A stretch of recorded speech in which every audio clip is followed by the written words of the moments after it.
Get ready to match the stars. Bert Convy, Brett Summers, Charles Nelson Riley, Lee Merriweather, Richard Dawson, and Gail Fisher as we play the star-studded Big Money Match Game 74. And now here's the host of Match Game 74, Gene Rayburn.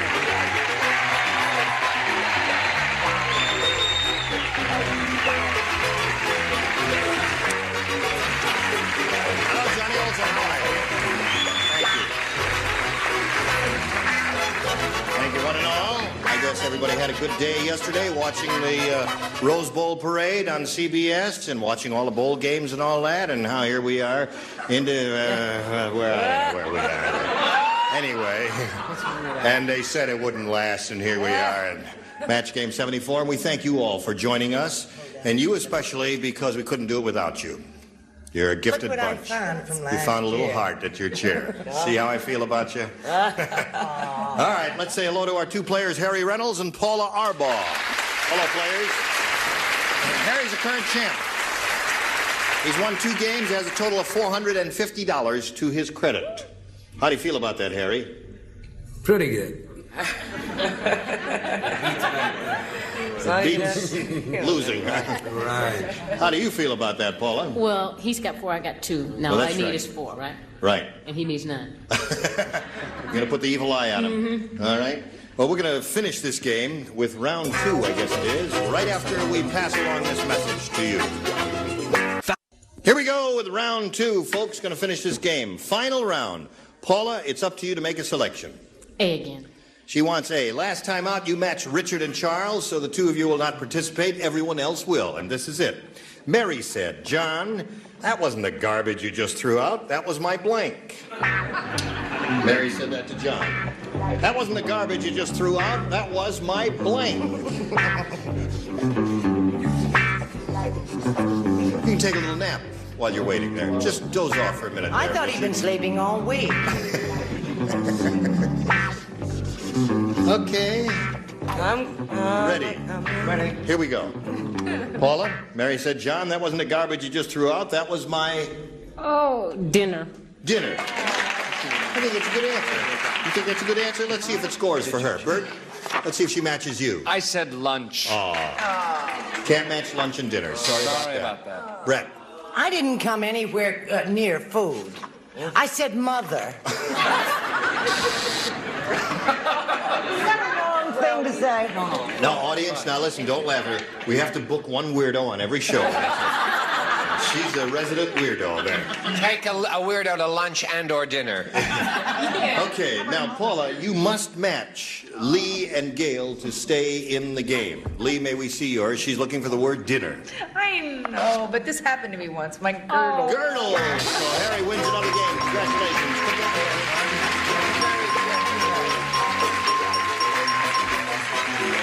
Lunch. Okay. Well, Paula, we've enjoyed meeting you. We wish you the very best of luck in 74. Thank you. We've got a gift for you, together with our thanks for being on Match Thank Game you, and I 74. had a good time. Bye-bye. Paula You all Arbaugh. really too. Goodbye, Paula. Well, Harry, how do you feel about it? Good. You stick with those one-word answers, don't you? He told me a little earlier, one of the answers that came up here was social studies, and he teaches social studies and never thought of it occurred to him to say it. Let's see what happens now. We polled a recent studio audience, Harry, and we got their best response to this.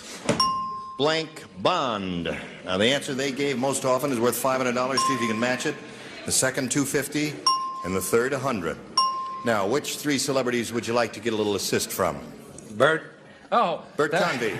Yes, scared me to death. I was writing. Blank Bond. James Bond. There's one for you. Brett. How about Brett. War Bond, you little devil? War Now Bond. pay attention this time, Harry. And Charles. I don't have one. Blank Bond. James and War were the only ones I could think of. Government bond.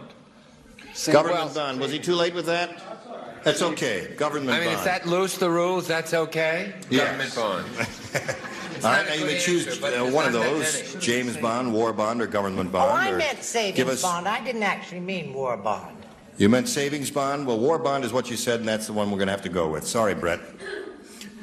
Sorry, All right, Brett. Gene. I'll take savings bond. You're pretty sneaky, aren't you, Brett? Okay, Savings Bond is what he says is up there somewhere, preferably in the $500 position for him.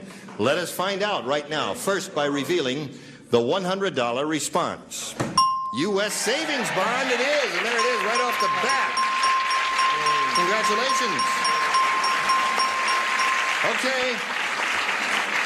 I don't know what's under the other two, but I think we ought to find out I'd right love now. to. You think James If Bond you- is under there Yeah. somewhere? James Let's see if he's gotta under the be one. $250 He's response. 500, James. Bail bond is there. You could use that.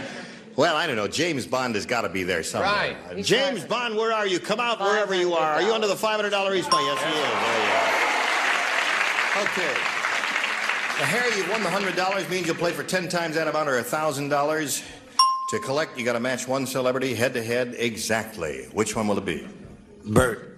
Okay, Bert, you get ready to write. Harry will face me. Here's the $1,000 question. Blank post. B-O-S-T. Blank post.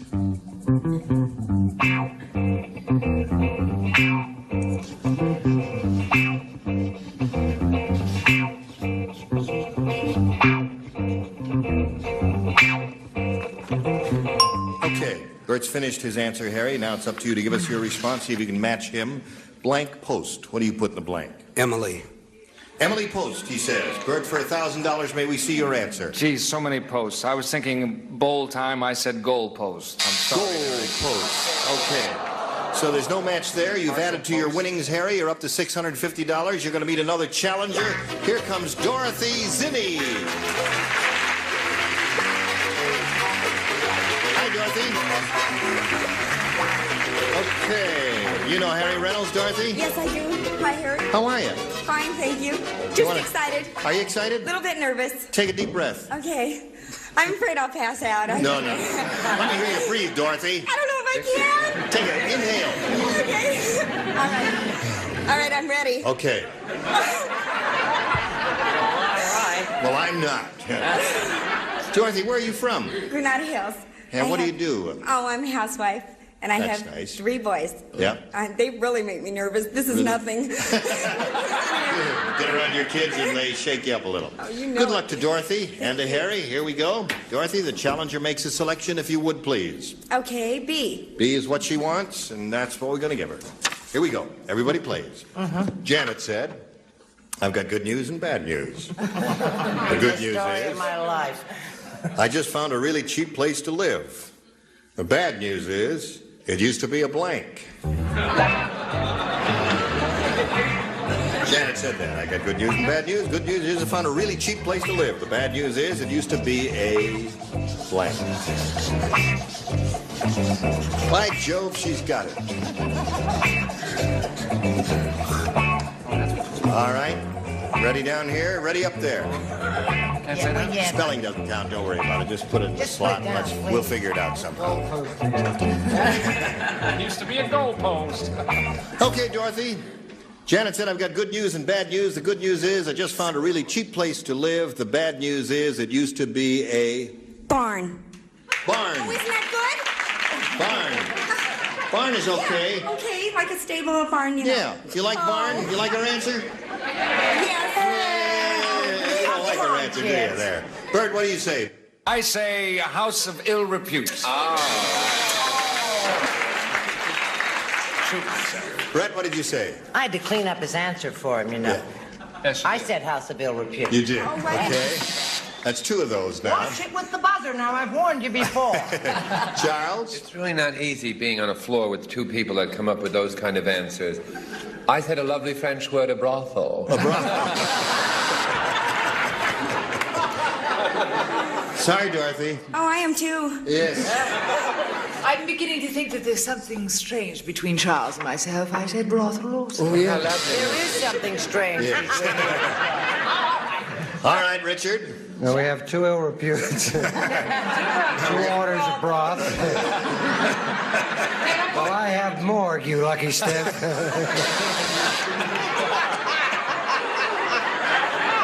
Mon Dieu. One more. Icky. All right. Gail, are you ready? Yes, I thought it would be a red light district. Red light district. What kind of house? Okay. Dorothy. What did she say? Dorothy, Get you her didn't back match on any of our nighttime celebrities. television. And I'm just as glad. All right. We'll get back to this game in just a moment or so. First, we got this. Okay. Shall we carry on? We're going to finish round 1. Dorothy did not score a match in her end of the round. We'll see how Harry Reynolds does in his end of the round. Everyone plays. Abdul hired a girl to come in once a week to blank his bed of nails. Do you remember Abdul? He hired this girl to come in once a week to blank his bed of nails. What the nerve? Okay? All set. Harry, what did Abdul hire this girl to do once a week? Sharpen. To sharpen his bed of nails. Audience is with you, Harry. Let's see if the celebrities are with you. I Bert? said to sharpen his... So this celebrity is with you. There's one for you. Brett? This may appear to be a piece of trivia to you. But my daddy's name was Harry. Yes. And I said Sharp. Oh, wait a minute. I said Sharp. Yes, it is trivial. You're right, it is. No, not to me No, and my daddy. I I love my daddy. All right, Charles. That is the worst Southern accent I ever heard. I also said sharp. He said sharpen, too. That's 3 for you, Harry. You're doing very well. Lee Merriweather's the only true Southerner down here. Go ahead. What do you No, say? I was born in southern Los Angeles. Sharpen. Sharpen, she says. Sharpen. Well, there's 4 for you, Harry. Richard, you're from the south of England. Right. Brett and her daddy were close. When she ran away, when she got home, he had run away. Sharpen! Sharpen. That's 5 for you, Harry and Gail. I'm not going to show mine because I'm the only one that hammered. Hammered. Hammered the bed of nails, huh? Well, that's all right. Harry, you can't win them all. What the heck? Okay, now we'll go to round 2. Dorothy, you've got to match 5 celebrities to stay in the game, and you got 1 shot at it here. All right, guys, let's try B. B. All right. Let's try it. She's putting you on your medal. Okay. You're on notice now. This is for you and Dorothy. Everybody plays. Mrs. Goldberg said to the nurse, "Whenever Dr. Levy touches me, I get blank." I had a name like that. But could you do that one? Mrs. Goldberg said to the nurse, "Whenever Dr. Levy touches me, I get blank." I know what I want to say. Well, say it. No. You can turn the whole place into a garage if you really insist on it. All right. Okay. I can't even read it. All right, no, that's okay. That's fine. All finished. All right. Now, Dorothy, Mrs. Goldberg said to the nurse, "Whenever Dr. Levy touches me, I get Goosebumps, chills. You know? goosebumps, goose pimples, chills, or whatever." Come on, that's good. Isn't Yeah, it? that's good. I'm really hoping. Yes, all right. She's, whatever her answer is, it is. Bert, what do you say? Well, you hoped right. I said goosebumps. There it is. I'm still in the game. Yeah. All right, you need 4 more to stay in the game here. Brett, what do you say? I think that poor little treasure's having a seizure. And I think that's the worst answer I've ever heard in my whole life. Oh, no. It's a good But one. I said it anyway. Goosebumps. There's another one for you. Charles? I need 3 more. Don't be so insecure, Dorothy. Honest to goodness, I said goose, bumps, pimples, or flesh. Okay. Can't one of Charles's do for mine? Why? What have you got? Ticklish. You got ticklish. Yes. Leave it to her to get racist at the wrong You moment. got to match one of the two remaining ones to stay in the game. Richard. What? Both. Oh, you got to match them both to stay in the Well, game. there's one she's matched. Goes One. There's one. Now it's up to Gail. Oh, God, I don't know about this game. I mean, really, I just must be stupid. baby. because I goosebumps. There it is.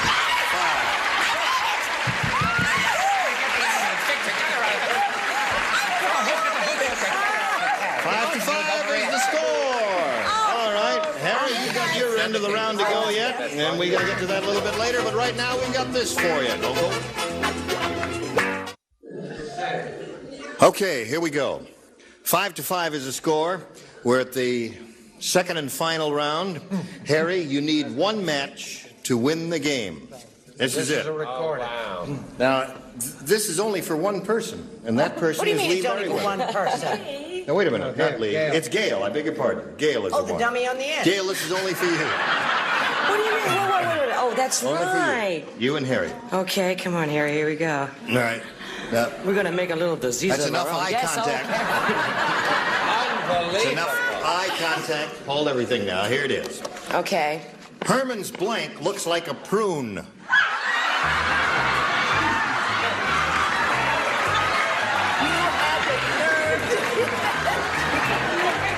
Right in answer now. Gail, take my advice. Don't answer it. Gail?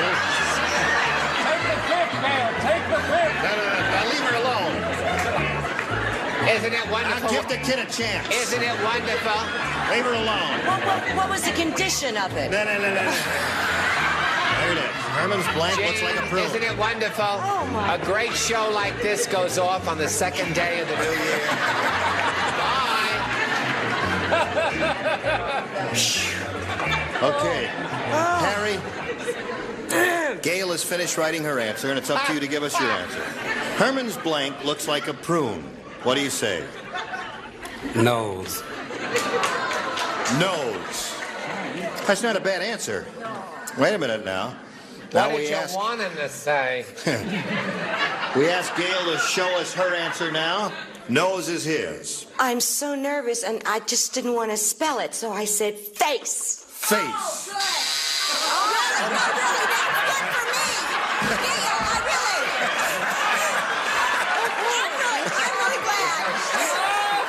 Did she hurt you? Did she hurt you when she hit you? Yeah. Now kiss him right on the eye. That's it. Let's not have any fighting on this show. I tell you. This girl doesn't know her own strength. She really gave him a belt there. All right, so it's 5-5. It ends in a tie. What happens when that occurs is we just wipe the slate clean. We go to a tiebreaker here. One question for each of you. The one who has scored the most matches, move your chair over a little, Harry, will be the winner. Dorothy, would you make a selection, please? A. A. We're in the tiebreaker, folks. Everybody plays. This is it. Or Dorothy will kill you. The lady octopus said to her boyfriend, "You've sure got blank hands." The lady octopus said to her boyfriend, "You've sure got blank hands." Well, do you mind? I don't think too hard, just trust your instincts. We tell people here, Dorothy, to trust their first judgments, and that's usually a good idea, both in your case and in theirs. They're all finished. So, Dorothy, we call on you for your response. The lady octopus said to her boyfriend, "You've sure got blank hands." Long hands. Long hands. Yeah. She has long hands. Oh! I can't believe it! Is They there say an oh to ambulance everything. in the It's a tough audience? bunch of pleas here. I don't know who's going to say long hands up here. We'll see.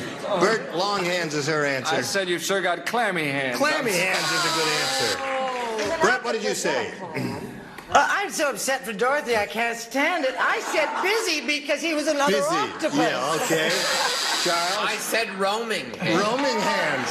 Okay, Lee? Dorothy, It's because he was an octopus. He had a lot of A lot of hands. And Richard? Oh, how bad of The me. risk of being punched in the nose. I said wandering hand. And Gail. Oh, Dorothy, don't hit me, but I said long hands. Dorothy, you're breaking the whole set. Gotta put it back together again. This girl is really strong. We'll repair it and come back for after this message here. We'll fix it up a little bit later. Gee, I'm sorry we have to leave now. Oh. But we've got to leave because the time is just about up. Will you both come back next time? Oh, yes, we'll be here. Oh. Harry, whether you like it or not, you're coming back next time. Remember that. And you come back, you must obey orders. Well, sir, when we come back next time, we will have... Oh, listen. Right to get Dorothy out of her shell. You're right to Dorothy Shellbox. Join us next time for this galaxy of stars. Larry Hovis, Brett Somers, Charles Nelson Riley, Patty Deutsch, Richard Dawson, and Madeline Rue. Gene Rayburn for Match Game 74. Join us next time. Thank you. Today's consolation prizes are the Weekender by American Tourister, designed to go everywhere by land, sea, or air. Fiberglass reinforced construction, strong, lightweight luggage by American Tourister. And Long Nails, the amazing product that changes short, broken nails into long, beautiful, natural-looking nails for strength and glamour. Long Nails. And a supply of Swiss Miss Cocoa, delicious toffee, mocha, cinnamon, malt, and chocolate-flavored instant mixes. Just add hot water.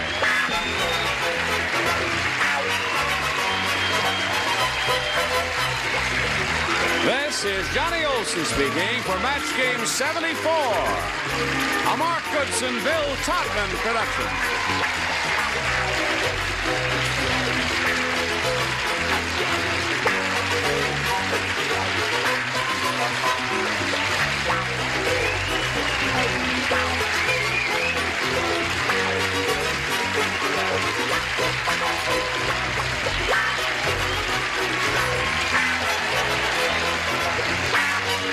Stay tuned for Secret Storm next over most of the CBS stations. This program was edited for broadcast.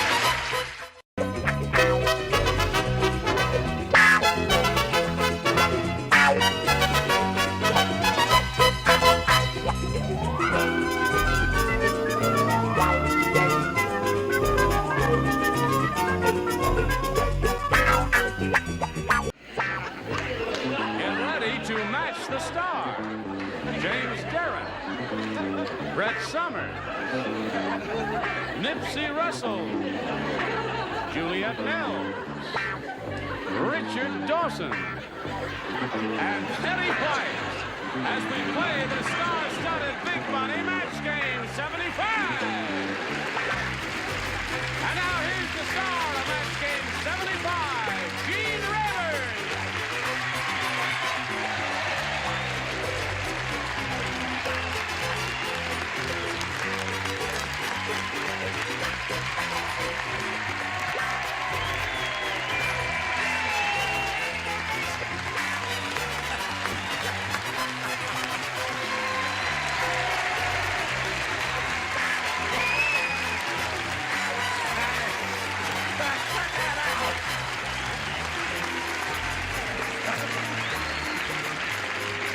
Somebody put you up to that. Did you do that, Johnny Olson? Who did it? You done it. That wasn't a standing ovation. They were fixing to leave. Did you do that, Juliet Mills? You didn't do that. Are you having trouble with your seat? I'll just get this pumped out. I left the standing ovation and they stole my seat. Oh. The animal lover here. I thank you for that. Are you all ready to have a go at it? Yeah, we're ready to have a go at it. All right. I wish you hadn't said that. Get over there. Okay. More than you think. What I mean is, this is our first show of the year of our Lord, right. 1975, and it's interesting to hear Johnny Olson say Match Game 75. I found it interesting. Wasn't that fascinating? Yes, it was. Yeah. Nice to start out the new year. Yes, And we certainly of course. enjoyed you a lot at home on our TV in 1974. Well, good. I thank you very much lots for of that. friends. All right, Carol. Okay. Now, where were we last time? You had your first round question, and you hadn't had yours. But we've got a question for you, and we'll find out what it is right after we find out what this is. You ready? I shall push the magic button and reveal the other first round question for you, Tom. Listen carefully. Everybody plays. Harold was thrown out of the amusement park for taking a blank in the Tunnel of Love.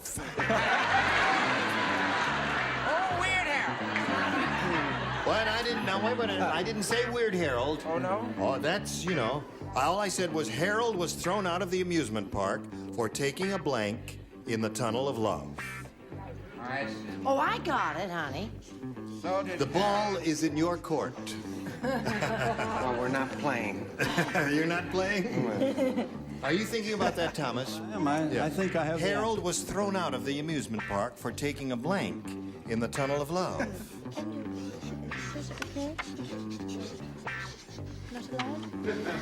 No? Am I the only one? Oh, I love this show, so I walk around and I can look Wild at... horses wouldn't get all it right, from I me. won't look at you before. All right, I'm just checking on everybody. Oh, I'm fine now. How is it, Jimmy boy? Terrific. Now, okay, now we're ready for the old Tom winners here. Harold was thrown out of the amusement park for taking a blank in the Tunnel of Love. A nude. Taking a nude? Woman. Yeah. Really? Yeah, really. That's what he did. A nude? I've been through the Tunnel of Love several times. You've been through the... Now, wait a minute. He says he's been through the Tunnel of Love several times. And, how'd you get her past the turnstile?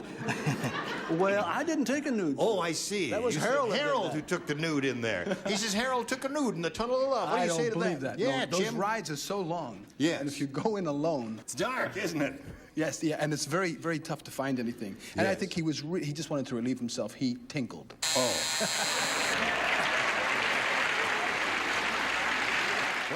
may we see your answer, if you please, Yes, madam? I said he took an elf because he was Irish. He took an elf. Yes. All right, Nipsey. Well, there was so much water in the Tunnel of Love that Harold didn't think they'd notice. He took a bath. Took a bath in the Tunnel of Love. Harold was thrown out of the amusement park for taking a blank in the Tunnel of Love. What did you say? Well, I finally found a word. He took a tinkle. Took a tinkle. All right. No nude so far, Nude Thomas. so He's far. looking for a nude lady in the Tunnel of Love, Richard. I'm worried about an audience that cheers Tinkle.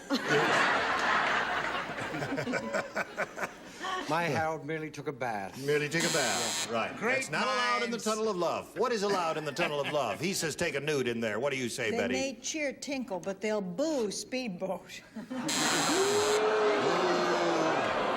Don't blame Yeah. you. Okay, so at this moment it's 1-0. We go to round 2 and ask Carol to make her selection. I'd like B again. B, last time you matched Jimmy, so Jimmy, you'll lay out this time. Now, here's this. Not very many people know this, but John J. Audubon, the noted bird lover, first gained fame when he gave a bald eagle a blank. John J. Audubon, the noted bird lover and painter, you know. He painted all the birds, did beautiful jobs. He first gained fame when he gave a bald eagle a blank. Oh, I got it. Oh, that's well, that's an easy one, isn't it? Honey, I got it. You don't have to worry about it. I got it. It's just, you're home free. All right. We're waiting for Nipsey. I'll be right with you. In the tradition of God, Charles working with Nelson Riley, you're Charles late again. again. Is that it? Okay. Well. All right, now I we'll was come drawing a over here to picture of Carol. Not very many people know this, Carol, but John J. Audubon, the noted bird lover and painter, first gained fame when he gave a bald eagle a blank. Okay, a toupee. A toupee. Ha-ha! All the wigged people applauded out there. What do you say, Jim? Oh, you No, don't play I don't this write. time. You play this time. What do you say? Oh, speaking of toupees, here's Miss Wig Lady. Da, da, da, gave him a rug. Rug and toupee. Okay, there's one for you, Carol. What did he do for that bald I eagle? never thought he would do that, but I knew he was a bird lover. I thought he gave him a scalp massage. A scalp massage, really? Oh, he is a weirdo. First gained fame when he gave a bald eagle A haircut. a haircut. I see. Well, bald eagles aren't really bald, are they? Oh, that's how they got bald, huh? He gave them a haircut. What'd you say, Richard? She's your countrywoman, not mine. Pardon, monsieur? I am a stranger. I don't know that. What do you say about in my this bald eagle? home country of France, we would say toupee. Toupee. Accent Oui, oui, oui. Pardon. L'aiglon, My Gallic friend on my right really does know his birds. Toupee. Toupee. That's 4 for you. How about that? Okay, Tom, you're going to have to match 4 celebrities to stay in the game. However, 5 will win a game. We'll see if that happens right after we see about this. Now we are ready to conclude this game. Are you ready, Tom? I'm ready. Here we go. You need 4 to tie, 5 to win. The doctor said to Ewell Gibbons, he said, "I'm referring you to a tree surgeon. You're suffering from blank." He said, "I'm referring you to a tree surgeon. You're suffering from blank." That'll be $80, please. Ewell Gibbons said, who'd he say? The doctor said to Ewell Gibbons, "I'm referring you to a tree surgeon. You're suffering from The blank." Dom. Okay, you're a perfect person. I got no argument with you, Gene. Oh, I spelled it. I didn't spell it wrong. I spelled it so wrong that it would be misinterpreted.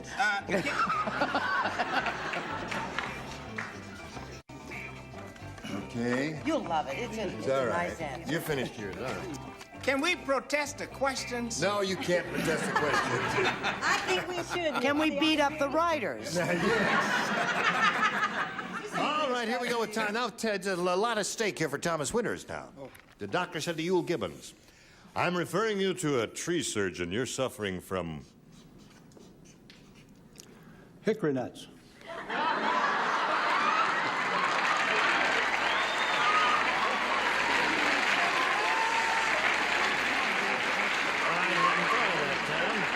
I hadn't thought of anything else. I never looked at hickory nuts as an undesirable condition of any kind. I like hickory nuts. You couldn't suffer. What about that? What do you say to that? Well, I always thought he was kind of strange, you know. Yeah. And I said that he was suffering from the nuts. I mean, the crazies, you know. Yeah, okay, hickory nuts. That's one match.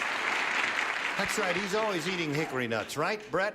Well, I thought because I come from Maine and he comes from Indiana, I was sure he was going to go straight to the reality of it and say damp root. Damp root. That's right. That gives it makes a tree's leaves turn yellow and Yes, fall, it and does the tree all kinds dies. of Oh, awful it's terrible things things. Nipsey? And to prove that I'm nothing like Brett, I thought he said Thank dry heavens. root. Dry root. Got to match the others to stay in the game. Thomas, here we go. I'm referring you to a tree surgeon. You're suffering from, he said, hickory nuts. Leaf mold. Leaf mold. So that means Carol Copeland wins a game. What did you have there? Splinters. Congratulations. Okay. Carol, you stand by for a moment. Got to say goodbye to Tom Winters here. It was a pleasure meeting you, Tom. Well, it's a real pleasure to be here, Gene. I'm glad you enjoyed it, and I'm glad you won some money, $1,200. Many thanks for being with us on Match Game 75. Thomas Winters. You know, Carol, not many people can say what you and Tom Winters are able to say. You've been on Match Game 74 and Match Game 75, haven't you? Yes, I have, and I've loved every minute of it. Well, I'm glad to hear that, Carol. We're going to have a go at the big money right now. We polled a recent studio audience, and we got their best response to this. Patent blank. Now, the answer they gave most often is worth $500 if you match it. If you match the next one, you get $250, and the third, $100. Which celebrities would you like to get an assist from? Richard? Patent shoes. Patent leather shoes. Patent yeah. leather shoes. Yeah. All right. Betty? Patent pending. Patent pending. All right. We got two there now. And Nipsey Russell. Nipsey, have you got one? Patent medicine.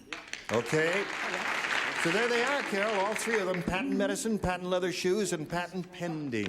You may choose one of those, or if you've got a better idea that you think would be a winner, give us that. The first thing that popped in my mind was patent pending. Patent pending. Okay. All right, patent pending is the one we are looking for. Let's find out if it's up there. And if it's there, where is it? Is it under the $100 response? I ask you. No, patent medicine is there, though. That's the one that Nipsey gave you. Okay. Right. We're looking for patent pending. Here is the $250 response. Patent pending. Congratulations. You got it.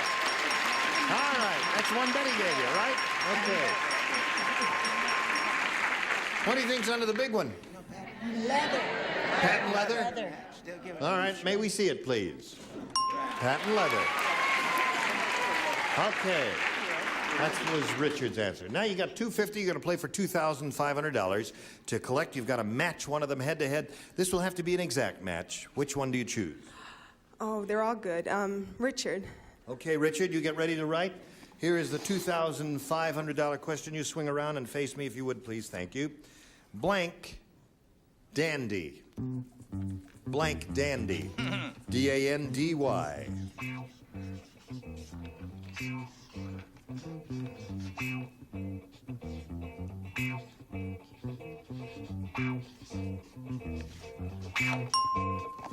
All right, he's finished. Now, she's mumbling to herself, and she's going to give us an answer which she thinks will match Richard. What do you say to that? Blank dandy. Yankee Doodle Dandy. Yankee Doodle Dandy. That's the song, right? Right. I'm a Yankee Doodle. All right. Richard, you know he's English. He's been here a long time, but he is English. Right to the British. core. British. Right, Bravo, right. For $2,500, may we see your answer, please? No. For $2,550.27. Do I hear 28? All right. Listen, why didn't you go with leather with me, Carol? You've got people here that love you. I love you dearly. I'm sorry. This could have been 5,000 instead of a measly 2,500.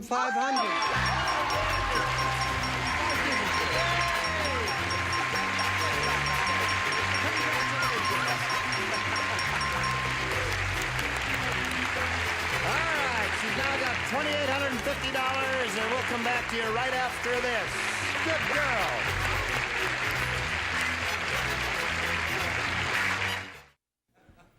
girl. Okay, now this lady has won a bundle of money. She's got $2,850. She's happy about that, and she's going to meet another player here. Here's Shirley Gaynor. How are you, Shirley? Now, we're ready to find out a little bit about you, if you please, ma'am. I'm from Birmingham, Alabama. I'm Yeah, married. that's Fanny Flag territory. Yeah. And I'm married and I have one child.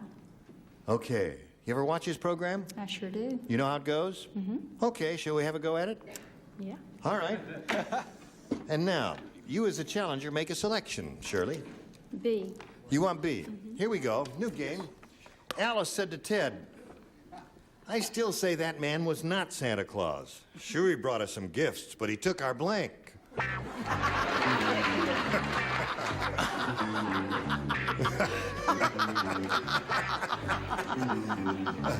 You have to stop laughing at some point and write something.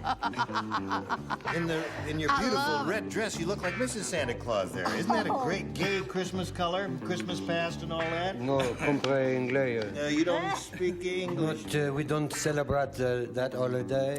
Noel? The first Noel, well, you did that. Yeah. But we don't repeat it.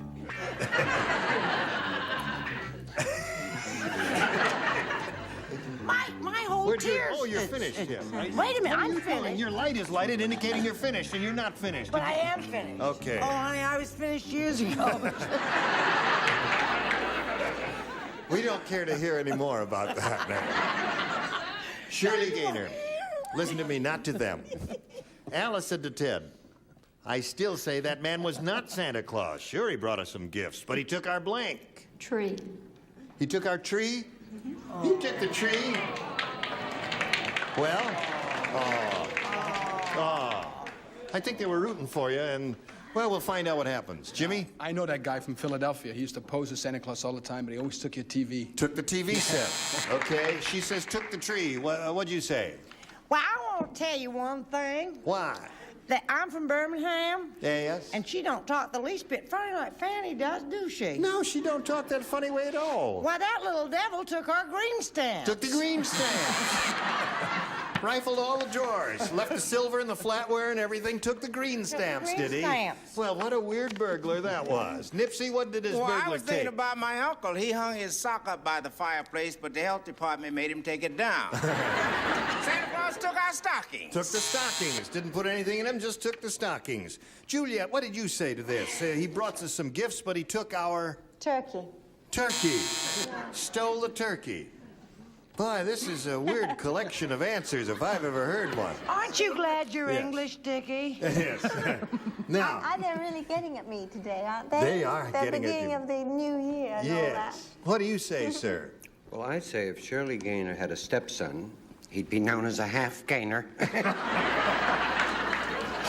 Our little devil brought some presents, but he took our kid. Took the kid. The answer she's looking for is tree. Who was sitting in front of the TV at the Who time? was sitting in front of the TV. He couldn't get back up no the chimney Christmas with the trees tree. were stolen. Let's see what we've got for you in the little goodie bag here of the first round questions. Whoops, upside down there. Betty White said to Richard Dawson.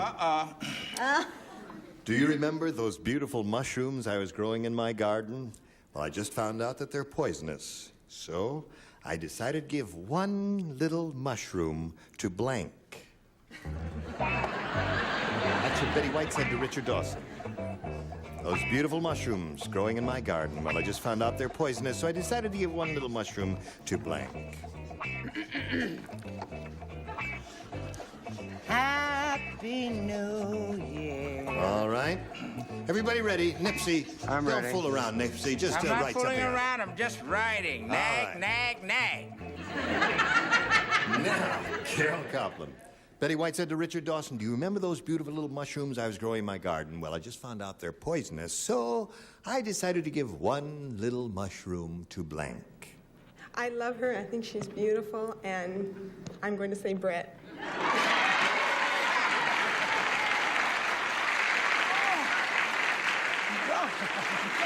Okay.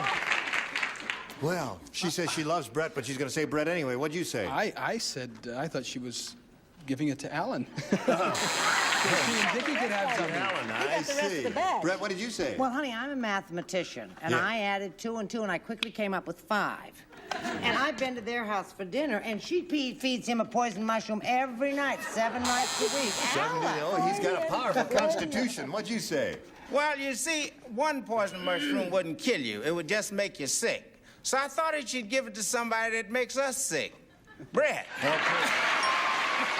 Well, there's one. All right.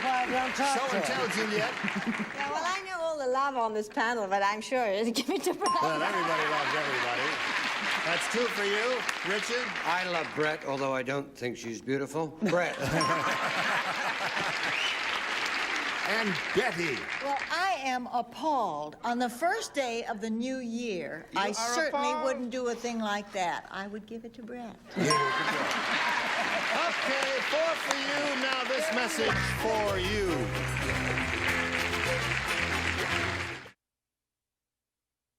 Hello there. Thought I wouldn't make it. How much time? Oh, no time. Oh, Gene Rayburn, match game 74. Goodbye. You're all splendid. Goodbye. 75.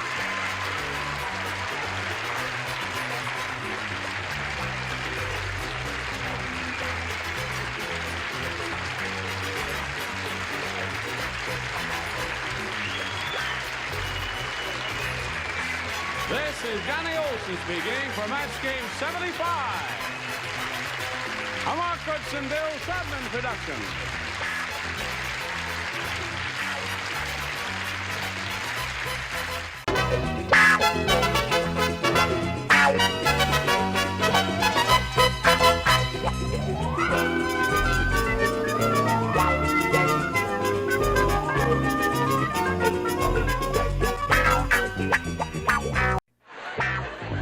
ready to match the stars. Dick Martin, Brett Summers, Charles Nelson Riley, Jody Donovan, Richard Dawson, and Fannie Flagg as we play the star-studded Big Money Match Game 76. And now here's the star of Match Game 76, Gene Rayburn.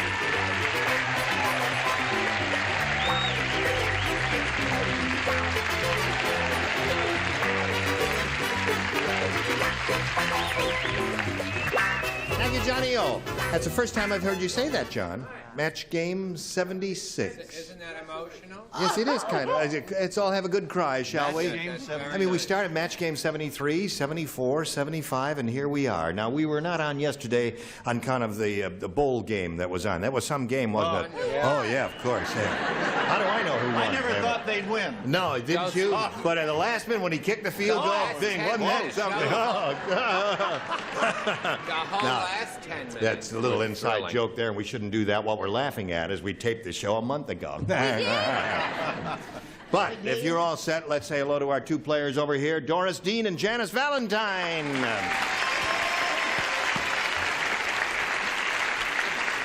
Doris is a current champ. She's won $2,950, and she was challenged by Janice Valentine, and the game ended in a tie. We went to the tiebreaker. Janice matched two celebrities, and your tie-breaking question will come along in a moment or so, but right now this is coming your way, and here it is. Sorry. Hello there. Hello there. Now, push a button here, reveal the other tie-breaking question, which is Doris Dean's. Remember, all you have to do, match 2 to tie, 3 to win. The cannibal said. Cannibal said, I'm hungry. Gee, that new restaurant is great. I ate the blank. Gee, that new restaurant is great. I ate the blank. I got it. I got it. This is 76, and I'm not going to make a mistake the whole year. No mistakes in 76. No mistakes in 76. All right. Learn some tricks in 76. Oh, really? Why not? Good idea,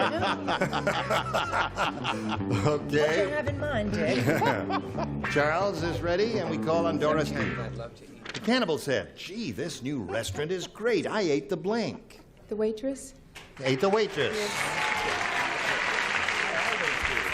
But, getting over here to Dick Martin. I am afraid I have just broken my record. What? I have been on this show. This is my ninth game, Yeah. and I have never gotten a match. You haven't. Never. Never. That was the old year, Richard. I was hoping to go out that way, but I put You said the waitress. Let's hear it for Dick Martin. My first match. It does bring a tear to your eye, does. doesn't it? Oh, It's an emotionally good way charged to start the year moment. off. Right, indeed it is. Brett. Remember what I said earlier about not making any mistakes in 76? Yes. I lied. You've made your first I one. made my first mistake. I said waiter. I ate the waiter. Okay. Oh, no, that doesn't match waitress. I should have said waiter and or waitress or maitre d' or missionary Yes, or friend whatever. or busboy. Or That's enough of that then. What do you say, Charles? She's still talking in the new year. Yes. I said waiter or waitress. Oh, what about that? No, it can't match that. Because she said waitress specifically, and he's, you know, all over the lot there with waiter and or waitress. So that doesn't not match. fair. All right, Jody, my dear. I unfortunately said the chef. Could you sing that for us? I mean, you are a singer. Sing it. Yes, Chef. that Chef. was it. Okay. And Richard. Da-da-da, chef. That's it there. Now you got a match. Fannie Flagg to stay in the game and achieve a tie. And the answer that Doris Dean is looking for is waitress.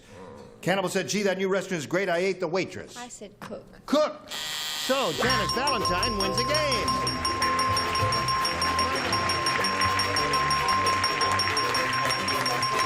How are you? You feel the good, don't you? Okay, you stand by there for a moment or so now while we talk to Doris Dean. Doris, you've got your good luck card that won a bundle of money for you. You've got your lucky rose there, and you've got our best wishes for 1976 and $2,950. Doris Dean. Goodbye. Now here you are. This is your first time up here. You've done very well matching our celebrities. Let's see how you're going to do in matching a whole bunch of people who were here in our studio audience one day when we polled them to get their best response to this, Janice. What happened there? Everything okay back here? Your finger slipped on the button, did it? Okay. All right, I just want to make sure everything is solid and steady there. Blank fellow is what it says up there. Now, the answer that audience gave most often is worth $500 to you if you match it. Now, if you match that middle one, you get $250.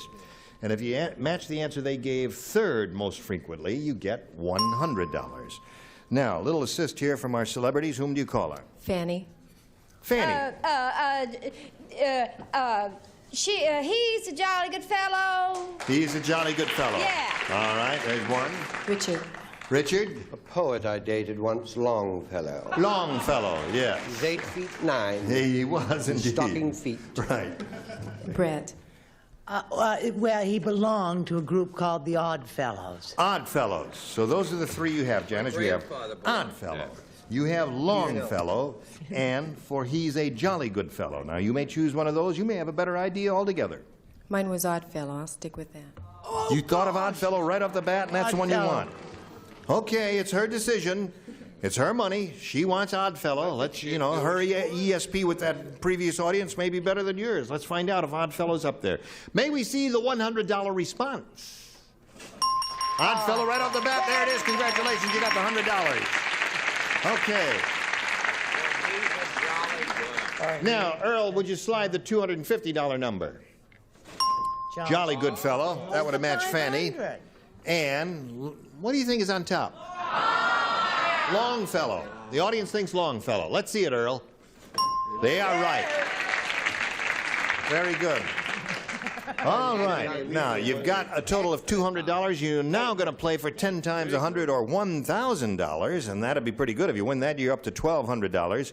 To collect that amount of money, you have to do a little ESP trick with one celebrity and match that celebrity. Which one will it be? Richard. Okay. Well, why didn't you choose me for Longfellow? We'd now be playing for $5,000. Right, yeah. You little rascal. Would you just turn around and face me a little bit here so that you can't see his pencil moving around over there? This is it, worth $1,000, and it goes like this. Teachers blank. Teachers blank. He's finished.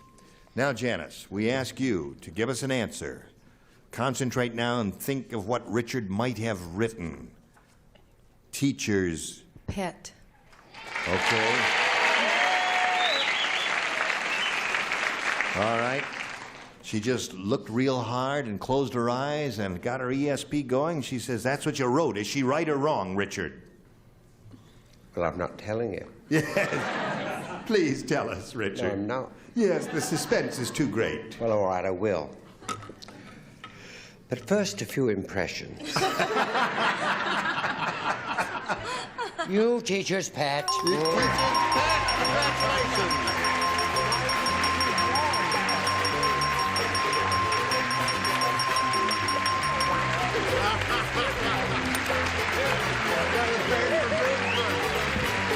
Terrific. I must be here. Sorry about that. Listen, you've got a total of $1,200 now, Janice, and you're still the champion. Means you're going to meet another player now. You ready? Ready. All right. In a moment or so, we're going to... Well, I know. What are we going to do here? This thing is turning around.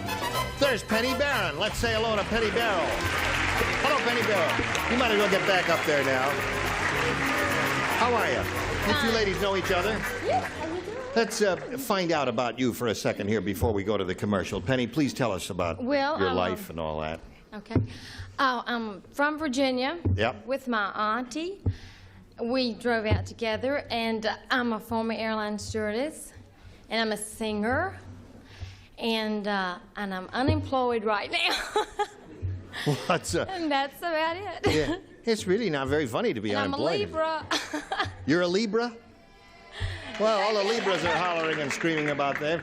Well, Penny, we wish you the very best of luck. We'll get going in a moment or so, but right now we've got to do a little business, and this is it. Okay, we are ready. Now, we found out who Penny Barrow is, and we'll push this button, reveal our first round questions, and ask Penny to make her selection. B. B for barrel, she says. The cannibal said. Another cannibal. Right. This is another cannibal. He said, last night we ate Billy for dinner. I got home late and all the good parts were gone, so I had to eat Billy's blank.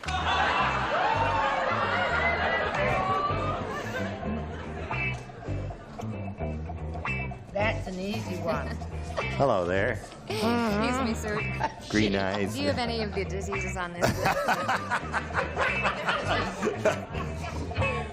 Last night we had Billy for dinner. I got home late and all the good parts were gone, so I had to eat Billy's blank. All right. Okay. I'm not too crazy about that question, but Thank you. Yes. All right, Brett is finished, and wait we'll a walk minute. over to... Come on, Brett. And wait a minute. Wait a minute. Dear, it's one of those 9-card answers. No, just 7. Yes. Hello, dear. All right, now she's ready, so penny barrel. We'll give it to you. Part of Wait a Billy. minute. The cannibal said, last night we ate Billy for dinner. I got home late and all the good parts were gone, so I had to eat Billy's blank. Billy's wife? Billy's wife? Really? Yeah. You've just said women's live back about 22 years Yeah. here. Oh, it's... Penny, listen to some of these answers, and maybe it'll come to you, but then it'll be too late. All right. What do you say? Well, I was close. I said Billy's sister. Billy's sister. He didn't get the idea either, Penny. Brett? It's only forgivable because you are a male chauvinist pig. But anyway, no, he had to eat Billy's big toe and all the others. Big toe, yeah. Yeah. They would have very little meat on them, and it's not one of the best parts there. The little Charles? the pinky is the best. Toes are lovely on toast. They can are? be charming. I chose neck, which is very difficult. They're difficult. The bone. Too many bones in the neck. You see all the rotten parts there. Now, Jody, what did you say? I chose nose. You chose nose. Yes. That would not nourish, would it? You see, the young man who was being... Yes. His full name was Billy Parson. Billy Parson? So he ate the Parson's nose. Parson's nose. It's a little chicken joke. That's right. No chicken jokes, please, there. Now, Fanny. Hi, hon. I take this game very seriously, and I know thought you about do. it, and I thought about it. Now, your little toes would be good. I'm not kidding you, I think. But I said fingernails. I don't think they'd be good at all. That's really a very marvelous answer. Fingernails would be impossible. Yeah. They're not bad? Oh, but you have to boil them a long time, don't you? Yes. Well, we'll compare recipes later.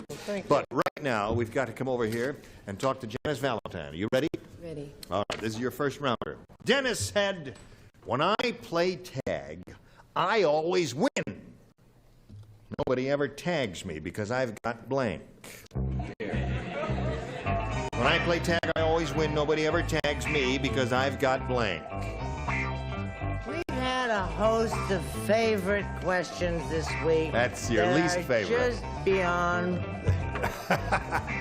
They're the nut off. Yeah. What did you say? Nobody ever Very tags good. me. Very good. Oh, I've got it. I've got. That's it. You've got it. You've got it. Right. Finally got it. Now you see it's not a bad question when you come up with a good answer like that, right? Yeah, it's a terrific Oh, answer. yeah, that's I'm still terrific. Not Put crazy up the about slop the, there and let's play. Isn't that marvelous? Isn't he a creative fellow? All right.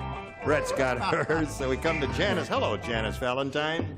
Remember Janice Valentine. The Dennis said, I always win. Nobody ever tags me because I've got... The dentist or Dennis? Oh, any Dennis. D-E-N-N-I-S. It's, a She fellow. means, is it Dennis the Menace, honey? No, not Dennis the Menace. Dennis, and when I play tag, I always win. Nobody ever tags me because I've got... Measles. Measles. Now, as I said to Penny a moment ago, if you will listen carefully, you'll hear some brilliant answers over here. Thank you, dear. Yes. Give her a brilliant answer, Dick. Well, I have a social disease. Now, that is brilliant. I didn't mean that brilliant. Brett, That means that he... Give us a brilliant answer. Oh, honey, because he's got the heartbreak of psoriasis. There's a brilliant answer. Yes, there is a brilliant answer. Charles, What's a social disease? Yes. Like acne. I chose bad breath. Oh, you did. Blah. Okay. Janice is looking for the answer. Measles, with an unlikely possibility, but And try. Janice has got the measles. The measles! You said measles! What a weird... She said measles! To think you were going to marry this girl. Yes. The weirdos sit over there, not over here. Measles. I don't believe it. Okay, there's one match. You Hello, know, it makes my answer look ridiculous. The heartbreak of psoriasis. Yes, it's a great answer there. Give us a great answer, or a brilliant answer. Now, I don't want y'all to get mad at me, but I really thought seriously about it. Now, why wouldn't you want to touch that man? The only reason I can think of is because he's got leprosy. Oh, you really take this game too seriously, my dear. So. Yes. Give her a big hand. Right. Okay. So it's 1-0 favor of Janice. That's the end of round one. Round two later, but right now, this. We have finished round one. We are now going to round two. There's a A and B question, and we ask Penny to make her selection. B again, please. B again. B again. The nurse said to the psychiatrist. Ah, that old trick. Yes, the nurse said to the psychiatrist, she said, "Why does that patient have an antenna sticking out of his head?" And the psychiatrist said, "He thinks he's a blank." Well, I'm going to make up for my earlier answers. Okay. Oh, This wait is a a good minute. one. A couple of good choices here. Very good. Well, I don't know. I'm torn between two wonderful answers. Let me just see what you're doing up there. Whatever you write is going That's to be good. wonderful. That's good. Well, they're both very good. It's just, sometimes I'm just so Make up brilliant your I mind. can't stand Right. it. Put one in the slot because I am walking over here to Penny Barrow very slowly while you are making up your mind. Have it made up. Are you made up? Yes, she is. Go. Have you I made up don't your mind, or think- shall I don't- read it again? I'll read it again. The nurse said to the psychiatrist, "Why does that patient have an antenna sticking out of his head?" And the psychiatrist said, "He thinks he's a Television. television set." Okay. She came up with one of the good answers. Dick? The last person I saw with an antenna was a show with Bill Bixby, so I said Bill Bixby. You did say Bill Bixby. Yes, I said Show Bill your Bixby. card. He said Bill Bixby. I thought he was fooling No. of it, but he said Bill Bixby. He never had. Won't you please come home? Right. Your daddy needs you. What do you say? Now, I want to show you something. You see this? This says... Oh, goodness. No, you don't want to look Don't at that. show that oh, other no. one.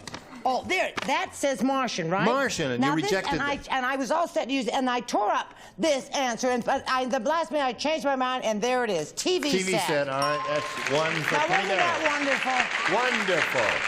Does anybody have any tape? Charles? Because I was so clever at drawing in earlier years in school, I chose to draw a TV set, and then in case the judges didn't like the drawing, which is so lovely, I wrote it out. Do you believe him? It is lovely. So that's two for Penny. So why does that patient have an antenna sticking out of his head? And the psychiatrist said he thinks he's a TV set. TV set. TV set. There it is. Richard? Is it soup yet? What? Oh, I'm hungry. Oh, no. While I'm sitting here, I'm cleaning my bathroom bowl. I see. You're a swell fellow, Mr. Clean. TV set. TV set. That's four for Penny. What do you got there, Penny? Oh, TV. Look at that. But she did well with hers, and now you got to go some with yours.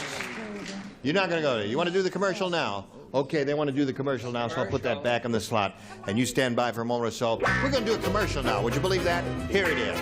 Fade. Here we are. And it's time to say goodbye. Would you like to say goodbye? Goodbye. Goodbye. Goodbye. Goodbye. You will come back next time. Score is 5-1. And when we come back with you next time, got to match 4 to stay in the game, 5 to win, okay? All right. It's time to say goodbye. Goodbye for a while. We grabbed a flight for a while. Is that the way you say goodbye? How do you say goodbye? I say, goodbye, sweetheart. See you in Encino. Okay. How do you say goodbye? I say goodbye by saying it's terrific to have Jody Donovan on the show because she's as good a singer as anybody ever was. Indeed, that's right. Splendid. I hear you're a splendid actress, too, although I must say, I haven't seen you act. But Iris Gutt said he has seen you act. This is a rare appearance It for is. me. Well, it's a splendid... How do you say goodbye? Salam. Oh, that's sweet. And you, sir? All right, do you have some special way of saying goodbye? Yes, I'd like to say I hope everybody had a Merry Christmas and a Happy New Year, especially me. No, I'm kidding. You know, well, it's time to say goodbye. This is a bicentennial. This is a bicentennial, yes. Happy bicentennial. Join us next time for Match Game 76.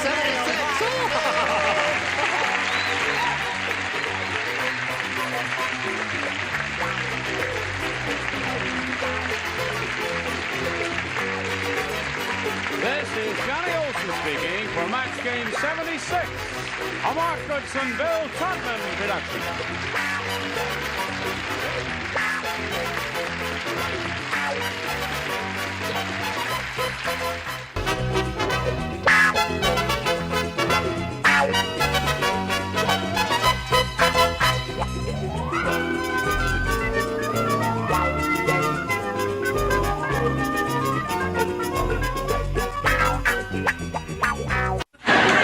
Get ready to match the stars.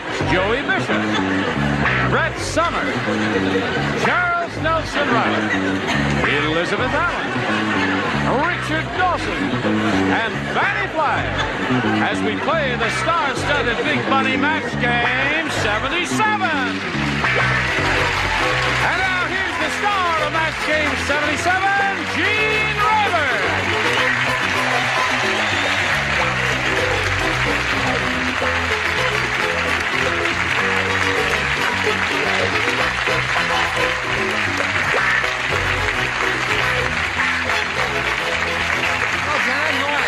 Johnny Olson.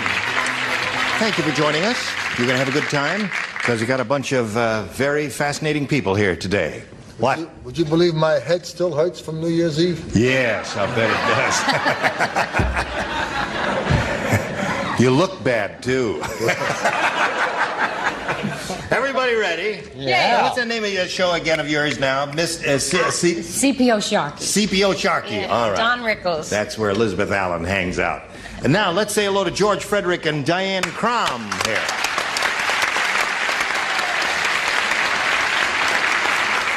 George has been around here for a long, long time. George has been on this show now for a year and 7 months. And he's only won $2,850. Now, he's won a lot of games here and wins little bits and pieces of money. And Diane is challenging him. She's had her first round question, did not match any of our celebrities, but she's hopeful for the second round, which will occur a little bit later. Right now, we want this to occur for you. Here we go. Bing. George, your first round question reads as follows. Hey, do you all know they've done, I guess everybody's heard they've done the remake of the movie King Kong. You've heard about that, George, have you? Oh, right. yes. Well, now they're working on a sequel, and it's a real tearjerker. Oh. In this one, King Kong blanks Bambi. Does everyone remember Bambi? Sure. Yes. Bambi was a little doe. Oh, let's Bambi was a doe, right. Run, Bambi, run! Run, Bambi, run! Oh, I hate that. It was so sad. Do you remember that? In this one, now remember this is a first rounder. It was a cartoon, you know, Pat. I believe it. I never cried, no matter how sad cartoons Bambi are. ran, but the mother was killed. Oh, Lord. I can't go on. What happened to the mother? The mother got killed. You remember Thumper? Thumper, Betty White may be listening. I can answer. Fanny, do you remember how Bambi talked? How did Bambi talk? I remember when Bambi went through the woods and saw the skunk, and the skunk said his name, and Bambi said, Your name is Flower. Flower. Sounds like Mr. Periwinkle. Isn't it? Isn't this fascinating, George? You remember Bambi? Oh, yes. You do? Well, now in this remake of the movie King Kong, they're working on a sequel, and it's a real tearjerker. In this one, King Kong blanks Bambi. A real tearjerker. Kidnaps? Kidnaps. That's interesting. King Kong kidnaps Bambi. Well, I mean, if he fell in love with Fay Ray, he could have fallen in love with Bambi and kidnapped her, right? What do you say? Well, you know how films are getting now, right? They're going more and more X-rated, right? Violence, yes. Right. And I had the toughest time thinking of this word. I thought of some of the others. Seduces. No. Well, really? What's the matter? You never heard of a gorilla trying to make a little dough?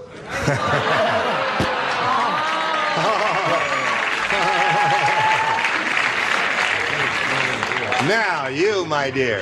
That's beneath him, isn't it? I went for it, hon. I said he had her. Oh! Oh, pardon me, him. What did her? Bambi was a her. Hey, Bambi was a boy. Well, Bambi was a boy. Yeah. He was a boy. Did you know that? Oh, then I take back my original answer. Yes, you do. I don't give a what he was. Yeah. What I said falls in love with. Falls in love with this sweet child. It's a marvelous, cute little answer. It's a good little answer. What does Elizabeth Allen say? In this sequel, it's a real tearjerker. King Kong blanks Bambi. Well, I forgot that gorillas were vegetarians, so I went with eats. Okay. And you, what do you say? Kidnaps is the answer that George is looking for.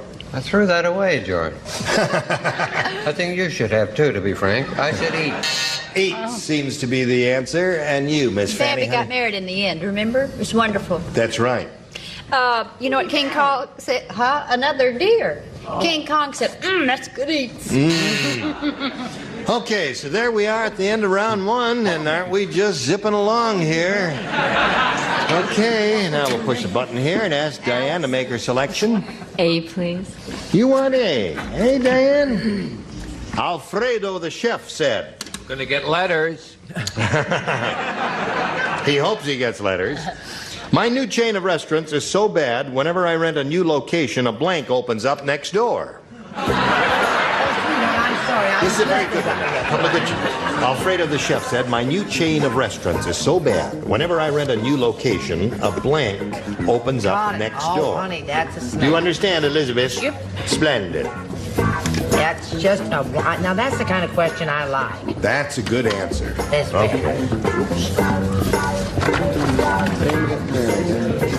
Okay, very good. Charles is doing artwork and won't hurry. All right.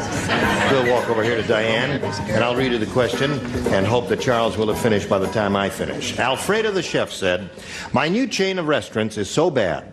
Whenever I rent a new location, a blank opens up next door. Massage parlor.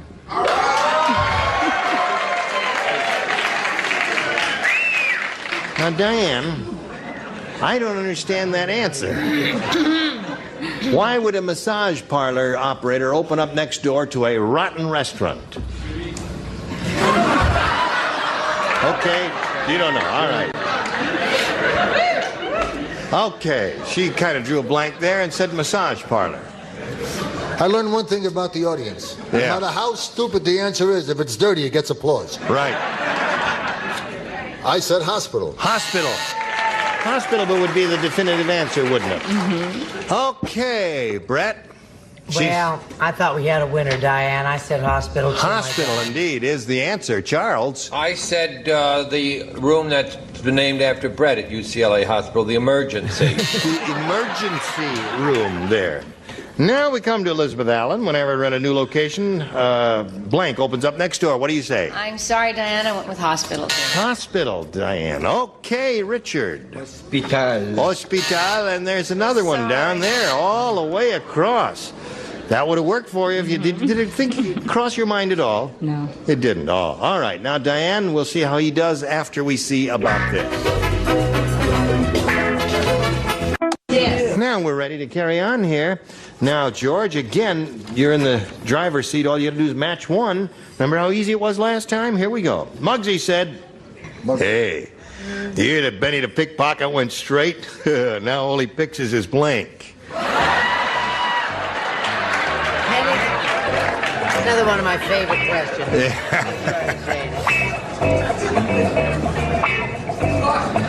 You got the idea. This blank. You got the I idea. got it, hon. Okay.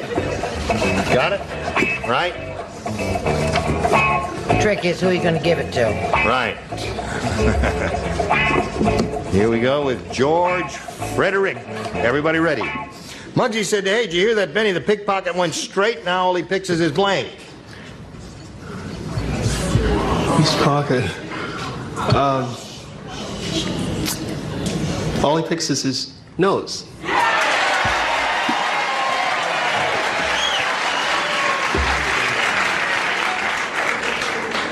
One nose is what he needs to win the game.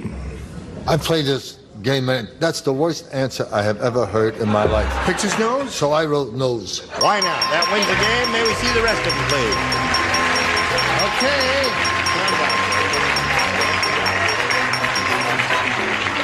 Number 5. There you go. You know where to stand, George. Now, Diane Crum, it was a pleasure to meet you. It's nice to be here. We'll have some gifts coming your way, together with our thanks for being with us in Match Game 77. Goodbye, Diane.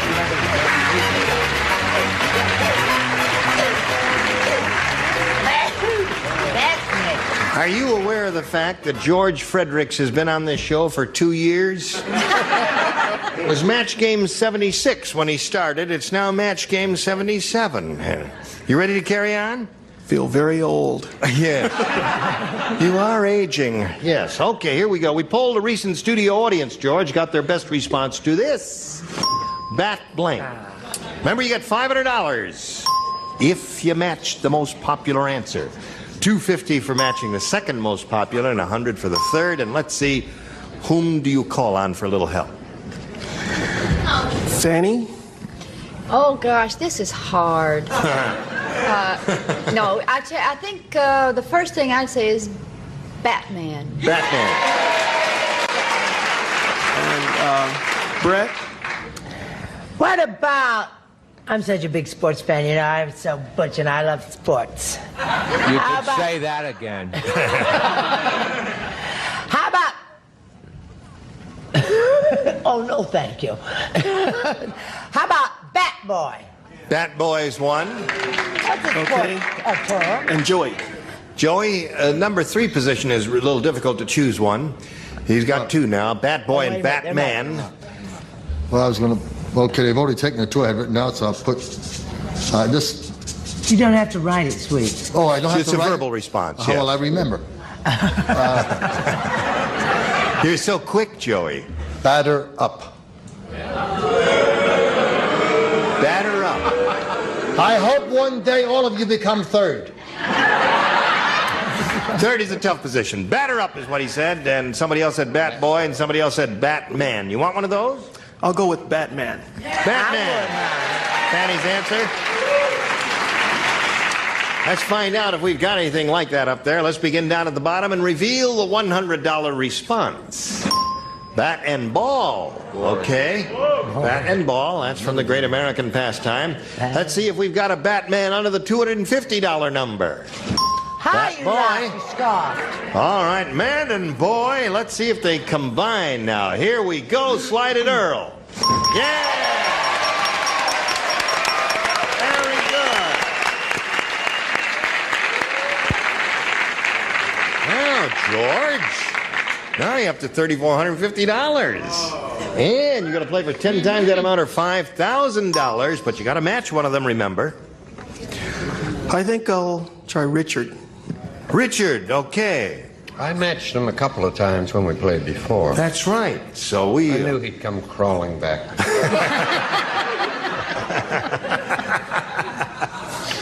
How do you feel? Good ESP, good wavelengths over to Richard? I hope so. All right, here it is. It's worth $5,000. Now listen carefully. This is one of those real tough ones. Oh. Jack and blank.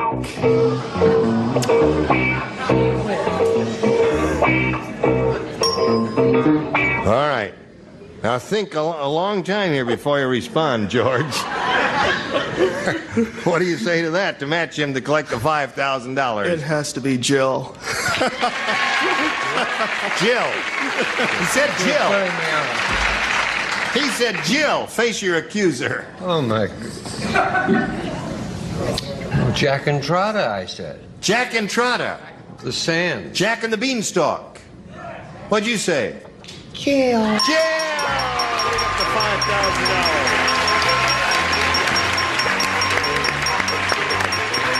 All right, Joe, you did it. There he is. You got $8,450. That looks very good. Good for you. And while he's celebrating, we're going to pass along these messages exactly for you. Congratulations. Oh, here we go. Let's welcome a new player with a brisk round of applause. Here's Barbara Zwelling. Hello, Barbara. Hi. How are you? Okay. I see you got all your jewelry on. Yeah. You look very snazzy there. Where are you from and all that? I'm from Palos Verdes, Yep. near the ocean. I've been married 13 years, and I have 2 children, a boy 10 and a daughter 8. And I'm a former school teacher, and I'm back in college now doing all those fun classes like group psychology and disco dancing, French cooking. Are you going to get a degree, or are you just... No, just doing them for fun now. I see. Yeah. Oh, well, good for you. You sound like you have a full, rich life. Yeah, and thank good you. luck here, Barbara. Ask you to make a selection, A or B? B. B it is for Barbara. Here we go. When Dumb Donald went out with Ellen, he wanted to impress her, so he ordered in French. Unfortunately, they were at a blank. Did you hear all that?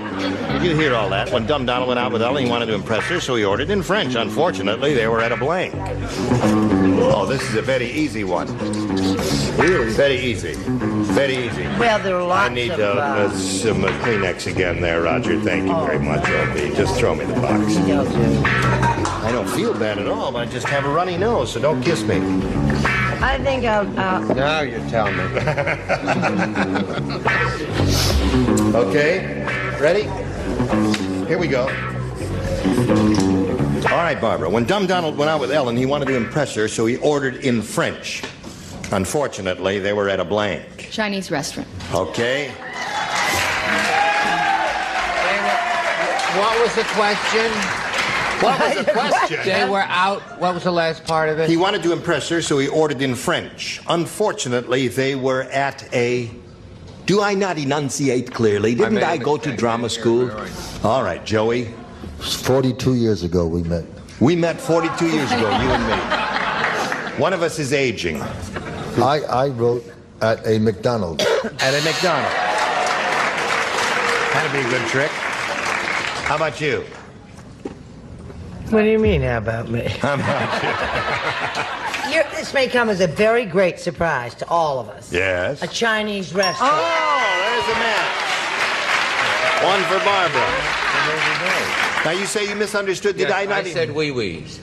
Wee-wees. Because I thought they were out of. Oh, they were out In of. a French restaurant, and they were out of. You must pay attention. Well, I Hit him. Hit him. He's like the donkey. You have to hit him to get his attention. Right. So he ordered in French. Unfortunately, they were at a Chinese restaurant. And I went with Barbara, Chinese restaurant. Chinese. Strange. If I were playing the game, being in Los Angeles and all that, where we have a marvelous big population, some great Mexican restaurants, I would have said a Mexican restaurant. What'd you say? Si, senor. Si, senor, yeah. But you wouldn't have matched the contestant. No, I wouldn't have matched the contestant. I would have blown it, wouldn't I? What do you say then? Well, you know, I said Italian. You said that, did you? Italian. You said Italian, yeah. Okay. So that's 2 for her. That ain't bad for a first rounder, is it? You know about those, don't you, George? You ready for yours? Yes. You want A or B, George? Okay, George. I have no choice. Here we go. No robber will ever rob Horrible Hannah because Horrible Hannah keeps all her money in her blank. No robber will ever rob Horrible Hannah because Horrible Hannah keeps all her money in her blank. It was 48 years ago. 48. Just, would you check that, sir?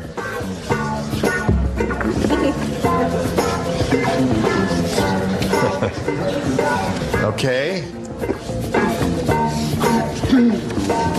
Charles is almost ready to write. Now he is writing.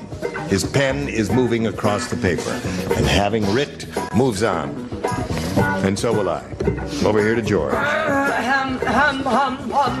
George, no robber will ever rob Horrible Hannah because Horrible Hannah keeps all her money in her blank. Bra. Okay. Wondered why she was a 36D cup. What do you say? If a bra slipped down, could it be considered a girdle? You have a girdle. Girdle. That's another good response. Bra or girdle would be the two good answers. I said girdle or corset, and she never takes it off. Okay. Have you got change for a 20? Hello there. And no one got it. Got change for a 20. All right, Charles. What do you say? I just used one card for the correct answer. The bra, okay? You got change for 20? Well, I Keeps figured, all her money in her blank. I figured Horrible Hannah had a lot of room in her bra. Okay. 2 for him. Scores tied 2-2. Well, you got change for a 10. I thought maybe you were using the wrong amount of money. Could be. It's just a bra. Bra. There it is. 3-2 the score now. Let's see what we get from Fanny. Speaking of... Change for a 10. Oh. Yes. Bra. Another one. All right. Now, there we go. Round 1, 4-2. 2 good game players here. Round 2 coming up later now then. We got. How much time we got? 40. Did you say 40? It's funny. I thought I heard it somewhere. We only got 40 seconds, so we can't do another question. But you will come back next time, right? Say yes. Yes. Thank you. All right. You will come back next time. Say yes. I'll do my It was best. 56 years ago, as a matter. No, it wasn't. And George's trying to figure out when we first met. It was a long time ago. George is very cool. That's why he wins the money. He doesn't have to win a lot. He goes very slow. He's cool. He is cool. Cool George Frederick. Join us next time for Match Game 77. Gene Rayburn here. Goodbye.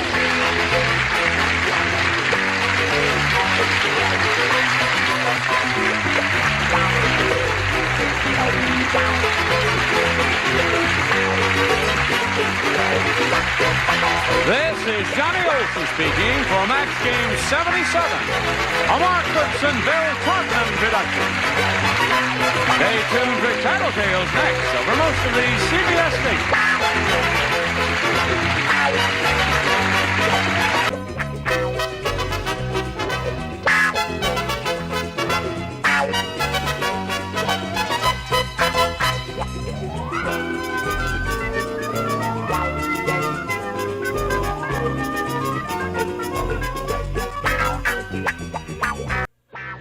Get ready to match the stars. Richard Deacon, Fanny Flagg, Charles Nelson Riley, Mary Wicks, Richard Dawson, and Joyce Bulifant as we play the star-studded Big Money Match Game 78. And now here's the star of Match Game 78, Gene Rayburn.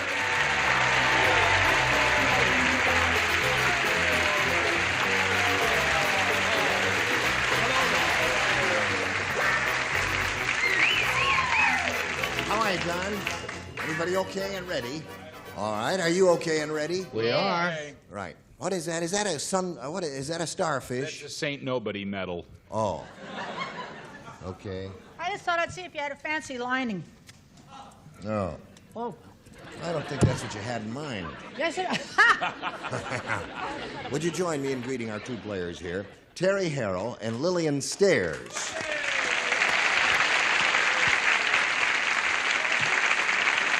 Oh, really? Just got some news from the wings, Fanny. Brett will be back tomorrow. Oh. She got out. Yeah. God bless her. They're on Somebody parole. paid her bail. I wonder But who. you will stand by because she may get picked up again. But it's been splendid having you. Listen, this lady here is the current champ. She has $1,050 to her credit, and we congratulate her for that. Thank you. Now she's being challenged by Lillian Stairs here, brand new player whom we haven't met. You brought me some hot tea. How kind of you. Thank you so much. While I have a sip, would you tell us who you are and where you're from? I know you're Lillian Stairs, but beyond that. I'm from Holton, Maine, and my husband and I have been married 14 years. We have 9 children and 10 grandchildren. You have 9 children and 10 grandchildren. Right. That's a remarkable accomplishment. We're proud of them, very proud. And Did I'm it proud hurt? to be here. Slightly. Yes. Well, I'm really proud of you. Holton? Holton, Maine. Yes. I was up in Maine a couple of weeks ago, went up to East Boothbay. Maine is a beautiful state. It is lovely. Very. Anything else you want to say? Well, I'm just happy that I'm on here and that perhaps my mother could see me, and she lives in Canada, and she is over 90 years old. Really? We go all over Canada. Right. What town does she live in? In Woodstock, New Brunswick. Well, I'm sure Match Game goes over there because It does. we're all over Canada. Does it, It go does, there? so you can Well, give her a big smile. Yeah, give her, say hello there, Mom. We're a... Hi, Mom. Yes. Hello, Mom. Hi, All right. Everybody, together. Hi, How Mom. are you, Mama? Hi, Mom. Hey, you need a little more rehearsal there. Listen, we'll start this game in a moment or so, if you're ready, right after we do a little business with you. Now I'm ready, and we'll carry on here. Bing. Lillian Stairs, you have a choice of A or B. I'll take A, please. A it is. Everyone will play. Harry said, I went to Las Vegas last week, and I really cleaned up. That's because I brought a blank to the crap table. Went to Las Vegas last week and really cleaned up. That's because I brought a blank to the crap table.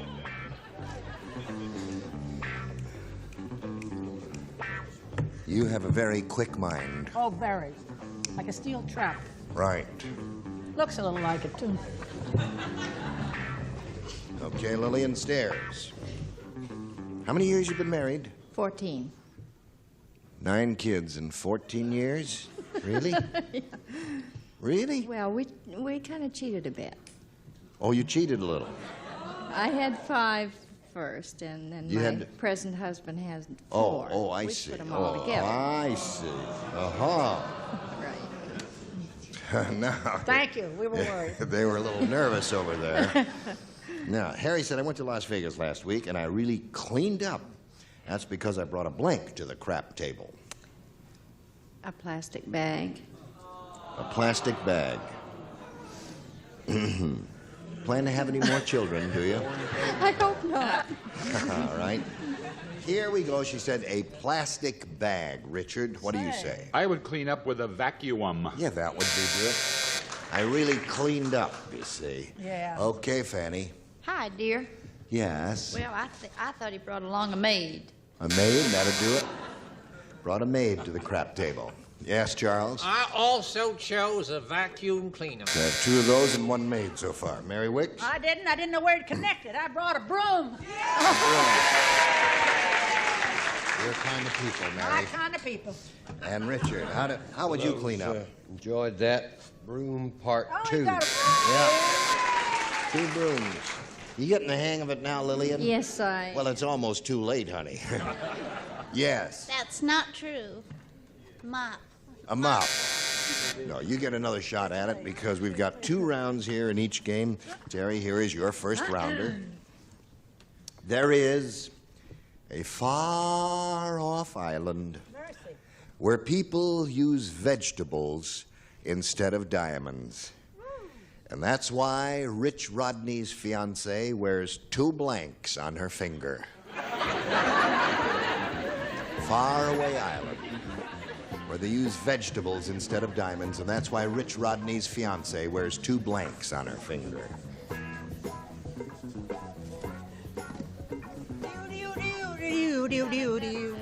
I will love you just the same. It's cute. I agree. Ready, Charles? Terry, here it is.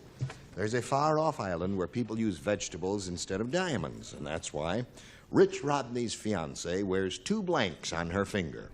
Carrots.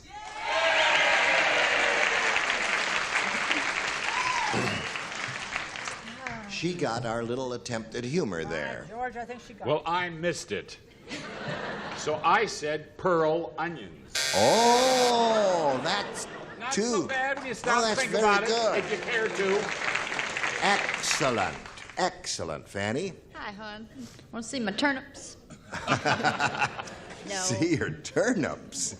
Well, I said carrots. carrots. Okay, one for her.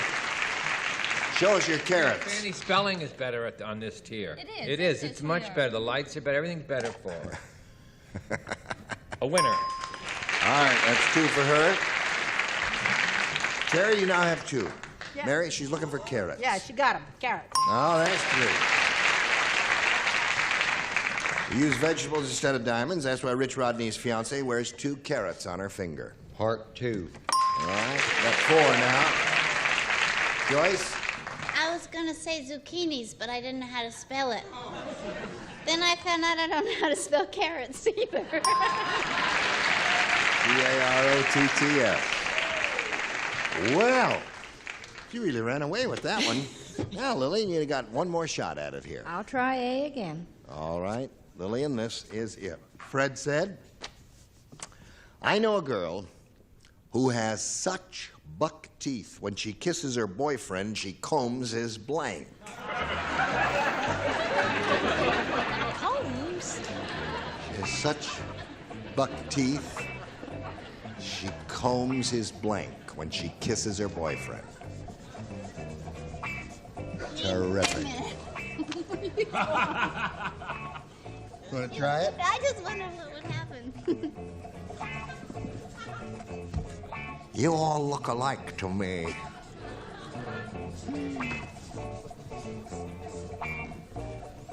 Put it down. Let's not get testy. Now, Lillian, Fred said, I know a girl who has such buck teeth. When she kisses her boyfriend, she combs his blank. His mustache. Mustache is perfect. Well done. Well, she got a real good answer there. She certainly did. How can you tell? Because I would say moustache. There it is. One for Lillian. Now, Fanny. Mustache. Mustache. That's 2 for her. Why are you so reticent? I didn't want you to see my spelling. Oh, well, I don't care about that. Don't care about it at all. I went overboard You did. because I spend a lot of money both on my teeth and my hair. Yes. Nothing is natural anymore. So I said hair. Hair. Now, you must match the 3 remaining ones to achieve a tie and stay in the game. Lillian, we come to Mary Wick. She is looking for a mustache. You are tearing up the...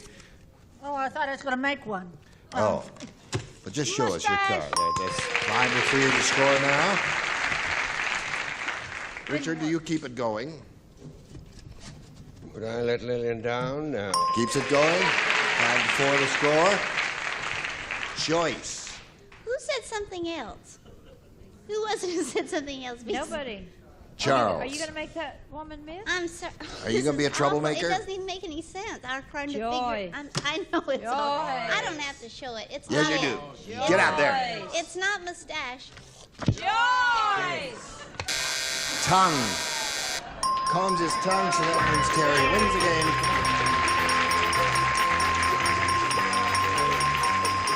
There you are. Lillian, my dear, it was a pleasure to meet you.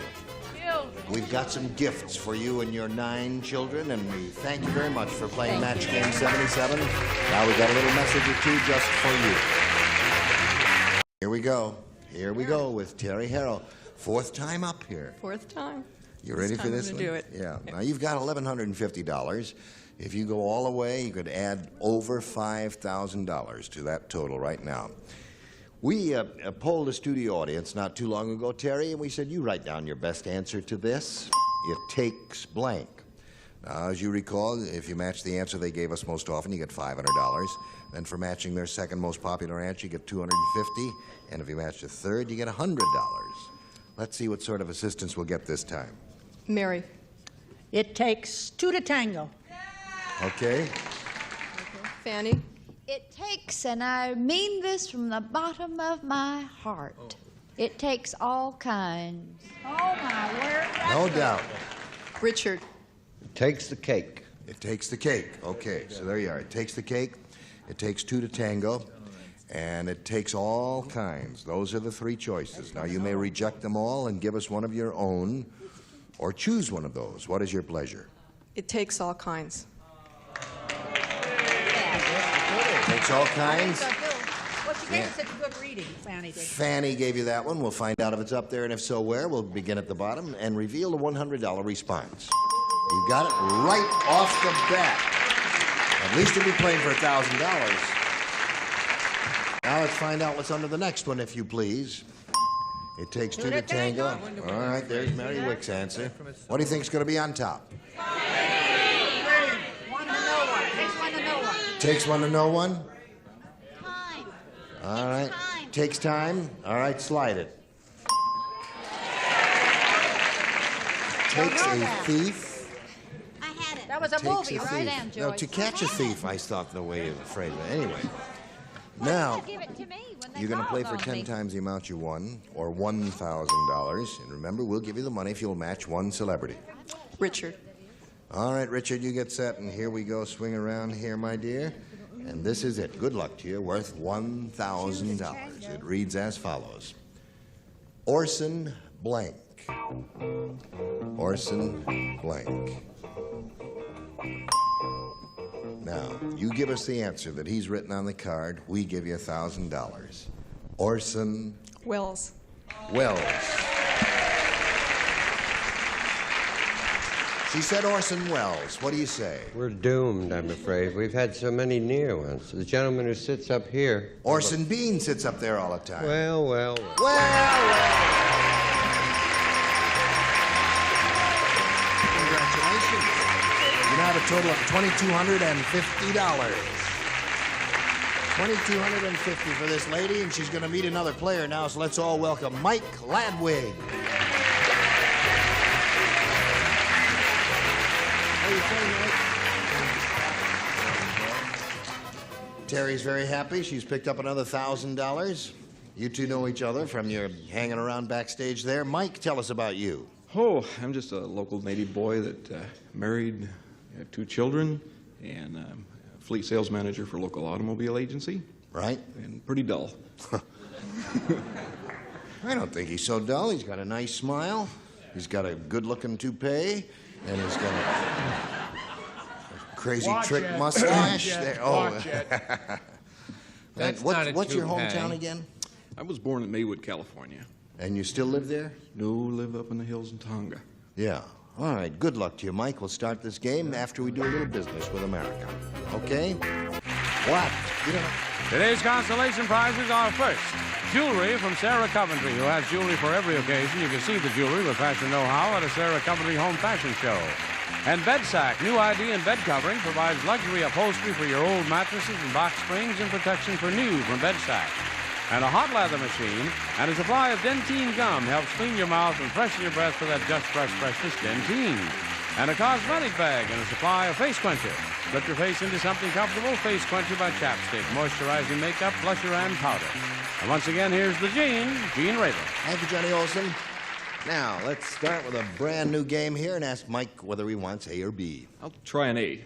A it is, and this is the way it reads. One strong man said to another, I can rip a telephone book in half. And the other said, that's nothing. I can rip a telephone blank in half.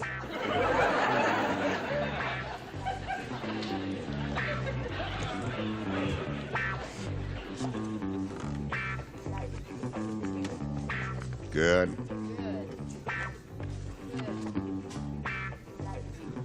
Okay, Mike. Good. One strong man said to another, I can rip a telephone book in half, and the other said, that's nothing, I can rip a telephone blank in half. Booth. Booth.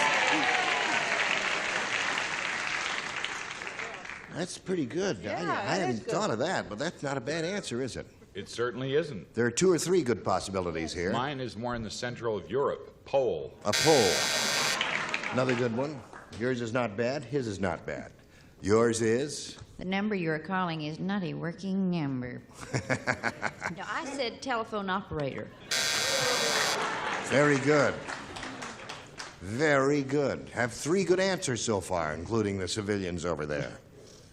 I know the answer to this, Gene, because I'm the guy that did it. Splinters and all. Boo! Good for you. Mike to pick up 1. You, my dear? Yes. Well, this here strong man tore a pole in half for a toothpick. He was I confused powerful. him completely. Yep. A pole, anyway. He said he can rip a telephone booth in half. Pole. A pole. He's got 1 pole so far. Miss Innocence here now. I just hate the sign of that buzzer, What? so I made it a booth. 2 for you. Now let's see what we have for you, ma'am. That's good. Fred said, Yeah. I'll never go back to horrible Hannah's house for dinner. Because instead of napkins, she makes you wipe your mouth on her blank.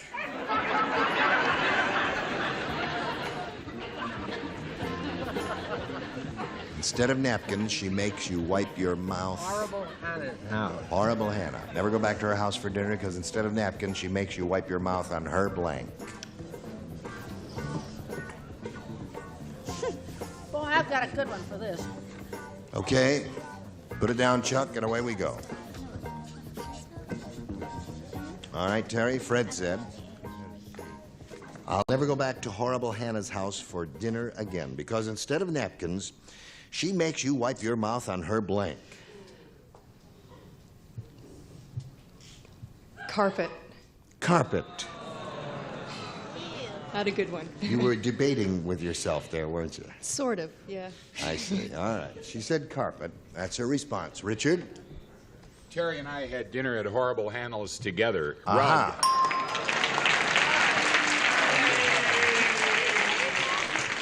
Why do you give that a half-hearted applause? After all, it is called a match hear game. it, will ya? And that's the object. I don't get them often. And when you look at him, naturally, you'd think, you know, the only thing he ever thinks of is rugs. Hello there. Yes. Well, now, you have to have been there. She had this dog, and it had the mane. A large, shaggy dog will pass among Well, maybe you. the judges will be kind. Floor. Floor. Nope. They were not kind. Mary, she makes you wipe your mouth on her. Yeah, well, there's that old joke about the dog passing among you, wipe your hands, and here Yeah. it is, a dog Yeah. wiping your mouth. Yeah, after dinner, a large, shaggy right dog on. will pass among you. English Terry, sheepdog. we both own St. Bernards, don't we? I don't wipe my mouth on mine. Well, I know, but he would be great, wouldn't he? Mine dives in the pool and then walks around by the dining Oh, room. and then everybody wipes his hand on the wet dog. Terrific. Then I send him to the dry cleaners. Right. Strange group of people. Carpet is what we want. Carpet. I sat on her sleeve. Sleeve is good. Sleeve or apron, anything like that. There's round 1. 2-1 is the score in favor of Mike. Round 2 coming up, but first this. Time we get together, these are the celebrities you will see, I guarantee. Gary Berghoff, Rex Summers, Charles Nelson Riley, Joanne Flew, Richard Dawson, and Fanny Flagg. You were wonderful. Thank you all. Thank you for joining us here on Match Game 78. Goodbye.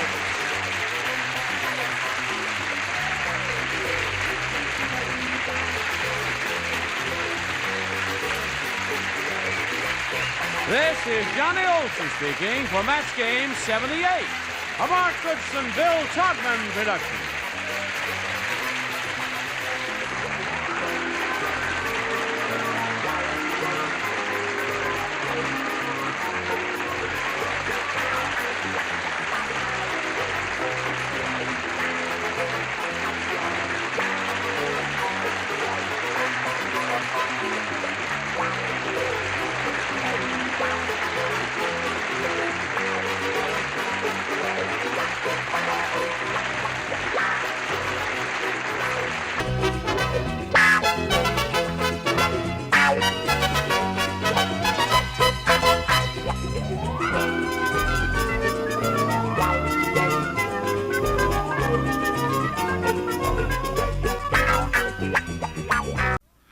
get ready to match the stars from Charlie's Angels, David Doyle, Brett Summers, Charles Nelson Riley, Connie Stevens,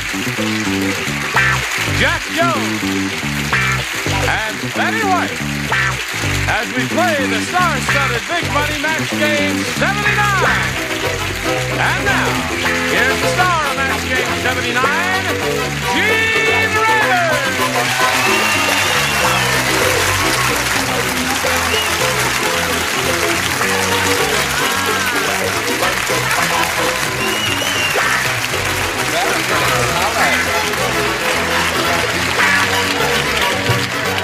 That was some party, I'll tell you. Not so loud. Break You it. left your balloon in my room. And that's not all. He wishes. Ah. All right.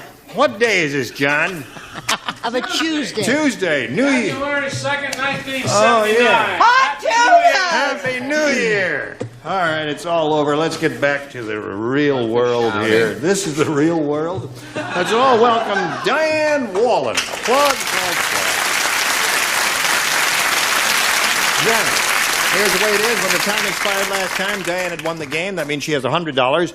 But now she could win over $5,000 if she has some skill and some luck here. We'll see how that turns out right after we see about this. Here we go, Diane Wallen. Now let's see how she's going to do. Good luck to you, my dear. We polled a studio audience, Diane, not too long ago in this very room. A very smart bunch like these here today. And we said, write down your best answer to this. One more blank. If you match the answer they wrote down most frequently, you get $500. For matching the second most popular answer they wrote down, it's $250, and then $100 for matching the third.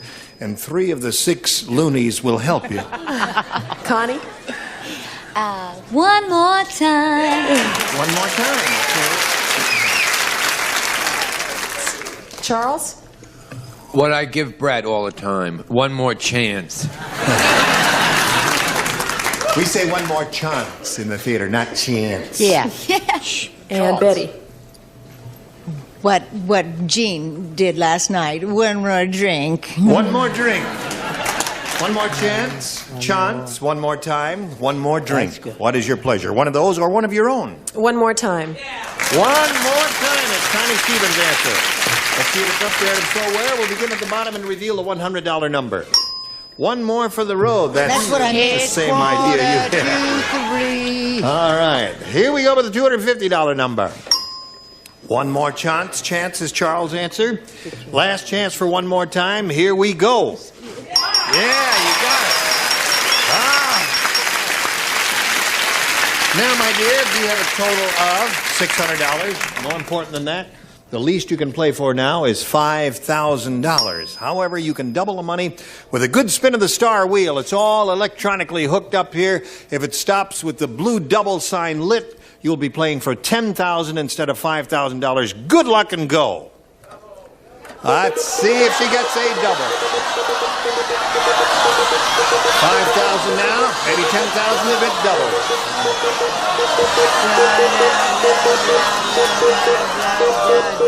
No. I think you got it. A little more,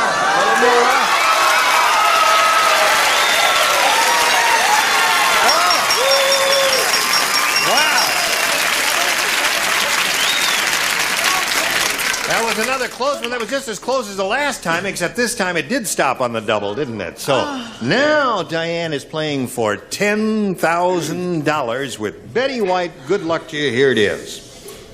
Blank dart. D-A-R-T. Blank dart.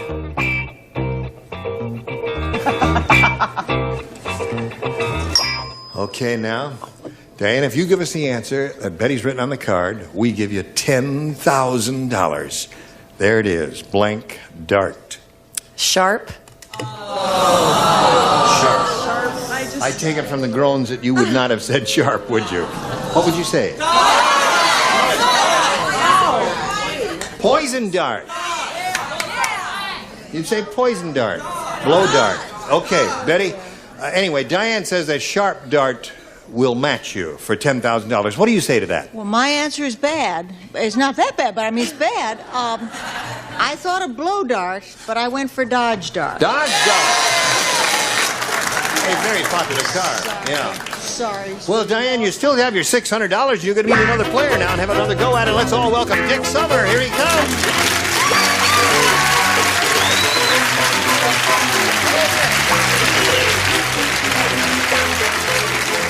You know Diane Wallen, don't you, Dick Summer?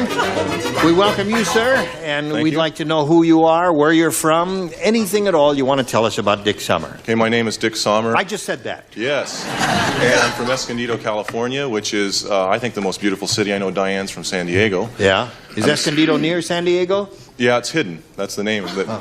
It's the hidden city. It's near, 30 miles north of San Diego. What does Escondido mean? Hidden. Oh, hidden? I just said that. Oh, you just said that.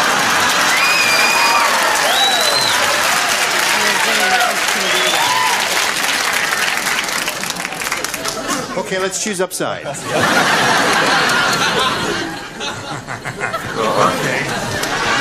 Okay, all right. Escondido means hidden. All right. I'm a school teacher. I teach guitar and chorus, and I teach at a college, 2 colleges and junior high school, and I'm here on a bet that I lost. What bet did you lose, Dick? My wife came up to try out for the show, and she asked me to try out, and I told her, I said, there's no way that a bald man's going to be on a game show. So, for all the bald men out there, you know, you do have a chance. Now, wait a minute. Bald, according to you, Brenner, and Charlie Savalas and all that, the bald is beautiful. That's right. Right. And she didn't think that we'd accept the bald man? No, I didn't. Oh, you didn't think that? that? I lost the bet, but I won. You know, I'm on, so. What made you think that we were prejudiced against bald men? I just never see any on a game show. Get off this stage. Get off. I'm only kidding. Good luck to both of our players. Here we go with round 1. Baldy, you can have A or B. Hey, okay. B for bald. But he said he didn't even take B for bald. Here it is. Harry said. Yeah. Harry said.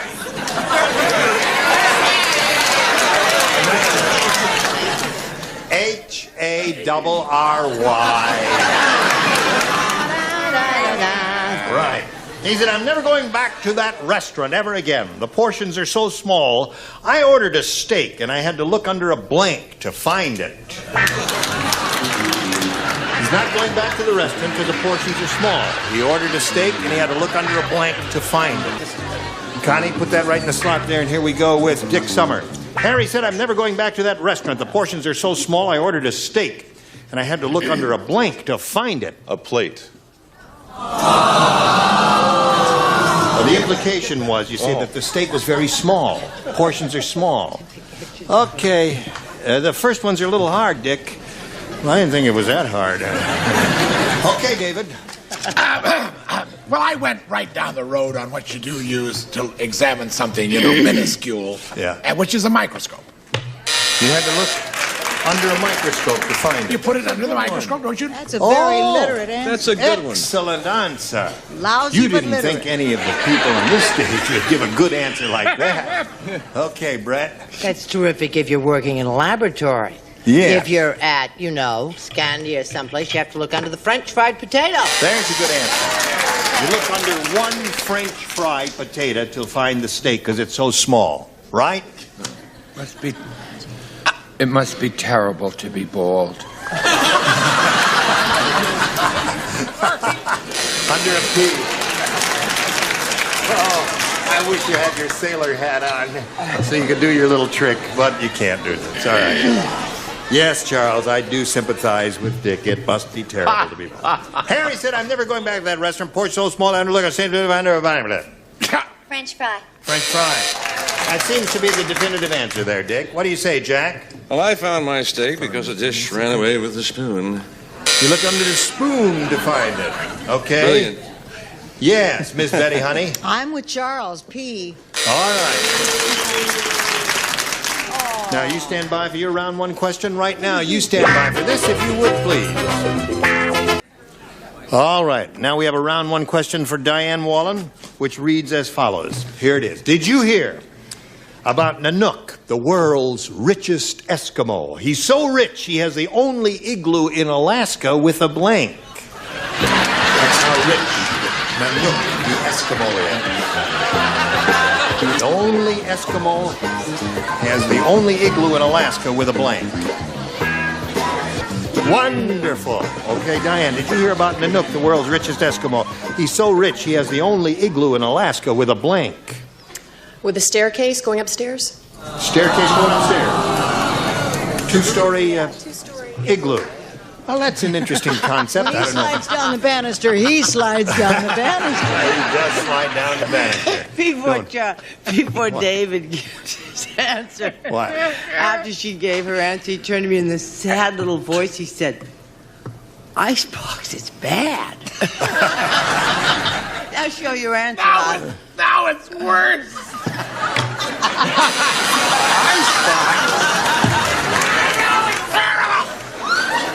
I love him so much. Turn purple, David. I love him. It was too late. Tears were in his eyes. Oh. But mine's so much better, I'm not embarrassed. Just as bad again. 10 dummies on the top tier so far. Charles, now show us a smart answer. Save the honor of the upper tier.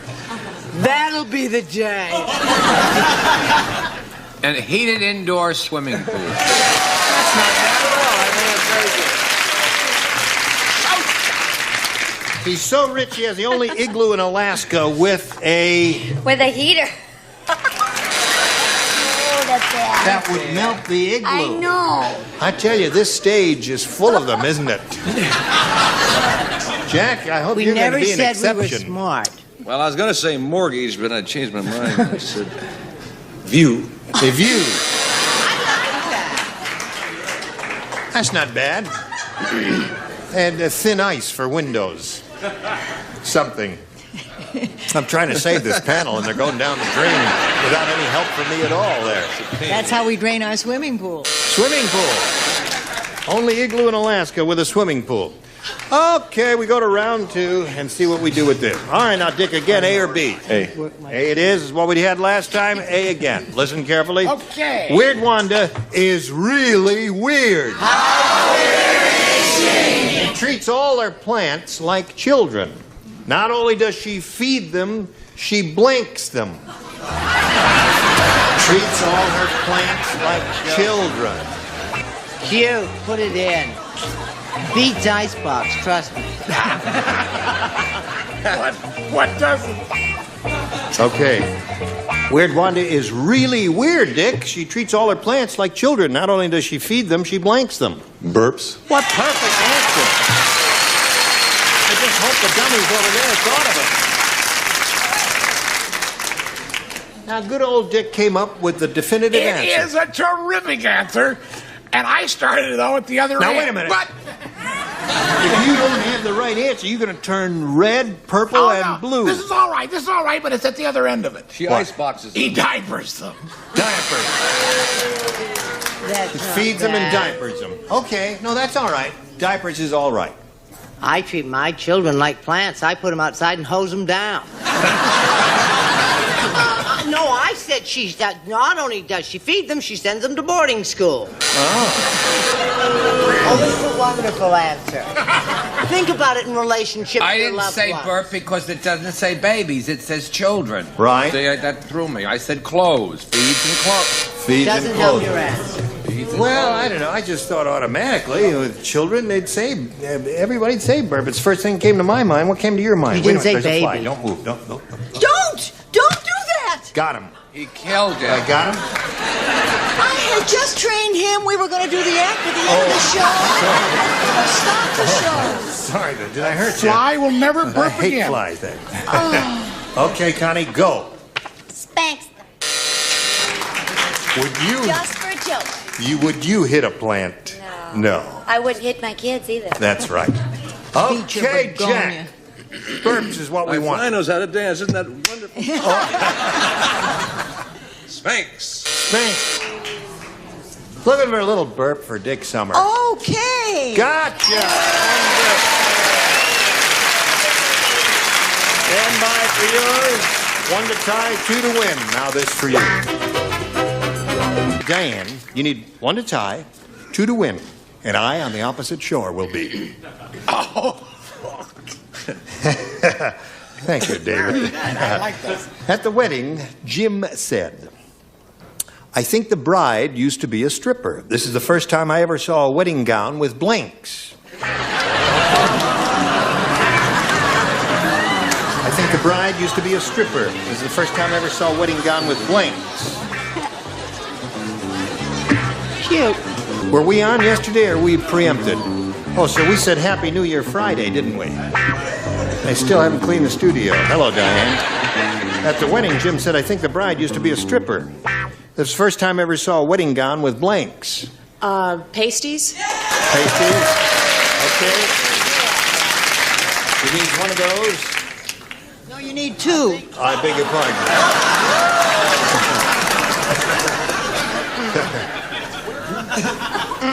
She needs a pair to win and 4 to tie. Hello there, David. I don't know if these are these part of the pasties? What? That they can make go left and then make go right? The tassels? No. Huh? No. Well, show us how to do it then. All right, that's left and that's right. I see. Okay. No. Leave your photo. What? That's left and that's right. Oh, I see. Well, okay.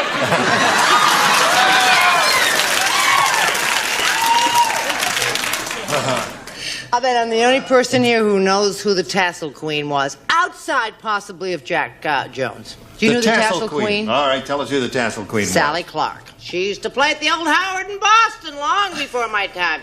My father used to tell me about it. Yeah, I've got to go to Boston on business and see the Tassel Queen Pasties. All right, we got a prize for her. One more Pasties, we'll win another game for her. I thought you meant That Charo. poor woman isn't. I said something old, something new, something barred, and something pasted. The game, what the rest of you have? Hold them up there.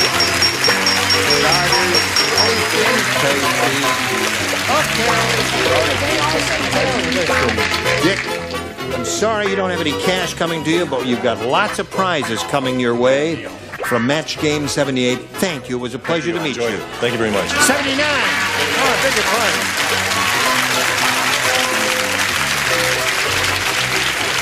Thank you, John.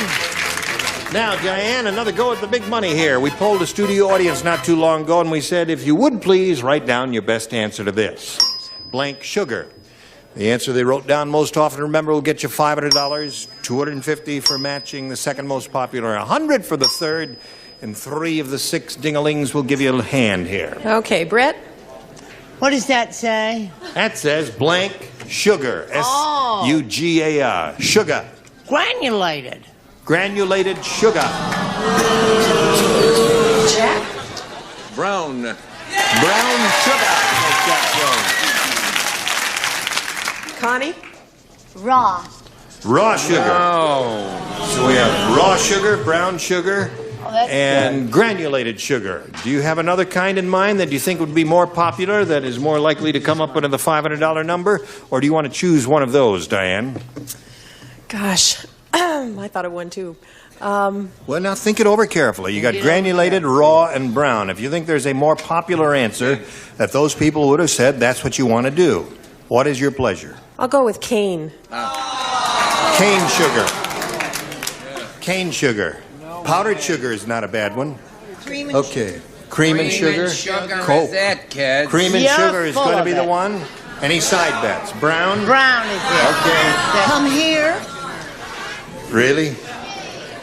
Come here, sugar. May we, Hi, May- sugar. may we see the $100 number? Right off the bat, you get cane sugar. All right, let's see what's under the $250 number. Sweet as sugar. Now, what's under the big one? Cream and sugar. Brown. The audience is all saying brown, and they're right. Brown sugar it is. Diane, you stand by. We're going to do a little business with America, then we'll carry on. 1, 2, 3, 4. Listen, this lady is involved in a mini-series which I would like to get more information on at this point. Would you tell us about it? We're having the best time. It's a Ross Hunter movie. It's a 4-hour movie. And it's a romantic love story, and it stars Donna Reed, and I'm her best friend, and it's wonderful. Do you get to kiss and all that? I don't kiss Donna Reed. Oh. I kiss Robert Altman. Oh, that's nice. Oh, very good. I've kissed him. He's wonderful. I'm Gene Rayburn. Join us next You're time for Match standing Game in my 79. life. Goodbye.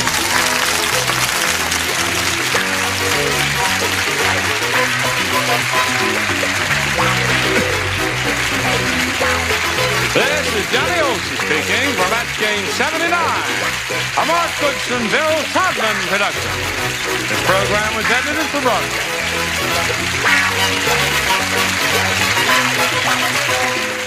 Get ready to match the stars from Sha-na-na, Bowser, Brett Summers, Charles Dodson Riley, from Mork and Mindy, Gina Heck, Bill Daly, and Fanny Flagg, as we play the star-studded Big Money Match Game. And now, here's the star of Match Game, Gene Rayburn.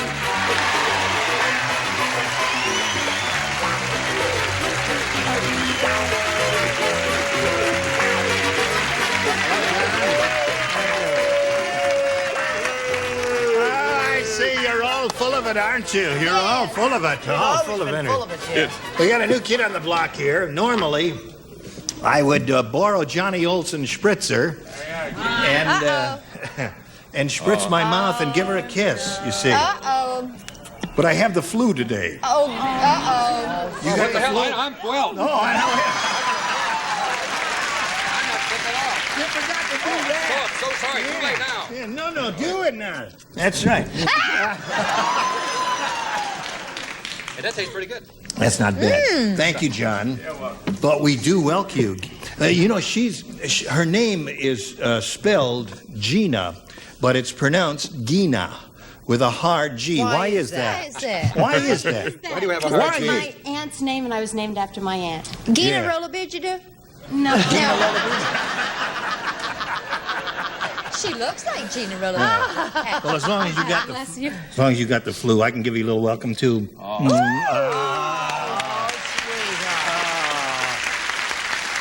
Let's say hello to Shannon Fernandez and Ed Doty over here. Welcome to the both of you. You'll be playing 2 games, and now we want to get acquainted with you. And let's find out about Ed first. Well, I'm recently married, recently graduated from college, and recently employed. Well, Okay. What do you do? I'm a savings and loan counselor. Oh, is that interesting? It's fun. Good. Yeah. Meeting people. You turn people down? Rarely. There's a good man. There's a good man. Now, how about you, my dear? Well, I'm a 20-year-old housewife and mother from Rancho Cucamonga, California. I've been married for 3 years to a deputy sheriff, and we have 1 2-year-old little boy named Cameron. I enjoy playing the guitar, interior design, and creative writing. Oh, all right. Here we go. Good luck to both of you. Ed, you may go first with A or B. A, please. A it is for Ed. Marcia, would you hold on to this, please? What's that? And if I need it, you hand it back to me. It's my flu medicine. Oh, really? Yep. But you've been drinking that for years. No, I haven't.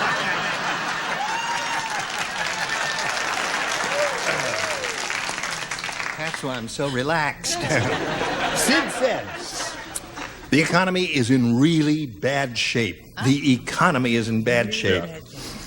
You know the saying, every cloud has a silver lining? Well, now every cloud has a blank lining.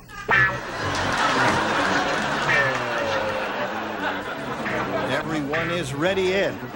Sid said the economy is in really bad shape. You know the saying, every cloud has a silver lining? Well, now every cloud has a blank lining. Green. What? Green. Green? You said green. Yeah. G-R-E-E-N. Yeah. Yeah. Green? Yeah, Did you say And green? this is the guy who advises people on financial matters? Holy mackerel. Well, You know how he said recently this, recently that, recently the other thing? He recently has given not so good an answer. what did you say? Well, I said on account of this, the first thing that usually occurs to me is copper. Copper. Yeah. Well, that is Less, that's a base metal. It's not Was silver. that better than his is all I want to That's know. right. Yes, it was better than Good, his. okay. But there are more base metals than copper. Right. How about 10, 10 to 10, 10 to 10, 10, 10? All To right. rhyme with In honor of Shannon Ray and Bolger, Nana. Tiger Haynes, and Nipsey Russell. 10. 10. Ray Bolger, Tiger, played what? Tin. Oh, they all played played the Tin Man in Wizard of Oh, Oz. that's right. They did indeed. Did you know that, Gina? Yes, So I did knew Green, that. though. Oh, you didn't did know that. And I don't know if I spelled it right, but I think silver is now going to nickel. Nickel. All right. That's another base metal. I What went very base- cheap lining. I went for a wooden lining here. A wooden lining. Every cloud must have a wooden lining. All right. Well, I was thinking of aluminum foil. Aluminum. Yeah. Right. But You you wrote started the aluminum. show without your glasses. Now you put them on. Why is that? I want to see what I'm doing. Oh. It's a good policy. I see. Hey, Ed's answer looked pretty good, doesn't it? That green, Right. after looking at ours, it's green was closer than us. Shannon, this is what your first round question looks like. The zookeeper said, he says, I'm in real pain. Oh, it hurts. That's what I get for trying to give a vasectomy to a blank.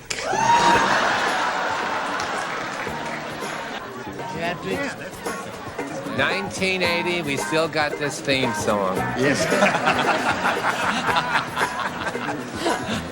Ready, Boy, are we Bowser? lucky. Almost. Shannon, the zookeeper said I'm in real pain.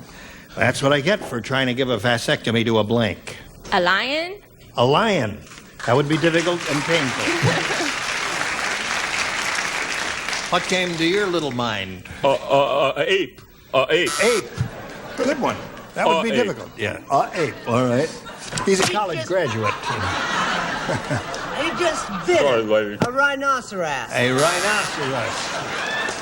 Hello, darling. So nice to see you again. Sad, isn't it? Yes, it is. I'm not taking my There you go. retainer off. I did mind readers and left my retainer for 2 weeks in the pocket of some prop man's pants. He went on vacation and hung them in a closet, and I didn't get my retainer back for 2 weeks. My tooth She moved out. loves her dentist. He gives her lollipop. Yes. Vodka, Right. bourbon, they're delicious. What they used to call me in high school. What? Stallion. Stallion.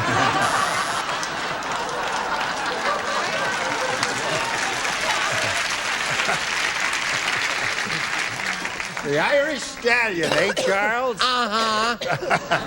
All right, Gina. Yes. I'm in real pain, said the zookeeper. That's what I get for trying to give a vasectomy to a To a gorilla. gorilla. Would be difficult. Oh, yes. They weigh 950 pounds. And I went the other route for How how much hard it does would a be. rhinoceros weigh? What? Wherever it wants. No, I went for a mongoose. I thought there You was went guys for a who- mongoose. I mean, I really don't go for a mongoose. An aardvark man. A mongoose is a snake, isn't it? No, mongoose Eat is like snakes. Oh, eat mongoose is monkeys the thing that eat fights snakes. But snakes. don't try to doesn't give one. It's a bird. things to- Mongoose they're is a very testy. bird. They don't like those. it? They get very It's a bird testy. eater. Testy. Is that very testy? I eh? tried to give one of those things. Excuse What's she got? Oh, boy. I just said gorilla. I'm sorry. Gorilla. Yeah. All right. Really, yeah. Lion is what we're looking for her. Now, neither one of you scored in the first round, but don't worry about that because the first round questions are indeed more difficult than the second round. But if you don't score in the second round, now we've got this message for you. Good by well, though. All right, now we'll go to round two, and Shannon, since he went first last time, you may go first this time. I'll choose B. B it is. What are you wearing? What's it say? Harry said, my doctor must be mad at me. He told me to take 2 aspirin and stick them in my blank. All right, Shannon. Harry said my doctor must be mad at me. He told me to take 2 aspirin and stick them in my blank. My bottom. Oh.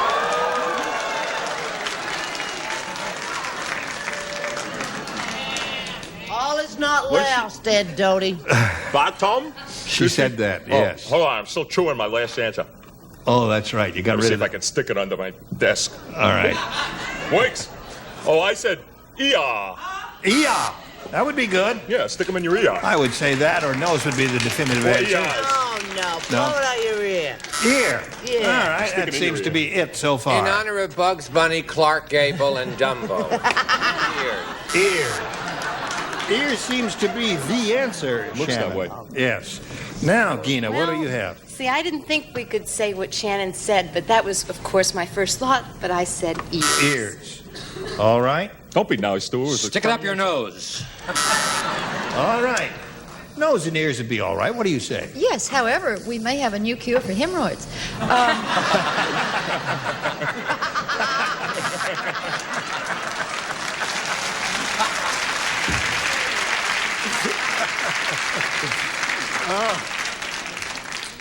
Now, Ed, here's the way it is. You're in the catbird seat. All you need to do is match one and you win. Jackie the comic said, that last performer was really a turkey. How turkey How was turkey was he?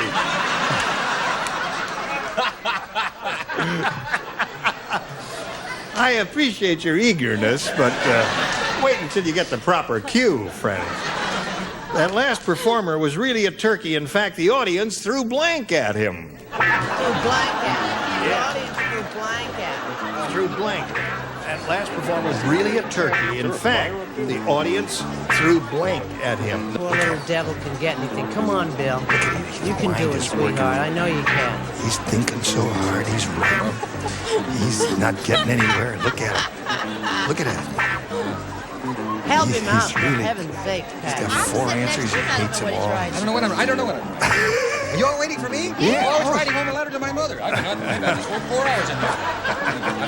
All right, Ed.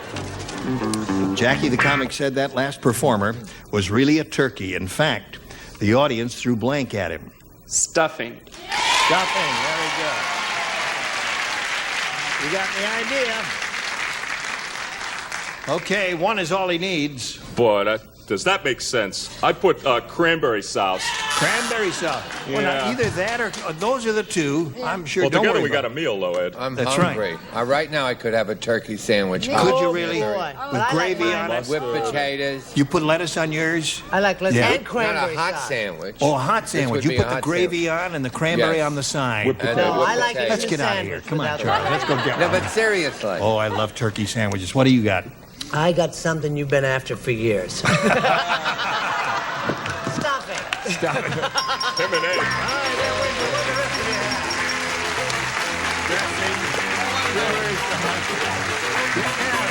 Now, Shannon, you're going to go, but only temporarily because you have game number 2 to play a little bit later, all right? See you in a little while, Shannon Fernandez. Right now, we're going to see how much money you're going to win. Here we go. Ed, we polled the studio audience not too long ago and said, write down your best answer to this. Blank 54. If you give us the answer they wrote down most often, we'll give you $500. If you match the second most popular answer, you get $250, and then for matching the third, you get $100. Now, 3 of these 6 loonies will help you This here. is number 1 right now. Hey, listen, could we turn on all their names, Ira? Turn on all the names. Oh, they have to put card. Everybody put a card in there.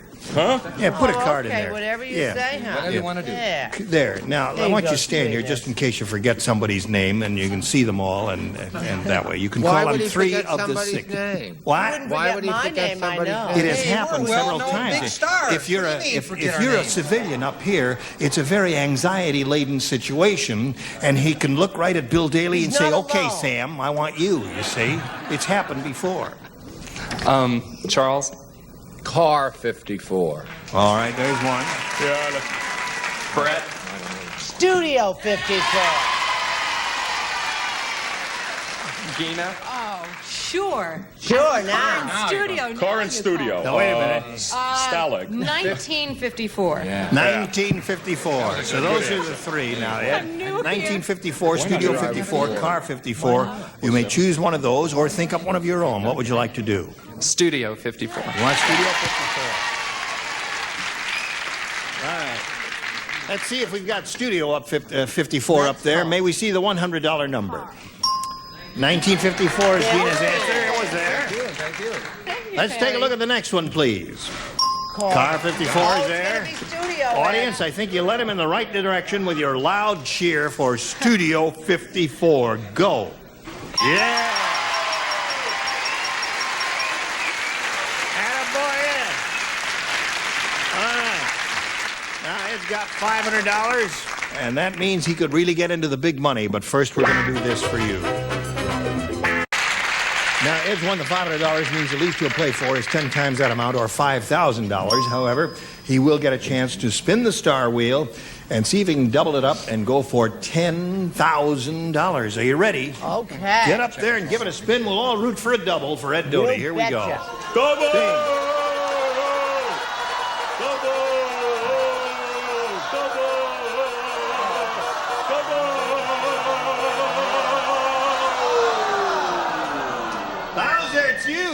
God love you. What's that say? Oh, yeah, Bowser. Okay. Bowser. That says Bowser. All right. I was reading it backwards. I'm sitting over here, wrong angle. How's it say backwards? Roswab. Roswab. All right. Ready? You write, and he'll give a verbal response later. All right. This is it. Blank napkin. Blank napkin? Blank napkin. Blank napkin. So, oh, I forgot to throw out my last answer. Studio You're ready. napkin. You put it in the slot? Oh! Roswab, are you on? All right, he's got it in there. Now, you give us the answer that matches his, and we give you $5,000. What do you say to that? Dinner. Dinner napkin, he says. All right. Good. The French revolutionaries are objecting to that answer there. They say, what do you say? Yep. No, well, I can't prolong this. I said paper. Paper napkin. Those were the two choices, probably. Dinner napkin and paper napkin. Was there anything else? I thought it was very personal. No. Huh? Linen. No, but paper Yeah, come napkin up and here and dinner say were that. two good choices. Now, you've got $500 and you still have another game to play, so let's bring your opponent back. Here comes Shannon Fernandez.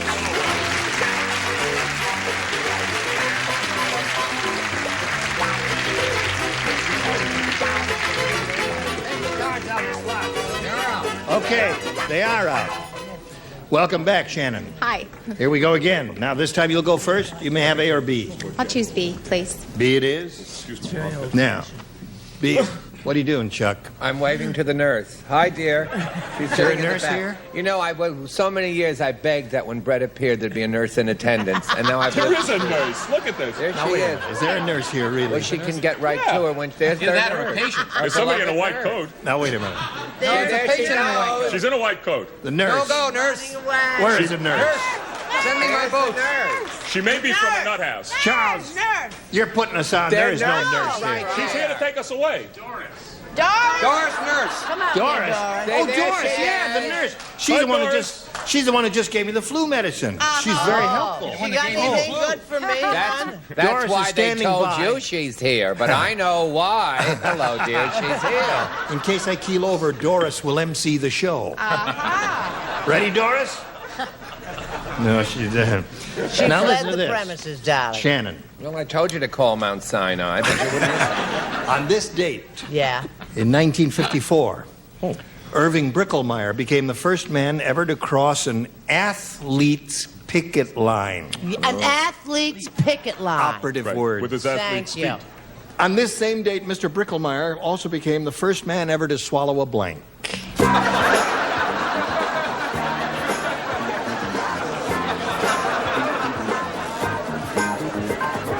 Remember, it's a first round question.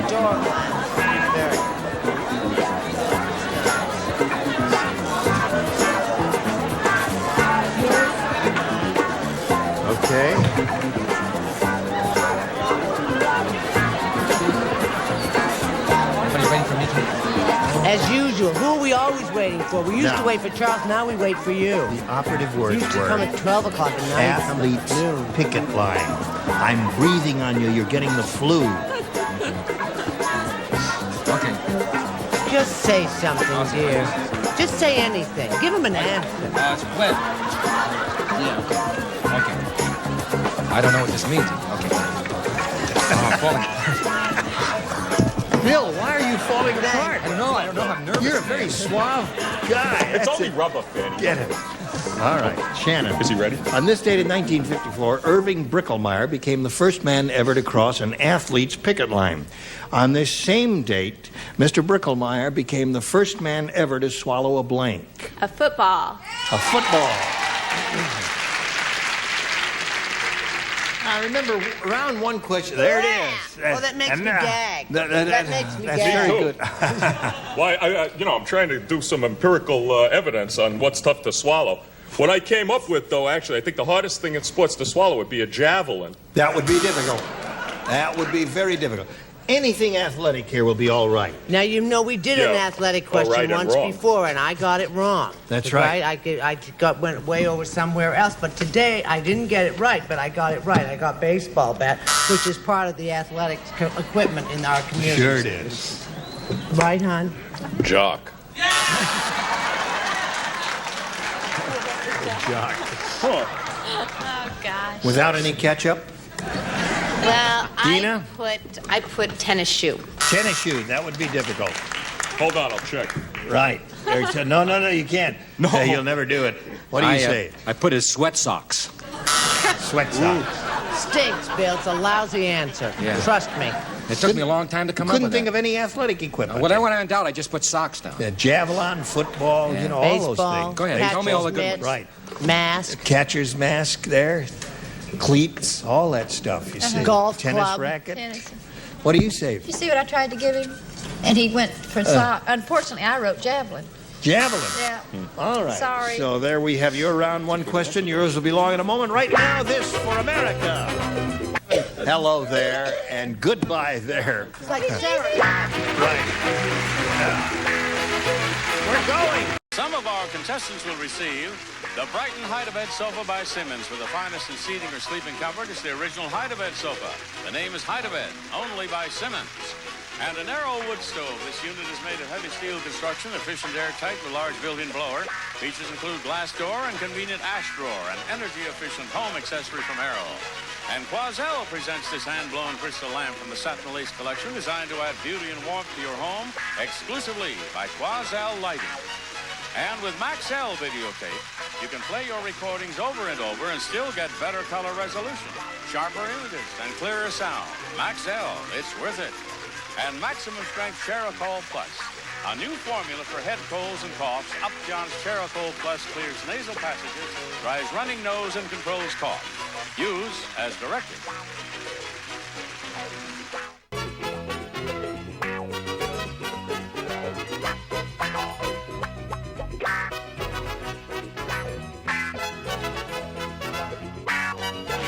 A Mark Goodson, Bill Todman production. This program is edited for broadcast. Get ready to match the stars. Richard Paul, Fred Summers, Dick Martin. From The Price is Right, Holly Holstrom, McLean Stevenson, and from Miss Merlin, Elaine Joyce, as we play the star-studded Big Money Match Game. And now, here's the star of Match Game, Gene Rivers.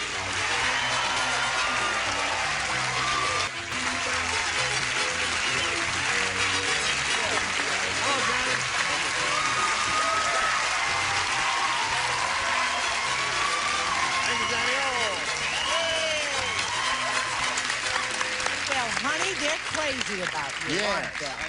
Seems like yesterday, doesn't it? We heard those familiar sounds. You remember Blanche Sweet? Or is it Norma Talmadge? No silent movie star. Blanche Sweet was a silent movie star. Now, Charles is going to be away for 4 weeks, but in his absence, his shoes will be more than adequately filled by Dick Martin.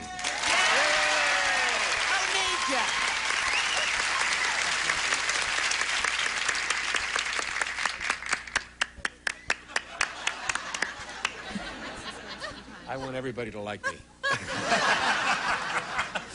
When did you change your ways? I just thought with the start of the new season and all, that's what I did. Is this the new season? Well, in syndication, there is no season. This happens to be the first taping of our new syndicated season show, but see, this show could play in the 8th week, in Baltimore. That's why the man came up and said, for God's sake, don't say anything about this being the new season. That's right. Yeah, that's why he said that. Let's say hello to Kate Rogers and Jack Young. Yay!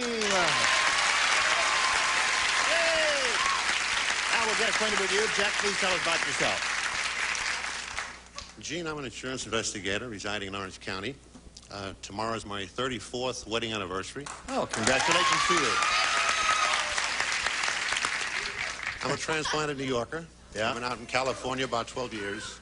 What'd he say? He's a transplanted New Yorker, lived in California for 12 years. That's why very good, hon. You're getting better. I was one of the biggest railroads on the East Coast who shall be nameless as a police officer, and I was privileged to accompany Nikita Khrushchev and Fidel Castro on their visits to this country. I have a son who's a 12-year Navy man, career Navy. I just had my third grandchild, finally a grandson, about 7 weeks ago. My daughter's in the audience. I'm very proud.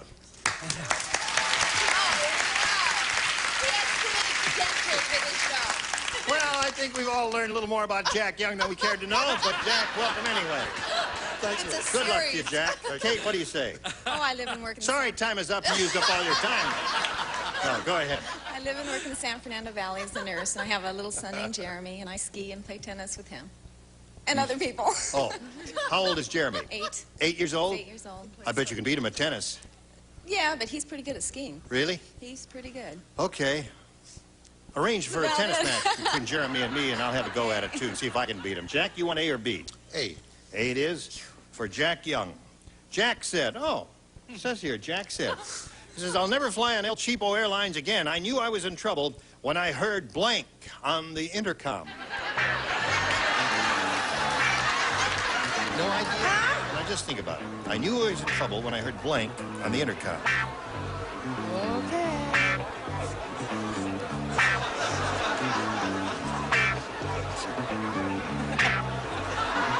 All right. Jack said, I'll never fly on El Cheapo Airlines again. I knew I was in trouble when I heard blank on the intercom. The pilots say help on the intercom. Help. The pilot shouting help on the intercom. Show us a nifty answer, Richard. Well, Come on, Richard. welcome to El Cheapo Airlines. I am your captain. My name, Jose Hernandez.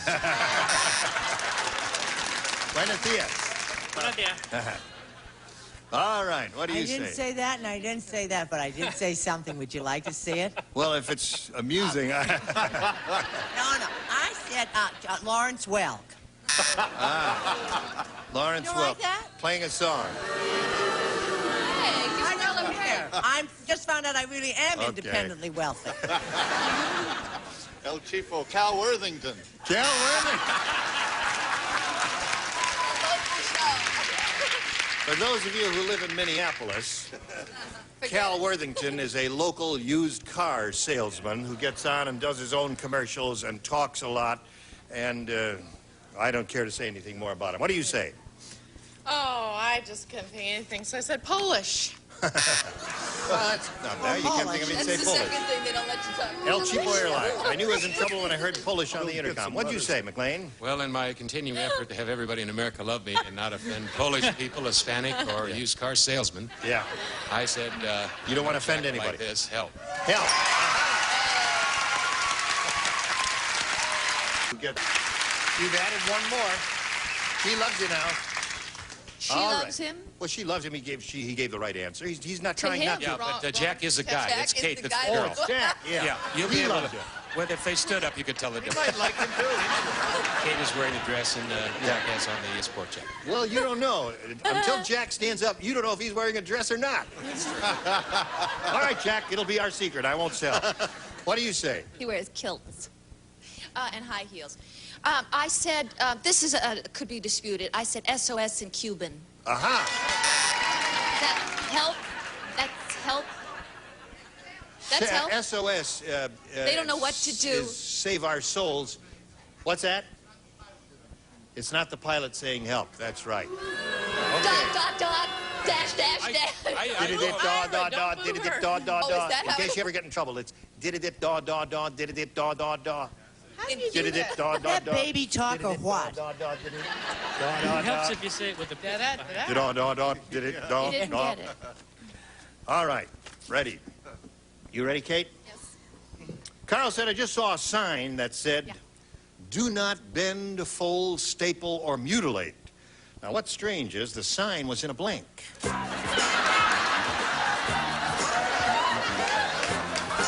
that a good one? Kate? All right. Why don't you read it aloud?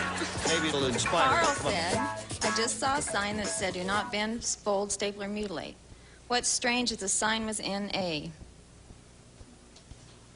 Now, where would be a strange place to find a sign like that, Kate? Kate? The writers are going to kill themselves. See, Kay's having a hard time, too. Do not bend, fold, staple, or mutilate in a box. In a what? I'm sorry. In a box. In a box. Oh, I'm glad someone has a worse answer than me. You only got to get one to tie. Right. And I struggled so hard between my two answers. I saw it at my photocopier. In your photocopier? Yes. Well, where in a photocopier. Boy, if they did that to McLean, he'd really go in somewhere. Right. Save it up. What'd you say? Why does McLean want everybody to like him? He knows that's an impossibility.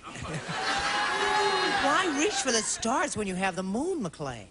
You see, there's still a smile on his face. That's You right. can't get to him. This is the new McLean. Oh, boy. No, I said this is a fabulous answer. You're going to love it. Bakery shop. Well, You say, I said an accordion. Accordion. Do not bend, fold, staple, or mutilate. No one understands this question. No. I hope the writers are listening. Hello. You know what we need for my answer? We need Johnny O to say, it's a new trash compactor. Aha. Brand new. Do not fold, bend. Well, now that makes some sense, because a trash compactor would bend, fold, and mutilate, wouldn't it? Sure would, Gene. Did you want my answer, Gene? Yes, I'd like to see it. Okay, here it is, America. I said restroom.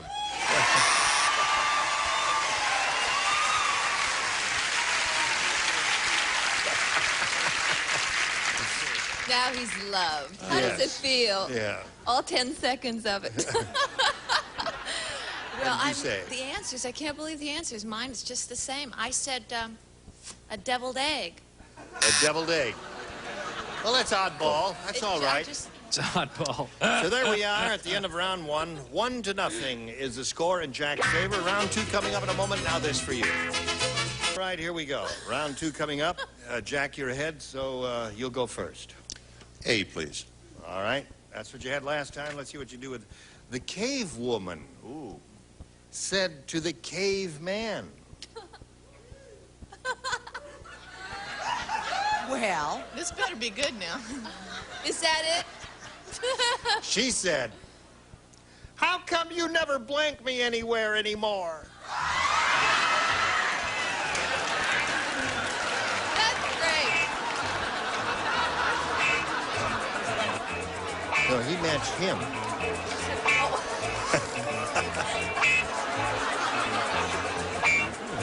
Ready, Jack?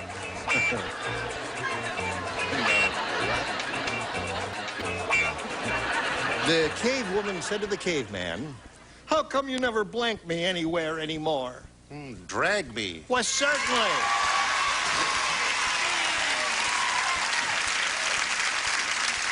That question immediately conjures up the picture of the caveman dragging the woman by her long hair, you see, as you've seen listen, that in I want to cartoons. tell you for the last time. What? No, I want to tell you. That's what you always say. You say this does this and that does. No, wrong. Not as this group up here. Now maybe you'll have better luck on the. You bottom. mean none of you said that? Go ahead, Richard, I'll what'd you show say? Well, before he drags you, he's got a clubber, doesn't he? How come you never clubbed me? Yeah, but you see, I know it didn't fit perfectly, but it was close. club me anywhere anymore? No, that ain't it. Anywhere, like on the Jack bottom. came up with the answer. Now, what the does that answer. look like to you? Club. Very good. Beat.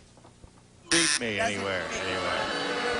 I've gotten 3 boos in a row. I'm going back to Manhattan. I'm with you. Say drag. Of course. Drag. Drag. Are you in? Oh. In drag. Yeah. How come you never blank me? How come you never drag me anywhere anymore? Well, I'm still working on the last question, so my first answer was, how come you never full spindle and mutilate me anymore? But then I said, no. Then I said, take, and it's kind of like close to drag, you know, like fetch. No, we were looking for drag. Okay. Nice try, though. I won't All right. We come to you, Elaine. I just want to be loved.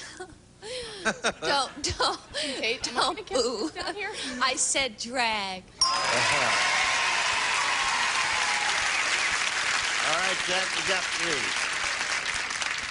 3. Kate, you need 3 to tie, 4 to win. Pete said, I just received my application for the Oscar Mayer sweepstakes. It said, you may already be a blank.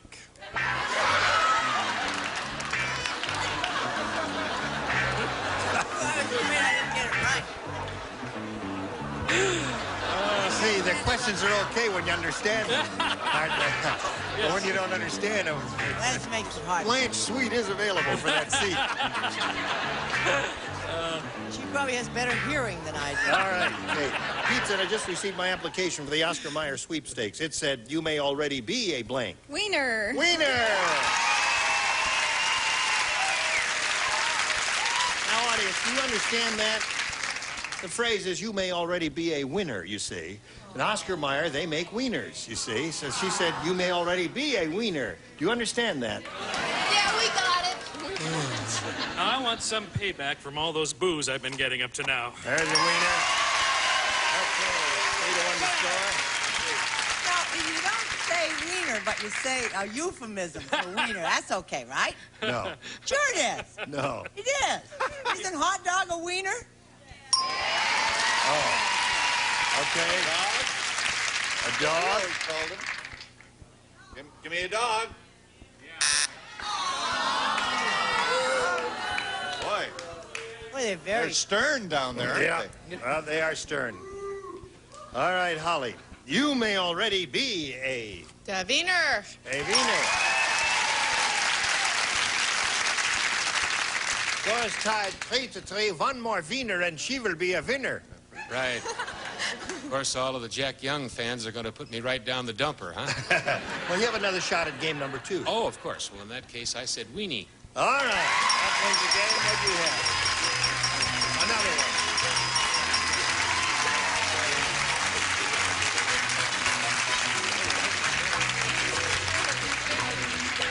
What's that? Oh, the girl is waving the commercial card. All right, well then, you stand there, a little blue dot there, and watch this commercial. There's a monitor right over there. You'll be able to see it. We'll hurry right back here. Okay, bye. Hey, where'd you go? Show Mr. Gene Rayburn. Thank you, John. Okay, here we are with Kate Rogers. He's won game number 1. And here's what we're going to do now. We're going to give you a shot here at the audience match where you could win over $10,000. Good luck to you. Kate, we polled the studio audience not too long ago, and we said, write down your best answer to this. Louis blank. If you give us the answer that they wrote down most frequently, you'll get $500. For matching the second most popular answer, $250. And for matching the third, $100. 3 of the 6 stars can offer some assistance here, but I advise you to call on the ones who are trying to get your attention only. Well, I'll have to call on Brett. Louis Armstrong. There's one. McLean? Louis Nye. Louis Nye. And, Richard. I like Louis Nye myself, but how about Louis the 14th? How about Louis the 14th? You have Louis the 14th, Louis Armstrong, and Louis Nye. Do you want one of those, or have you got a better idea? I think I'm going to go with Louis Armstrong. Okay. Let's see if Louis Armstrong is up there, and if so, where? May we see the $100 response? Louis the 14th. Hey. There's Richard's answer. Now let's take a look at the next one, please. Louis Louis. You know who that was? A song. It was a Would you like to sing it? nasty song. How's it go?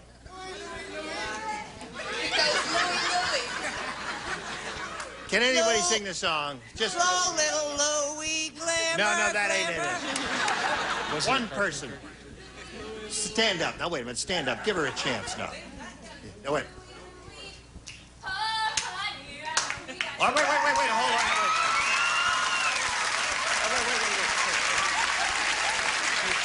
can't sing the song unless you got a microphone. I'm going to bring the mic down here so you can sing it. What's your name? Okay, Sherry Wilson. Sherry Wilson. Where are you from? L.A. Yeah.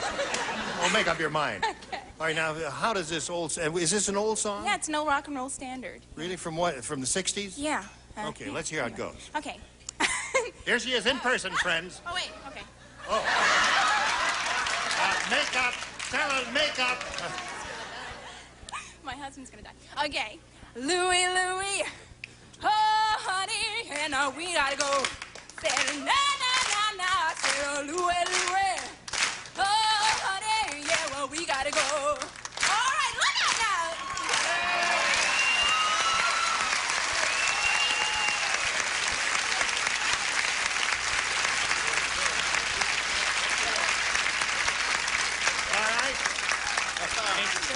Johnny will have some kind of little prize for her. $1.98 or something How about for a big singing that prize?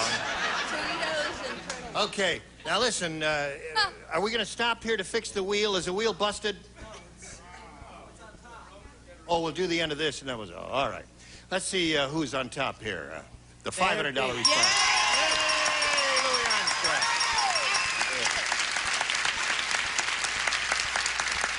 Now, all right, here we go. The wheel is fixed, and now we'll let you step up here, my dear, and give the wheel a spin. If you double it up here, you will be playing for $10,000.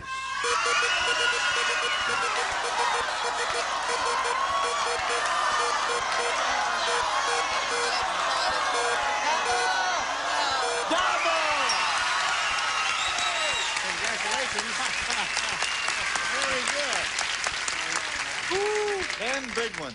Yes, sirree. Face me if you would, please. You got somebody out there rooting for you? Who's there? Jennifer. Louie. Where is she? Over there? Over there on the end of the white dress. All right, she's going to hold the thought for you. Good luck to you. This is it. Blank generation. Blank generation.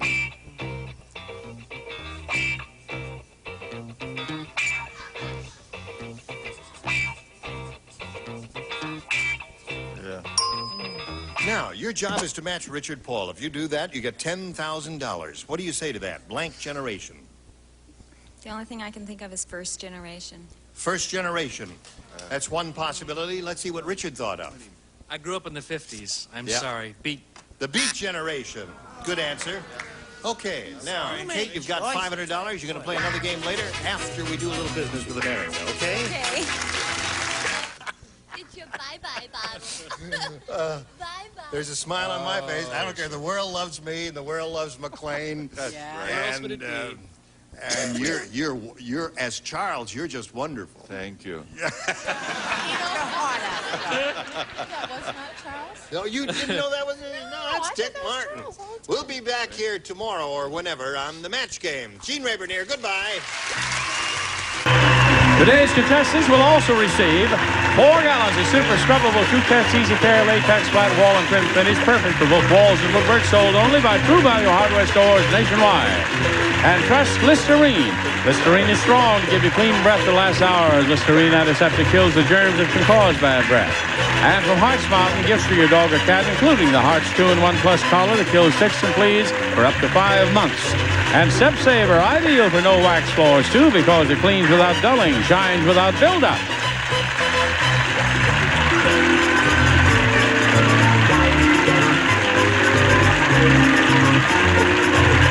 This is Johnny Olson speaking for Match Game, a Mark Goodson, Bill Todman production. The program was edited for broadcast.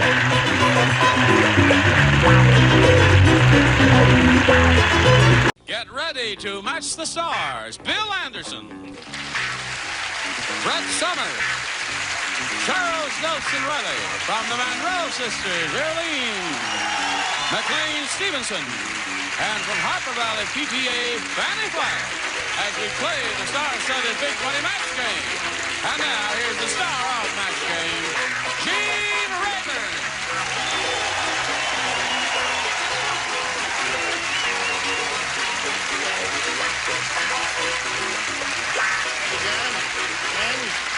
Hello, stars. Hi, Gene. Are you all ready to have a go at it? You know, seems like we haven't done this in a long time, doesn't it? We haven't.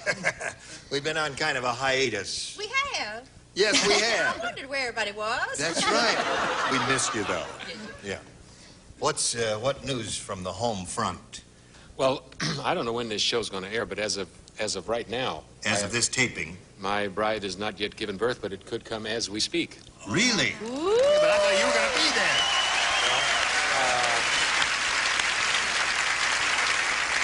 Maybe it's a good idea we did talk about this. I am planning to be there, so in the event that during the course of the show you just see an empty seat, you'll know first of all that it's...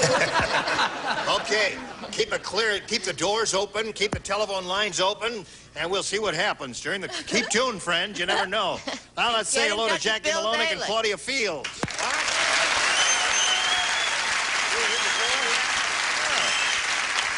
Let's get acquainted. First, Jackie, tell us about you, please. Oh, hi, I'm a kindergarten teacher, and I have a couple of neat kids that climb mountains and explore Sweden and Norway and keep me broke, and I love it.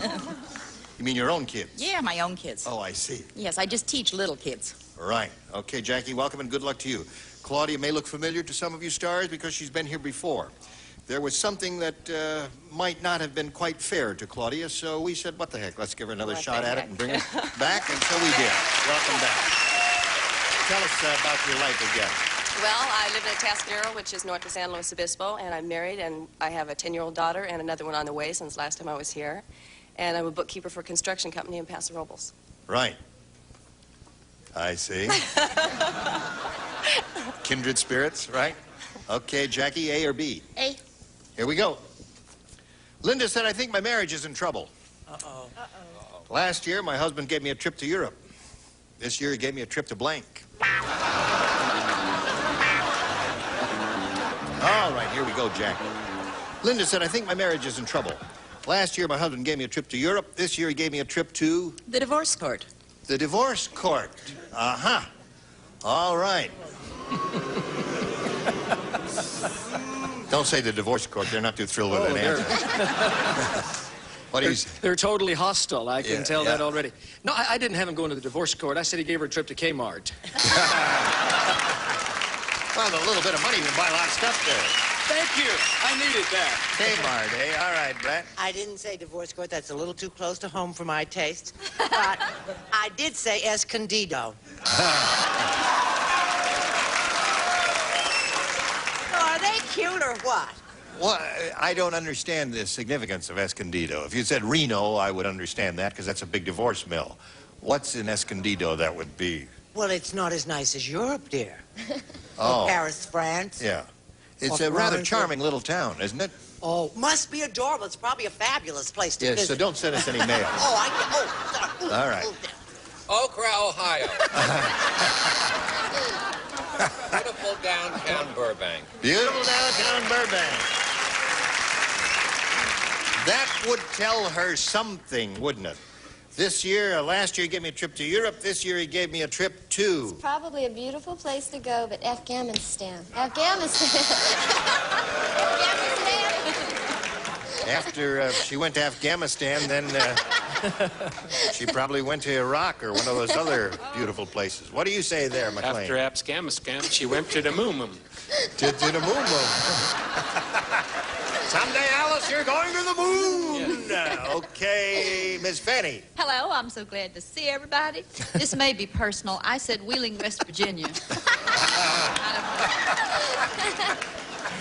Sooner or later, we all have to go to Wheeling, West Virginia. Oh, yeah. We can say that because this show doesn't go there. We tried to get them to take it, but they kept sending it back. All right, Claudia.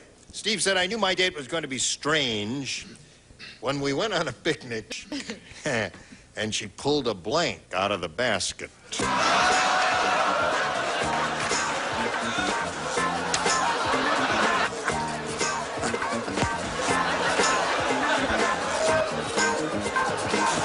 McLean, you were giving Earlene a little help there, were you? No, just getting a little for myself. Oh, I see.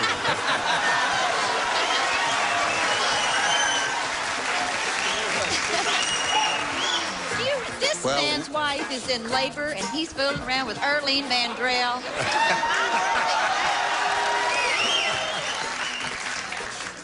You see what kind of people we're dealing with out here, stars?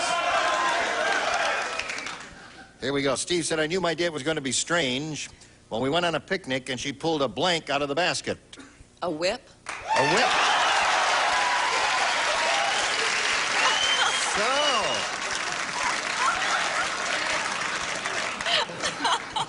I suppose you also own a black garter belt, huh? Doesn't fit anymore. It doesn't fit anymore? You hear what she said? It doesn't fit anymore. All right, go, Bill. I had a friend that lived in Wheeling, West Virginia. Yeah. He said every morning he could wake up and raise the window and listen to the birds hack and cough. I said pulled a frog out of the picnic. Pulled a frog out of the picnic basket. Frog out of the picnic basket. They turn so quickly. Right. Have you noticed? 8 minutes ago, they loved you. Never has a group lacked as little loyalty as this group. As much I can't believe. A woman who's going to have a baby would say whip? Yes. Good gravy, Marie. No, she pulled a snake out. Pulled a snake out of the basket. Well, you don't understand it, you see. What it is, you know, in India, when they put little snakes, they do little dances and they carry on. I like We understand. Thanks. Play your piccolo next. All right, Charles. I don't understand my answer. A Gene Autry leather whip. A Gene Autry leather whip.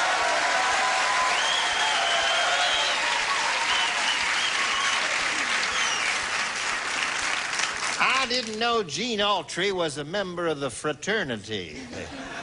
But we'll find out what Arlene... knew things were going to be strange. We went on a picnic. She pulled a whip out of the basket. What do you say to that, Arlene? This has been booed before, but snake. You're going to say it anyway. And when they boo them, you see, say something else. You can hold the answer up, but say something else. Okay. Because they won't know the difference. What did I What do you say there? I said a raw chicken stuffed with okra. A raw chicken stuffed with okra. I can hardly wait to go on your picnic. What'd you say, Miss Southern? My Claudia, my dear young lady, I can understand Charles having whip as an answer, but you, who look so wholesome, I said whip too. The Whips have it. 2-0 to score. That's round one. Round two coming up right after this.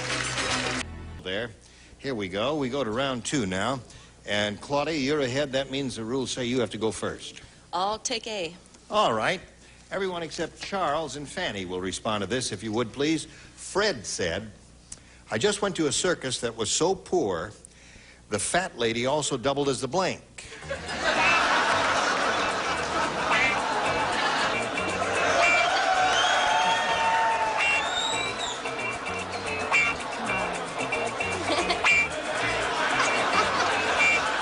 Maybe later. All right. All right. Fred said, I just went to a circus that was so poor, the fat lady also doubled as the... Elephant. Elephant.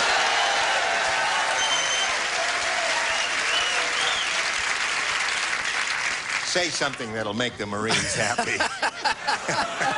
I don't think there is anything that would make them happy. Oh, sure. No, I really started to say elephant, but I said tent. Tent is good. No, that's good. Wrong. Tent happens to be pretty good. What do you say, Brett? I think that entire group out there is deranged. Listen, I don't think they've been out of camp for a long time. Maybe we ought to put a barrier up here. Where are you guys from? Pendleton? All right, get him on camera one time there.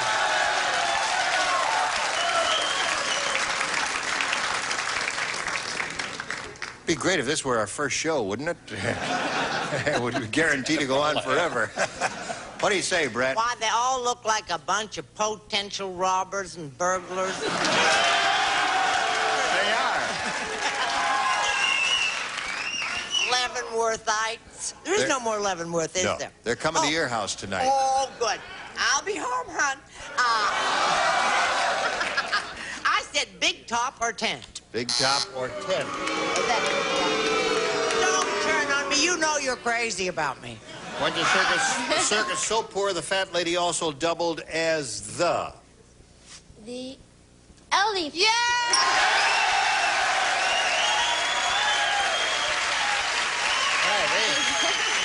I want to say that I really think you guys are special, especially since that I spent a lot of my life in Oceanside.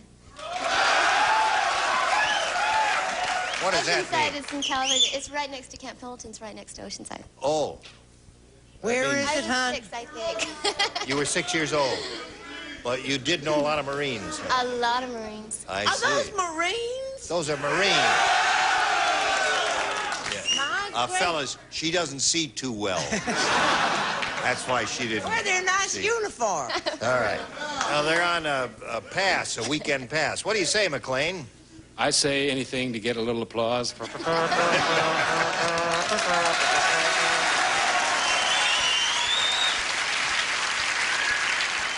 I said elephant. Elephant.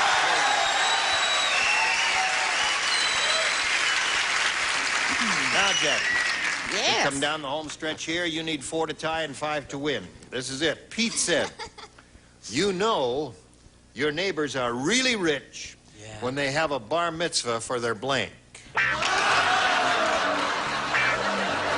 do all you Southerners know what a bar mitzvah is? A bar mitzvah is when a young male, I guess only member, I'm not sure, a young male member of the Jewish faith reaches the age of 12 years old, and they have a big 13. Okay. All right, listen. Not bad for an ex-Catholic.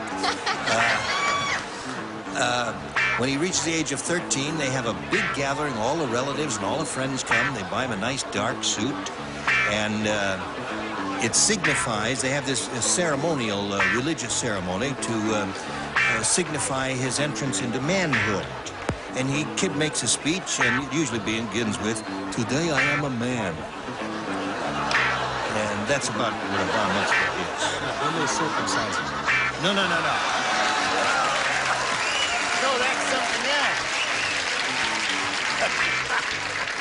No, they did that when he was an infant. And you didn't get a party for that? No.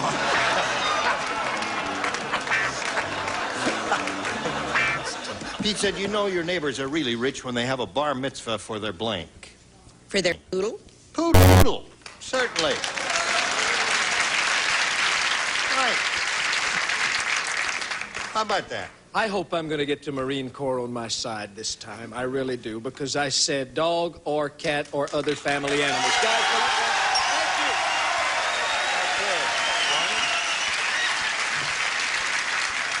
you. Yes, ma'am?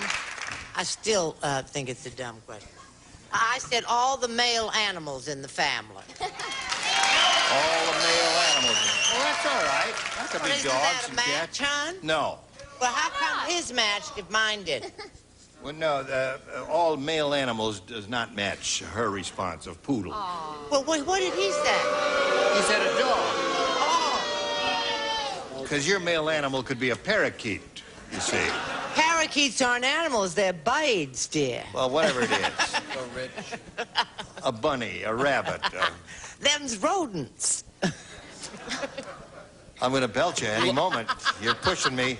Loaf of rye bread. Bar mitzvah for their loaf of rye bread. Give me that. No, that's very rich. Not so rich would be a dog, but very rich is a loaf of rye bread. And a boy, Chuck, you stick it in. Oh, listen, with that new wig, you look, your brain is working better. It's an old one. Ha ha. Well, it looks great to me, pal. Erlene, you know your neighbors are really rich when they have a bar mitzvah for their. We're there. Poodle dog. Dog. 4-2 the score. You got to match McLean and Fanny to tie. What do you say? I said dog. Dog. 4-2 the score. I don't know. I said pet. Pet. All right, so that means Claudia wins the game. Come on down, Claudia.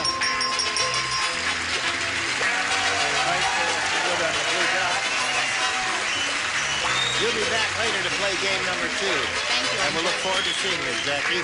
Right now we have this for America. Star of our show, Gene Rayburn. John? All right, Claudia. Shall we? Shall we? All this is for your benefit, my dear. We polled a studio audience and we said, write down your best answer to this. Angela Blank. Oh, boy. Angela Blank. 3 of the 6 stars will assist. Sing out one at a time. Brett. Fly away, little yellow bird, Angela Lansbury. Angela Lansbury. Fanny.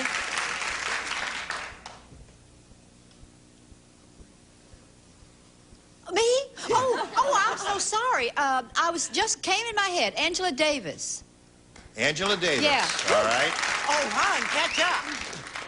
Who's trying to catch your attention? Who is establishing eyeball contact with you? McLean. See, you gave her your eyeballs for a moment. I did. Yes, you Yes, did. I know, but and then that's why she called on you. I understand. Don't Well- give your eyeballs if you don't want to be called on. Or let anybody drink out of your beer can or use your comb. Right.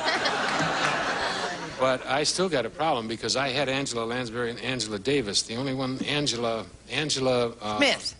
Angela Crest Forrest. Friend of yours. A close friend or just an acquaintance? Passing acquaintance. A passing acquaintance. Yes. Right. All right. So there you have Angela Lansbury, Angela Davis, and Angela Crest Forrest. She was the First Lady Marine, Lieutenant Angela Crest. Very well known. All right, you want one of those, or do you want to choose one of your own? Think carefully about Crest Forrest now. That might be a winner. I think I'll go with one of my own, Angela Cartwright. Angela Cartwright. You really want to do that? I think so.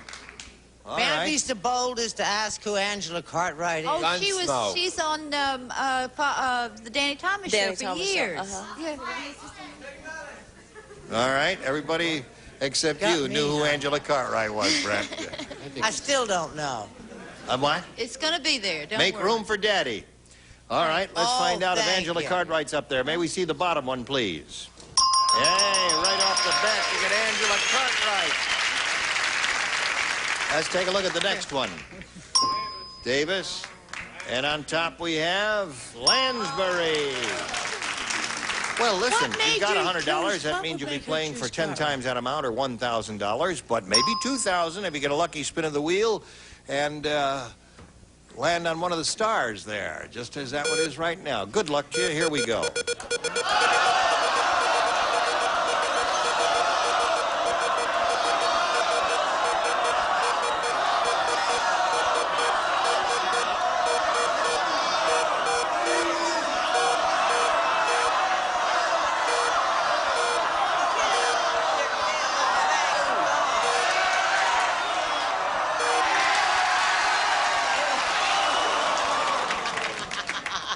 That is the loosest wheel I've ever seen. Boy, I thought sure was going to stop. They oiled that wheel. Do it Listen. again. You're playing for $1,000. Bill You was ready so there, Bill? pleased. He said, oh, it's going to be you, Brant. Good luck to you. Here it is. An American blank. All right, let me just make sure that Bill understands what we're all talking about here.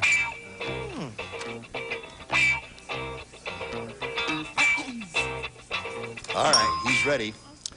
Now, your job is to match him. If you do that, you get $1,000. Simple as that. Nothing to it. What do you say? Flag. An American flag.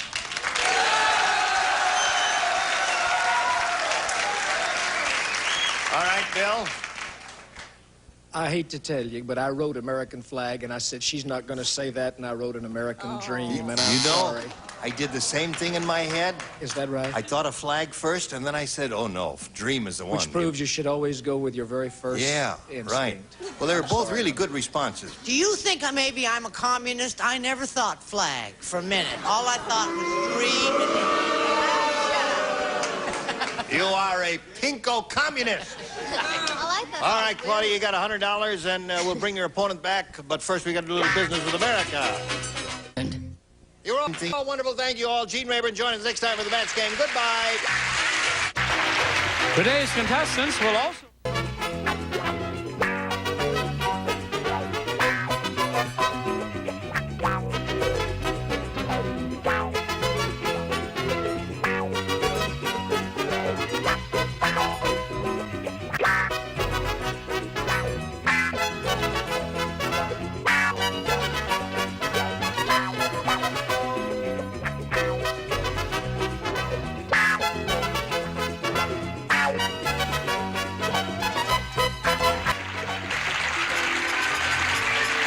This is Johnny Olson speaking for Match Game, a Mark Goodson, Bill Todman production. This program is edited for broadcast.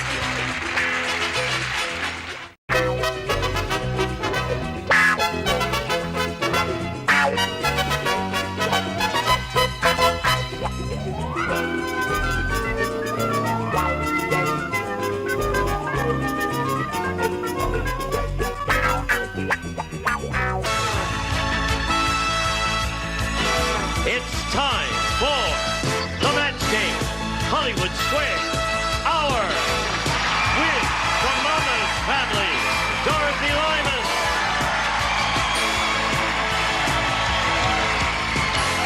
Dick Martin,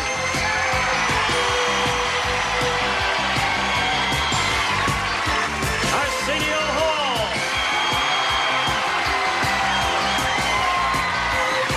Allison Orngren,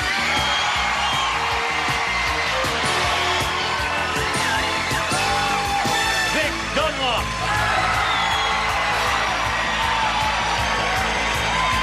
and the stars of the Match Game, Hollywood Squares Hour, Gene Rayburn and Joan Bowman.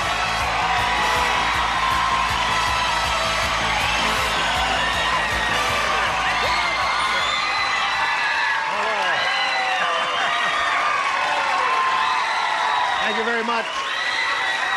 He's wearing your clothes. He's wearing your clothes. That's right. Oh, already it started. Listen, everything is okay. We love your enthusiasm, don't we? But the high-pitched screaming has got to go. Please. Stop that. Now, would all of you join John and me in welcoming our stars with a brisk round of applause? Hello, stars! This is our first show of 1984. Do not forget. First show? Yes. First show of 1984. So our new Vic, you're a star. I don't care what they told you in the office. You're a star. I gave up everything for Arsenio. years. It's a pleasure to be here. Nice to have you back again. Nice to see your body, Dick. Thank you, Eugene. Listen, speaking of bodies. Thank you. Excuse me just a minute. No, not you. Oh. Now, I don't know whether you got to. You've got to see this in its entirety. Take my hand, would you, please, madam, and step down here, and we'll do a little modeling here. You've got to see the whole thing. Because here's a mark right here, the red mark. There's a lot of light there.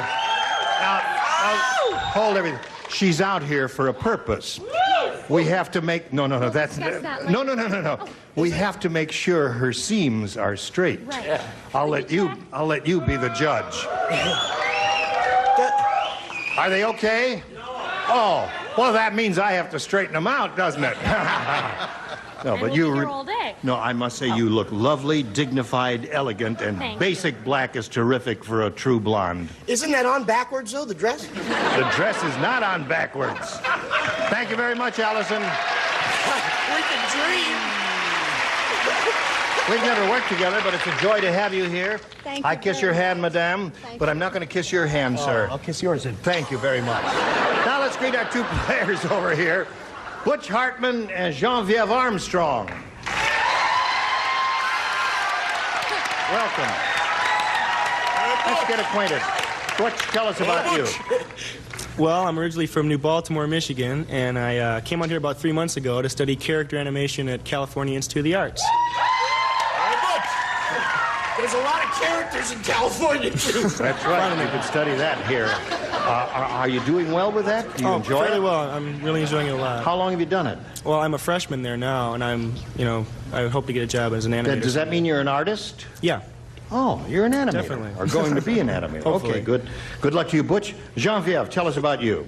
Well, I'm a newlywed of 7 months. I work as a secretary in Burbank for a psychologist, and I'm a soloist. I do opera and pop and singing telegrams. Really? Woo! It would be nice somewhere along the line if we could get a sample sometime if you feel inspired. Maybe not at this moment, but anytime you feel inspired to give us a little sample, just call my attention to it and we'll let her rip, okay? All right, let's play the match game. Here you'll have 3 opportunities to match as many of the loonies as you can. The one who's done that most often at the end of the 3rd round will be the winner and go on to challenge our returning champion on Hollywood Squares for a chance to win up to $30,000. Butch, you won the toss. You go first. You want A or B? A, Let's go okay, with thank B you. for What's Butch. that? Oh, B you for want Butch. B. All right, B it is. Here we go. He wants B. Weird Willie is the world's weirdest magician. One guy's ahead of the rest of you out there. That was Weird Willie out there. That was Weird Willie out there. Here's how weird he is. Instead of pulling a rabbit out of his hat, he pulls it out of his blank.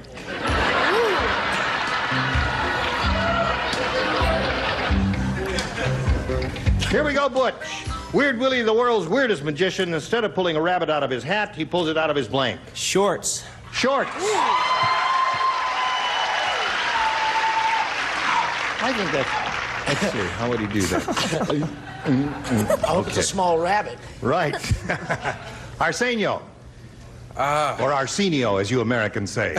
In my country, we say Arsenio. If Fred Travelina were here, he would know. What would he Inside joke. Yeah. Nancy and I were sitting around the other night. No, I have pants. Now, think about it. Come on, guys. The judges, I know. That's all. Yes.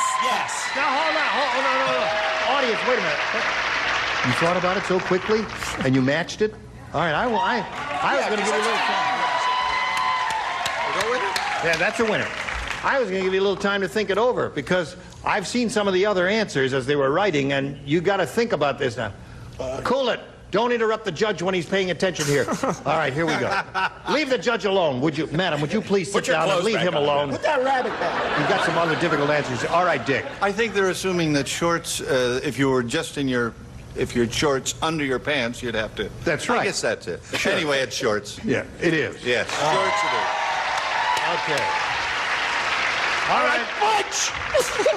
I was always under the impression if you were going to take a nice furry bunny and put it somewhere like that, you wouldn't be wearing underwear. So, I said pants. All right, that's another blank. Yes, oh Okay. Instead of pulling a rabbit out of his hat, he pulls it out of his shorts, according to Butch. What do you say? That's what all these people meant when they said pants, and I had a vested interest in that because I also said pants. All right. 4 for Butch. Butchie. Butchie. Now, what do you say? Well, I wanted to say gorgonzola, but I said fly. You said fly. All right. Well, that counts, surely. So the people I know pull flies out of their shorts. All right. Now, okay, Vic. Hey, Vic, let's have an answer. Answer is pants. Pants. Well, Genevieve, you got some catching up to do here. I may have to ask you to sing sooner than you thought. Here we go. Dumb Donald was so dumb. Was he? When the police arrested him, he used his one telephone call to call blank. That's how dumb he was. He used his one telephone call to call blank. Happy New Year. Look at her. All right. Lower tier She's gonna is be ready calling her already, psychologist except soon. Ready, Allison? Yeah. Okay, here we go with Genevieve. Dumb Donald was so dumb, when the police arrested him, he used his one telephone call to call... Mommy. Mommy. Very good, Genevieve. She got the idea. I think it's a wonderful answer, don't you? Yeah. You don't have it. Actually, no. I have jail. I figured Donald would call the number on the phone there, and that would be a real dumb Donald, okay? I think he's dumber than Dumb Donald. Arsenio is Donald in Serbo-Croatian, I believe.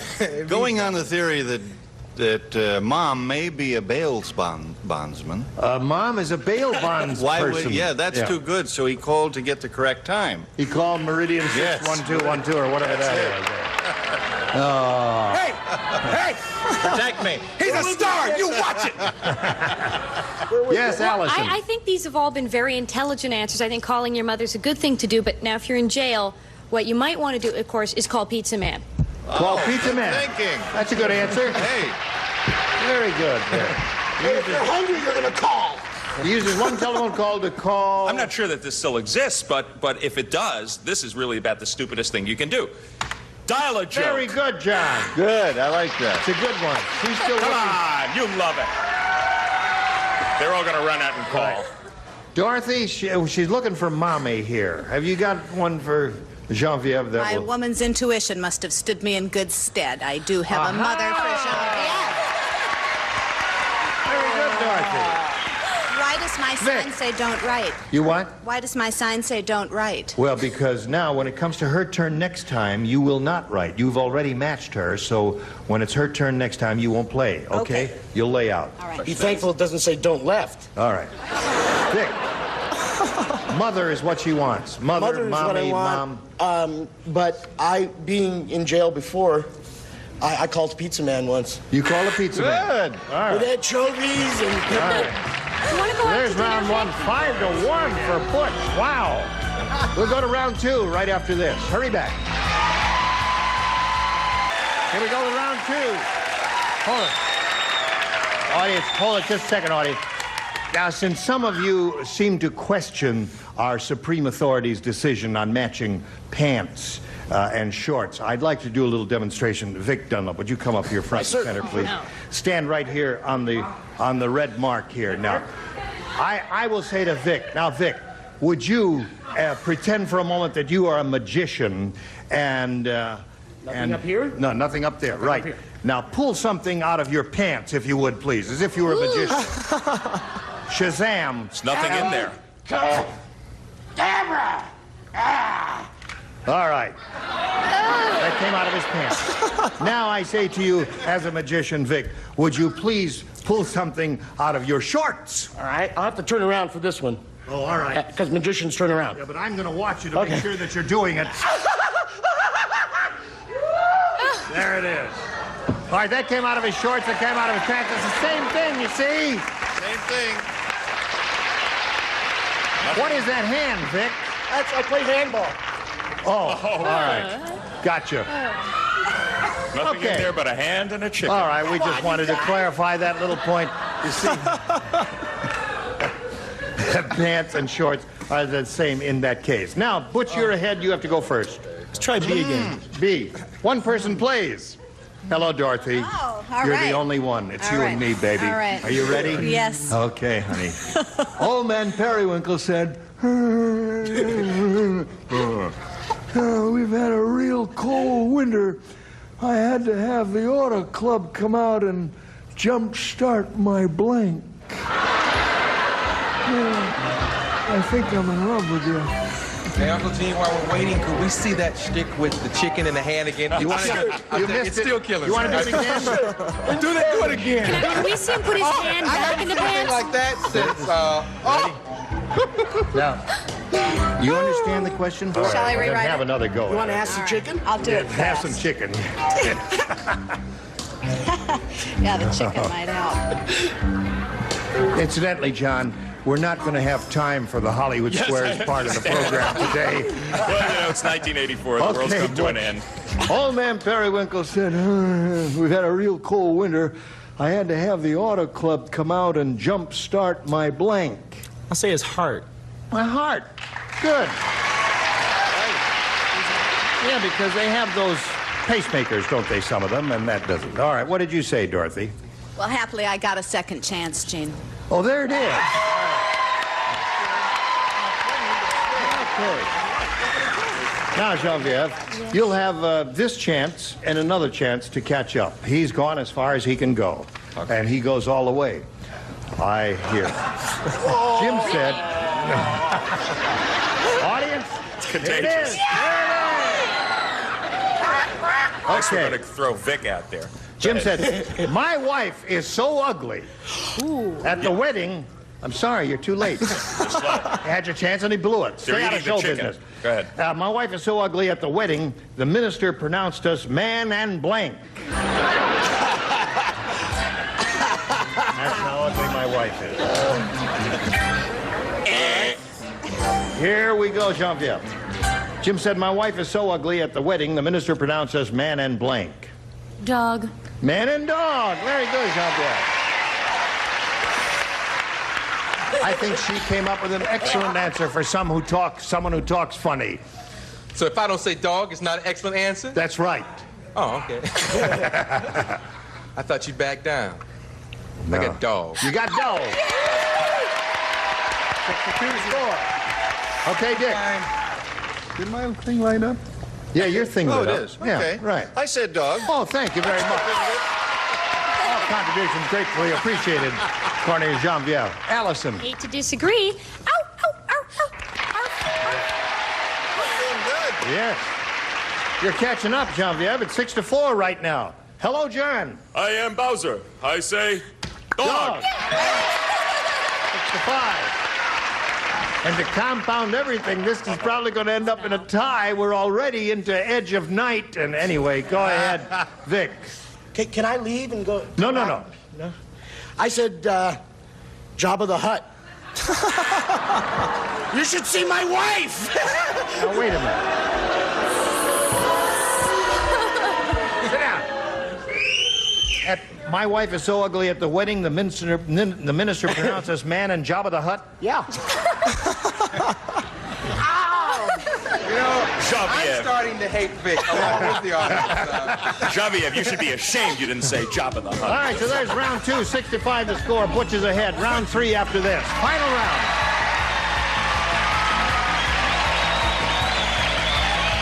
Round 3, final round. All right, ding, there's the button.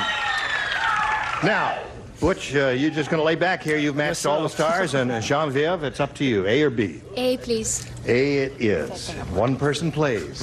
Guess who? Mr. Dingbat. Whatever he answers, What's just happened? boo That- him. It moves. That thing is moving. Even if it's I right. love you, Gene. No. Don't touch me unless you love me. Okay. All right, there. Oh, I'm playing. Now listen to this statement. Okay. Lawrence suffers from turkeyosis. You know what that is? That's a disease, the mistaken belief that you're a turkey. It's a kind of a hallucinatory thing there. I used to be that way. You're right. You used to think you were a turkey.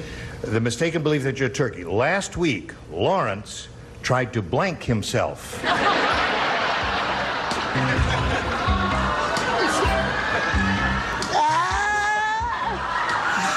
What are you, a police department? Come on.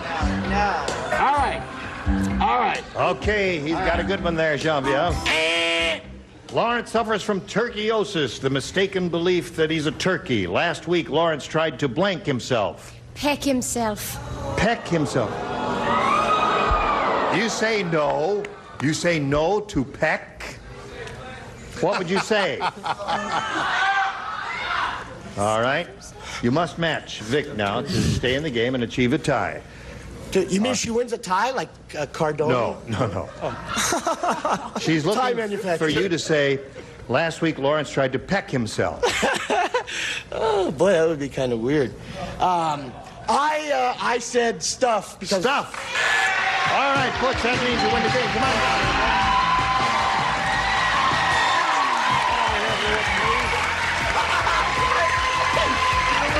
We didn't even hear you sing. Can you give us a little? Hold everything. Stop the music. She's going so soon, and I did promise that she could warble just a couple of notes for us. Would you like to do something? Okay. A cappella, can you do it? Acapella. A cappella. Today's your birthday. Yes. Happy birthday, Gene Rayburn. Happy birthday to you. Brava. Very good. Thank you, Genevieve. We're going to save some gifts away from the match game. Genevieve Armstrong. That's Keeper. All right. Now it's time to... Where are you going? Just hang around here with me, Butch. I'm your friend. That's right. Okay. We're going to bring on 3 more celebrities. We brought in the rest of the set. I'm going to trade places with John Baumert over there. We got lots more excitement coming up. We'll be right back. Don't go away. A member of our studio audience will receive Jules Jurgensen elegantly styled watches, ladies quartz analog with rectangular case, 6 diamonds and mesh bracelet, plus a gents quartz analog day date in a carat-clad case with matching bracelet, furnished by Jules Jurgensen. It's time for more of the match game. Hollywood Square, our quiz from real people. David Ruprecht. From Hotel, Nathan Cook. Christy Clary.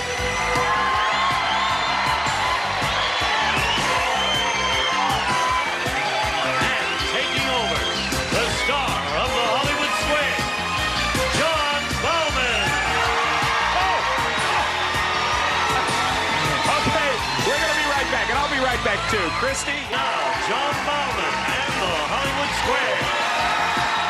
That's for you, Butch.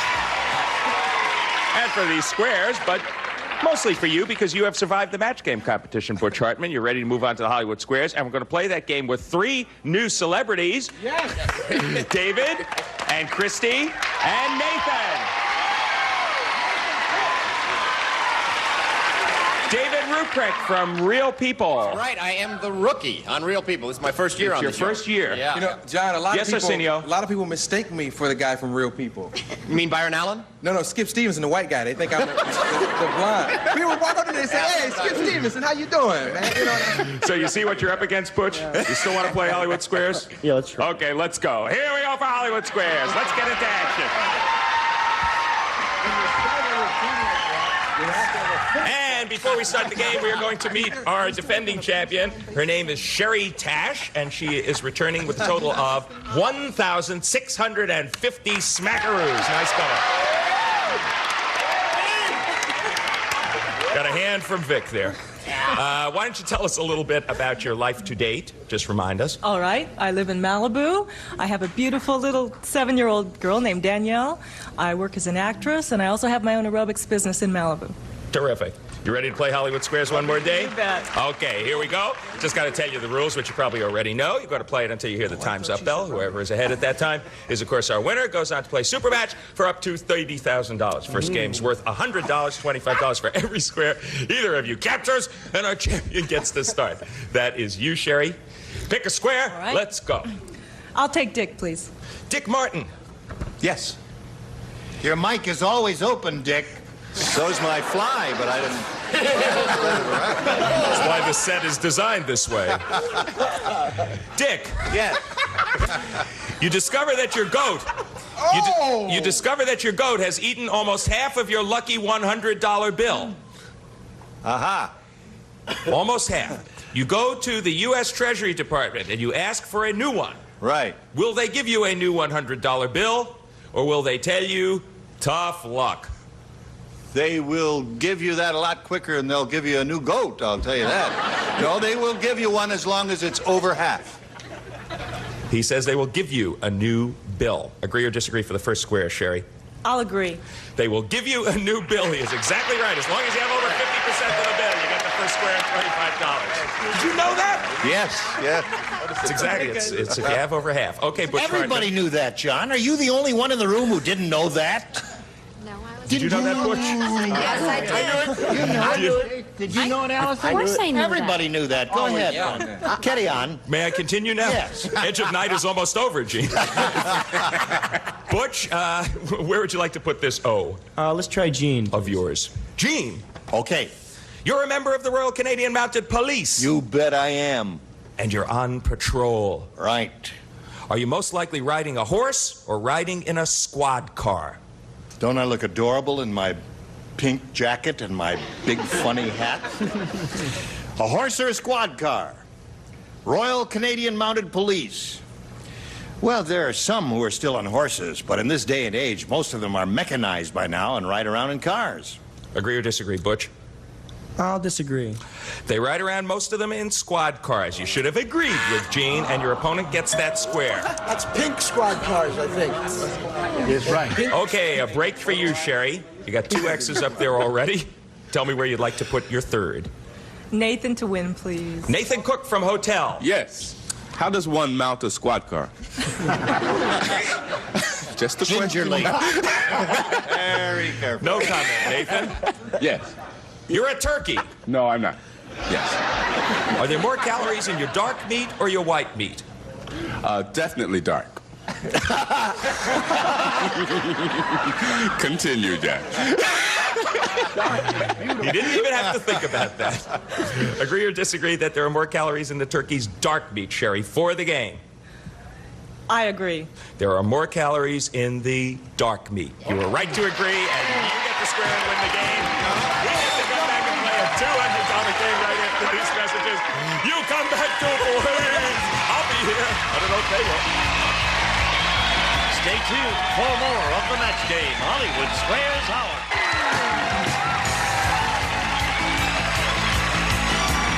Now, back to introducing John Bauman and the Hollywood Square. Okay, 175 so far for Sherry, whose name looks like Cherie, and I'm pronouncing it correctly, right? Yes, you are. Okay, you tell everybody, because I don't want it to think I'm stupid. And over here, we got nothing so far for you, Butch, but after all, you told me you were 19 years old. It's your move. Pick a star. Dick, please. Dick Martin. He is 19 years old. I can't believe that. He's going to do okay. I have ties older than that. That's really a Bob Hope joke, isn't it? I shouldn't have done that. That's all right. He ain't here. As long as it works. We don't care. He'll never sue. Yeah. Dick. Yes. In the U.S., which lasts longer? The average marriage or the average prison sentence? Which lasts longer? I would say the prison sentence. Why? I don't know. I thought they were the same thing. Dick says the average prison sentence lasts longer than the average marriage. Agree or disagree? I'll agree. The average marriage lasts longer. You should have disagreed. And this is really, I think, interesting. According to these statistics that are compiled by the Census Bureau, the average marriage in this country lasts 23 years. Ooh. The average prison sentence only 9 1/3 years. Well, not this time. See, the confusion, yeah, I know. The confusion is that most of the marriages that you always hear, like the average is 6 years, those are marriages that end in divorce, not all marriages, just ones that end in divorce. Got it? Yeah. Okay, Sherry. Edge of Night is really over now. Pick a star. Vic, please. Vic. You want to marry me? Our average marriage will last longer, I mean it, Trey. Vic Dunlop. 6 years, and if it doesn't work, fine. Vic, one day the gas tank of your car explodes. You grab a hose, you squirt water on the fire. Will this put the fire out or cause it to spread? Well, it would cause it to spray, especially in my car. Agree or disagree, Sherry, that squirting water on a gas tank fire would cause it to spread? I'll agree. It would cause it to spread. You were right to agree. You get another X up there. See, you thought, wow, he's stupid. He's not going to get this. Okay, Butch, she's got 2 X's up there, and you, unfortunately, are playing O. Where would you like to put one? Well, I'll go with David DeBlock, please. Right. You missed this one. Another game for a defending champ. David Ruprecht from Real People. According to dog expert Barbara Woodhouse, who is more intelligent? Your 3-year-old son or your full-grown Cocker Spaniel? Wookies! I don't know if anyone who uses terminology like that is not somebody I'd ask about intelligence. My 3-year-old son, my 3-year-old Cocker Spaniel, or my 3-year-old son, your or my 3-year-old son or your Spaniel. full-grown Cocker Spaniel? Thank you very much. I have a Cocker Spaniel, so I will definitely say it's a Cocker Spaniel. To block, Butch, do you agree or disagree? I'll agree. The Cocker Spaniel is more intelligent. You're right to agree. His intelligence is equal to the average 5-year-old child. Smart dog. Okay, Sherry, thwarted you there, but you're still in business. Pick a star. Okay. Gene, please. Gene Rayburn for an X. All right. The black sea bass does this at around 5 years of age, Gene. Does it change its sex or grow legs? The black sea bass. Who wrote this stuff? You have come to the supreme authority on ichthyology. Ichthyology. How do you say that, Robert? Ichthyology. I was right the first time. Being a fisherman, it's very difficult for a black sea bass to change its sex because there are no plastic surgeons down there. So what they do is they grow legs. He says a black sea bass grows legs at around 5 years of age. Sherry, agree or disagree? I'll agree. A black sea bass changes its sex at around 5 years of age. How about that? Your opponent gets that square. There is a break for you, Butch. Let's go with Arsenio to win, please. Right, this will win it for you. 3 Black O's sea in a bass row. changes his sex? Yeah, man. Yes, Arsenio. This is educational. I'm glad I didn't go to lunch with Charles Nelson Riley. I'm glad I came here. Because this is so educational. Go on. Arsenio, you're the average fly. Yeah. Which would you rather eat? A bar of soap or Mr. T's sweat?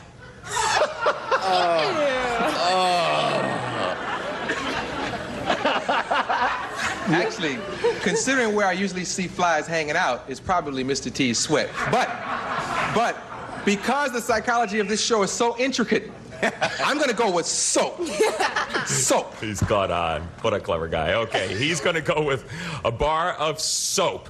That the average fly would rather eat a bar of soap than Mr. T's sweat. Are you going to agree or disagree with that, Butch, for the game? Disagree. The average fly would rather eat Mr. T's sweat than a bar of soap. That is good play. You're right to disagree. And you win the game. Very well done. That's a nasty fly. Okay. You're fortunate to lead, Butch Hartman.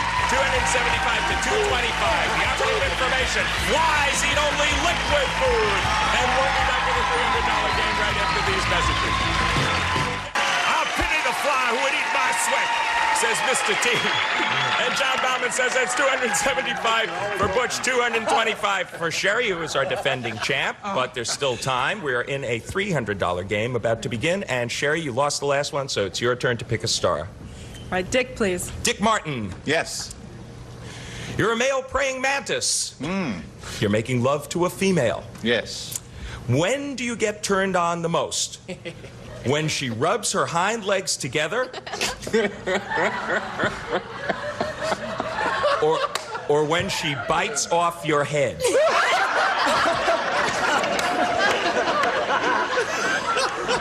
Boy, it's about the same with me as it is with the mantis. I'm sorry to burden you with this, Dick, but I think it's kind of exciting. Yeah. It's actually when she bites off his head. Maybe. Dick says that male praying mantis gets most turned on when the female bites off his head. For the first square in this game, Sherry, agree or disagree? I'll disagree. It is when she bites off his head. You should have agreed with Dick. And your opponent gets, I know it sounds ridiculous, when the male's head is removed, he loses all his inhibition. Right, he just goes, along with his head. Don't we all? Check, please. Okay, Butch, your move. Pick a star. I'll go with Gene, please. Gene Rayburn. Right. A bastion of sanity sometimes. Rubbing her legs or when she's entwined, that's... Go ahead. Which came first, Gene? The game of bridge or the Golden Gate Bridge? Well, it really depends on your definition. If you go all the way back to whist, or even not going back to whist. The Carson show should be on about now, right? Right. It's quite obviously that bridge has been around far longer than the Golden Gate Bridge. Agree or disagree, Butch? I'll agree. The game of bridge has been around longer. You were right to agree, and you get the square. And he's got 2 O's up there in a row. Sherry, make your move. Nathan to block, please. You missed this one. It's another game for Butch Hartman. Nathan Cook from Hotel.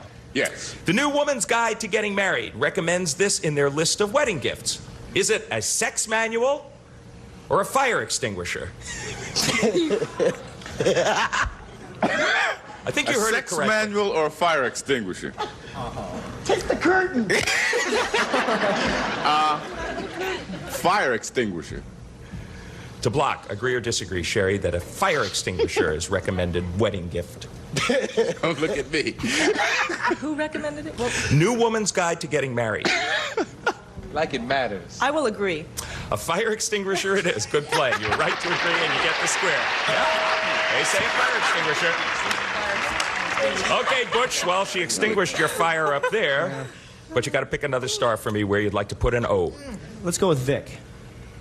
Vic.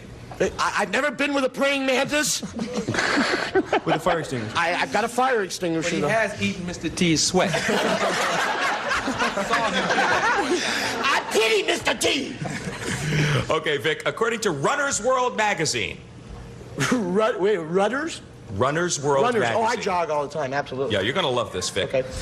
Should an overweight man... Oh, fine, wait a minute, I don't have to pee. Yes? Should an overweight man wear a sports bra when he jogs? Or are they only for women? Well, if I can expose... No, I won't. Well, I exercise a lot, truthfully. I roll 5 miles a day.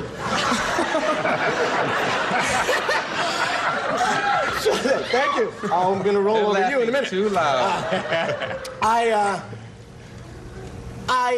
Well, if you have the size, if you're amply endowed as I am as a man, yes, I'd say, breast price. I would say that you would wear a jogger's bra, and those are called broggers. Agree or disagree that it's okay for an overweight man to wear a sports bra when he jogs? I'll agree. It's only for women. You should have disagreed in this case, and your opponent gets the square. That's according to Runner's World magazine. Stop it! I don't like that bell means that time is up. With $325, our winner, our new champion, Butch Hartman.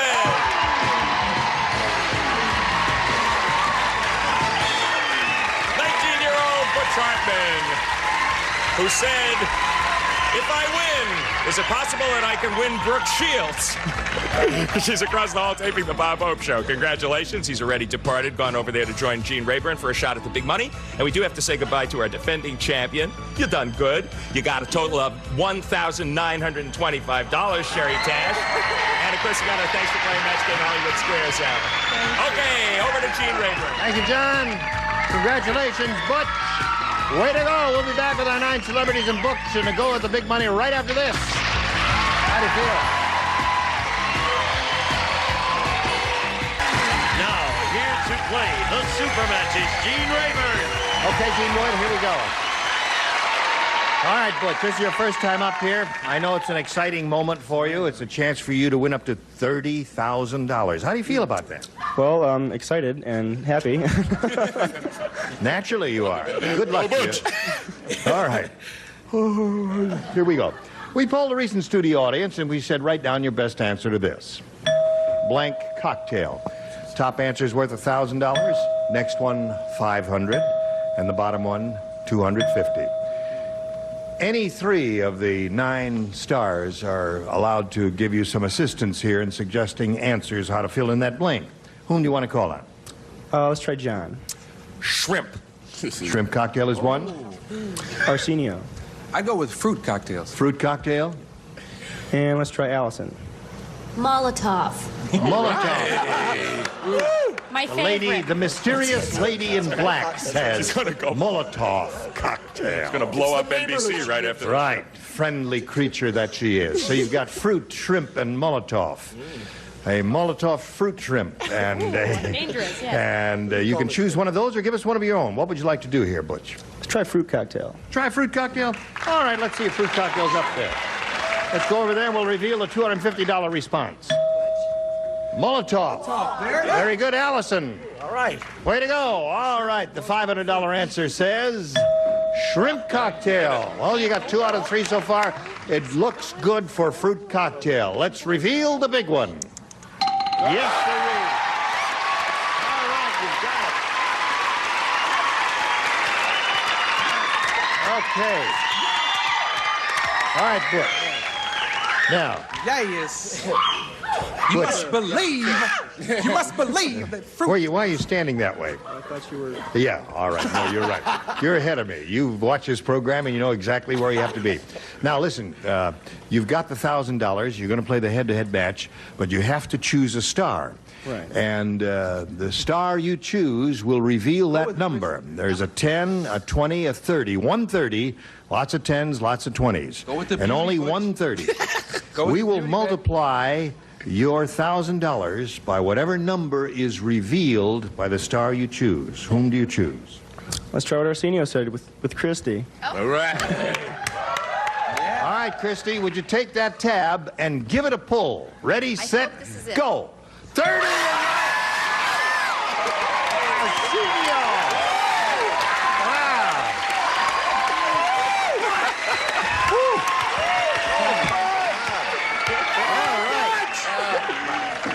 Are you ready, Christy? Oh, God. Okay. No pressure. Right, no. Don't Good luck distract to you. the boy. Come on. It's, here we go.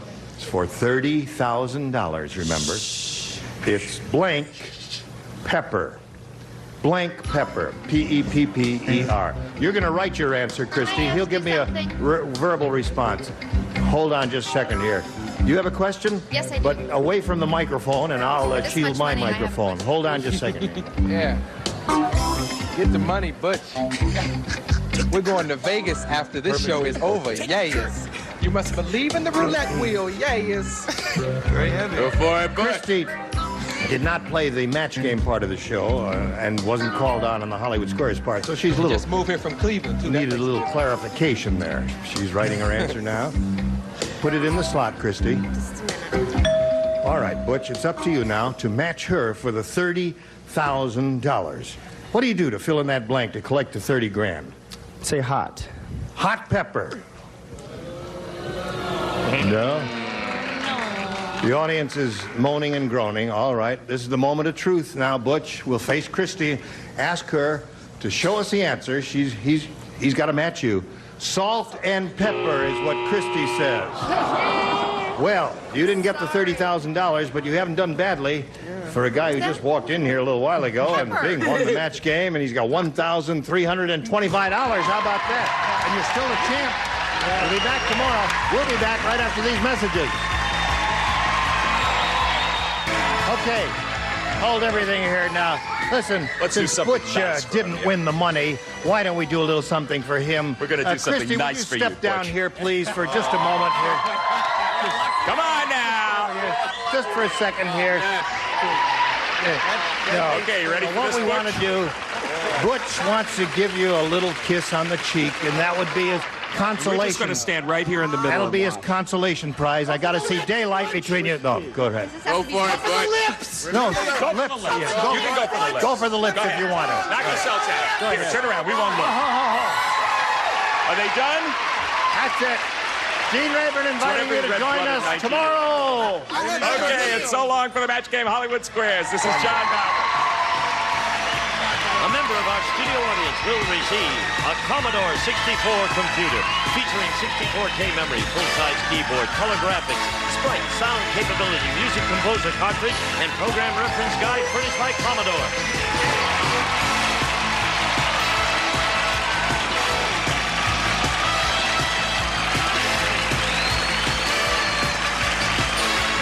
This is Gene Wood speaking for the match game Hollywood Squares Hour. A Mark Goodson television production.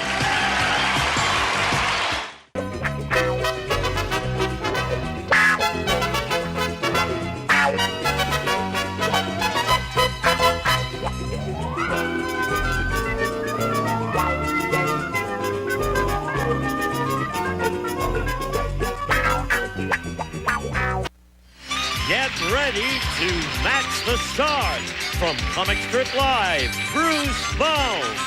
From Mama's Family, Vicki Lawrence Schultz. Comedian Brad Garrett. From the Hogan Family, Edie McClure. From You Take the Kids, Roger E. Mosley. And comedian Pat Music. As we play the all-new star-studded Match Game. And here's the star of Match Game, Ross Schaefer.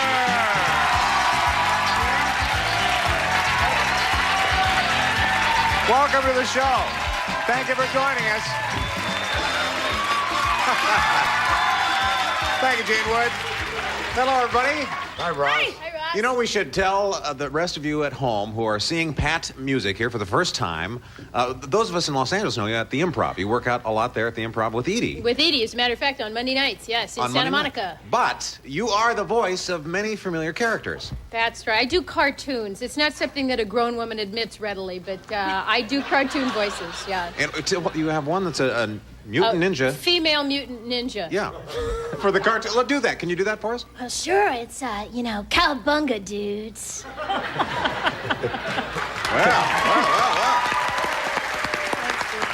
Well, good. Nice to have you here on our show. Thank and Roger you. has a new series. We should tell people about this. Is You Take the Kids? You Take the Kids. Yeah. And yes, with Nell Carter, and we got a wonderful cast cast. A wonderful cancellation cast notice on our of first people. episode. No. And it's the Kirkland family, and it's played by actors Dante, Marlon, Trent, and Karen, because I don't have time to give all the names. Sure. I want to say I said hi to you and Lila, and we hope to have a good show. We come on CBS at 8 o'clock, so you look at us and support us, because we want to make you laugh, and all that. Thank you, Roger. Let's meet our contestants. Hi, Eric. How are you? Good, to thanks. see you. $1,250 you have. Yeah. Good for you. Good for you. Hi, Michelle. Hi. How are you? Fine, thank Good. you. Now, tell us about yourself. I work and live in Riverside, California, where I am the Nutrition Services Manager for the County Office on Aging. A nutrition services officer for... The County Office on Aging. That sounds very complicated. Yes, it is. It sounds like a food job, though, is it? That's it. It is? I'm in the food business. Oh, you're in the food business? That's right. All right. Well, I hope it helps you here. I hope so, All right. too. Let's play a Thank match you. game. Ready? Every correct match here is worth $50. The winner keeps his or her money, goes on to play Super Match for a shot at $10,000. Now, would you like to start, Eric? Yes. A or B? A, please. Okay, here we go. Boy, that was a long title, isn't it? It is. To be on a business card. Bud, the baseball manager, said, "My new statistician takes his job too seriously. He even counts how many times each player blanks."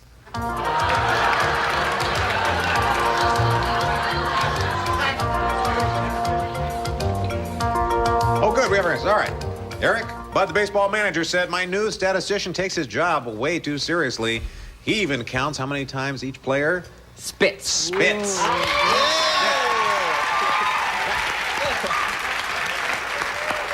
He's a spit counter. Bruce? You know, speaking of baseball, did you guys watch that seniors baseball league they had from Florida this year with the old timers playing? Yeah. That was fun to watch. Kind of sad to watch your pitcher get yanked for bladder control problems, though.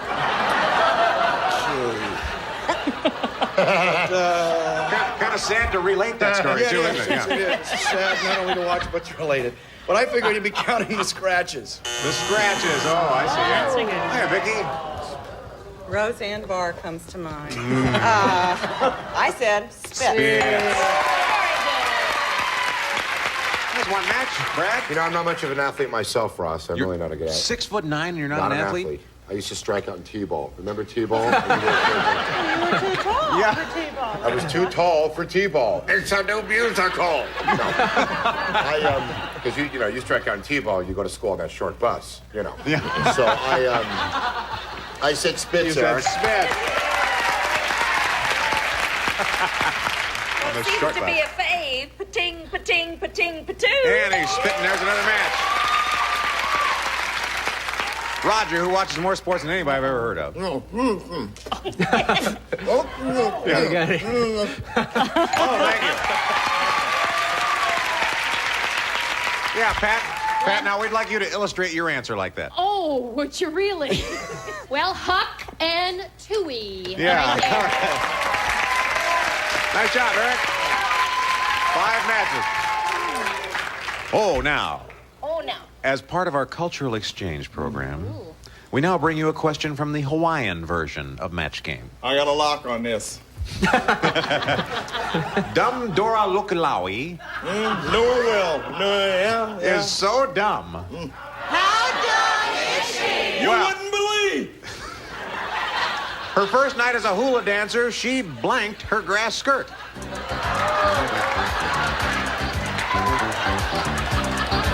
Yeah, I know. You know how you say Merry Christmas and Happy New Year in Hawaiian? No, how? We could say that to our Hawaiian friends. Mele kaliki maka I hanaoli makahiki ho. Wow. Blanked her grass skirt. She's dumb. This tune could use some more horns. Could use a horn, period. All right, we have an answer. All right, here we go. All right, part of our culture exchange program, we have a Hawaiian answer here. Dumb Dora Lukilao is so dumb. Her first night as a hula dancer, she mowed her grass skirt.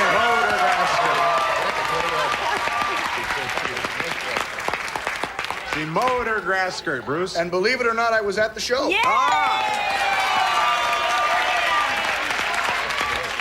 Save the clippings. Oh, Vicky? Michelle, you're so sure of yourself, aren't you? Mo. Mo. Mo DeGrasse skirt. Bradley. Mo. Yay! Thank Now you're having such a hard time with this, Edie. I can't believe. I missed the operant word of grass. I'm so sorry. I just had her be so stupid she dropped it. She dropped her grass skirts. What was the name again? Dumb Dora Luki Lau. I thought you said Lukey Lee. Oh, I didn't know it was Lukey Lau. So you were thinking of someone else. Lukey Lee. Pass. Well, my Dora and Edie's Dora were up there shimmying so hard that they lost. They lost the grass skirt. Lost the grass skirt.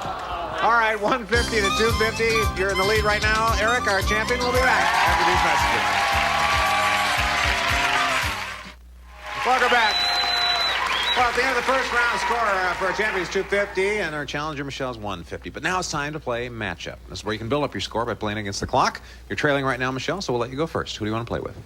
I'd like to play with Vicky. Okay, you and Vicky.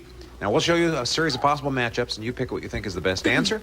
Every time you and Vicky agree, you get $50. Thank you. Good. Let's put 30 seconds on our clock. That's the first time anybody's ever said thank you.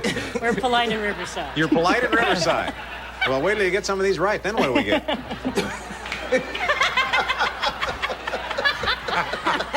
Now stop it. Ooh, she does great takes. Yeah. All right, let's go. Ready? Go. Who blank?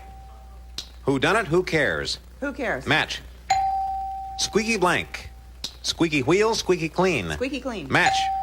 Pulling blank. Pulling teeth, pulling taffy. Pulling teeth. Match. Paul blank. Paul Bunyan, Paul McCartney. Paul McCartney. Match. Remote blank. Remote island, remote control. Remote control. Match. Meet the blank. Meet the press. Oh, I'm sorry. That was my mistake. You're getting so many right. I was thinking maybe there was a reward in this. So let's throw that one out. We'll start again with 6 seconds. Ready? Go. Parker blank. Parker Stevenson, Parker Brothers. Parker Brothers. No match. Skip blank. Out of time. Good job, though. 5 matches. Eric, your turn. Who do you want to play with? Roger? Roger? Okay. Remember, $50 per match. We'll put 30 seconds on our clock. Ready? Go. Ghost blank.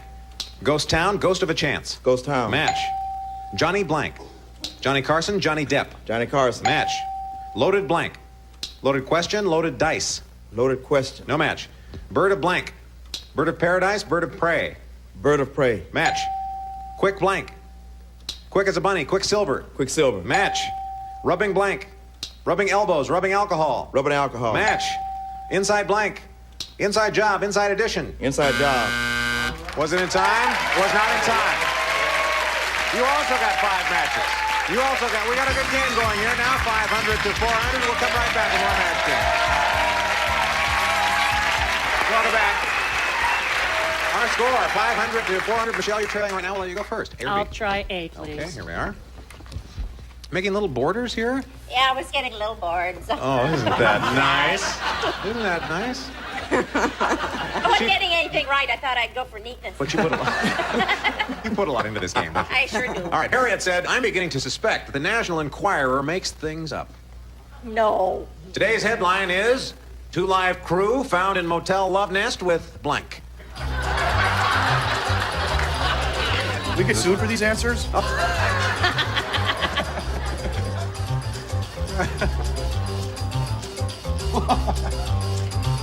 There's that horn section you were asking for. Yeah, well, they were quick here. Now we need some lyrics. All right, here we go. Harriet said, I'm beginning to suspect the National Enquirer makes things up. Today the headline was, 2 live crew found in motel love nest with... Tammy Faye Baker. With Tammy Faye. Wow, with Tammy Faye.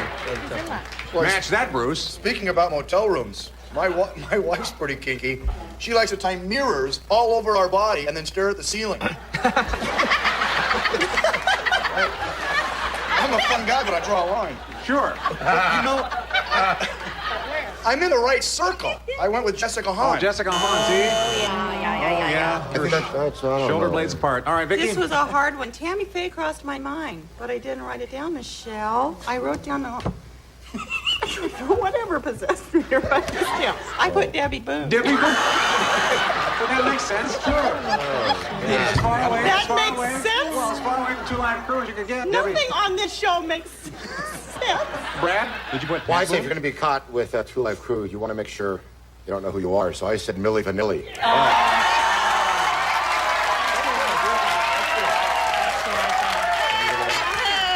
Thank you very much. Yeah. have all their Headlining extracts. inquires a Two Live Crew found in Motel Love Nest with. The man who started all, Jesse Helms. Oh, that would have been good. Work on that border, Edie. Yep. All right. No. Edie, that's all right, baby. We understand. Yes, we understand. Yes. See, you do read the newspapers. And when you are down south of the border. That's right. We're a team. Together we fall. All right, Eric. Ugly Edna said, "My boyfriend treats me like a dog. Oh, I'm sorry. On my birthday, he gave me a gift certificate for a free blank." Rock isn't it this time, isn't it? Oh, it's a whole different song now. This is the dance mix. Get down on it, Chris. I feel like shaking itself out of it. There we go. Pat answers now. All right, Eric. Ugly Edna said, "My boyfriend treats me like a dog on my birthday. I got a free gift certificate for a bone. For a bone?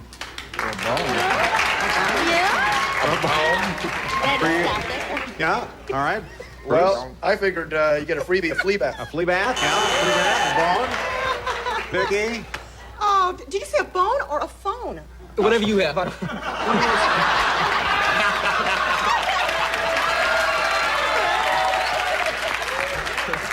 I think you meant one of those Sports Illustrated bone phones. Yeah.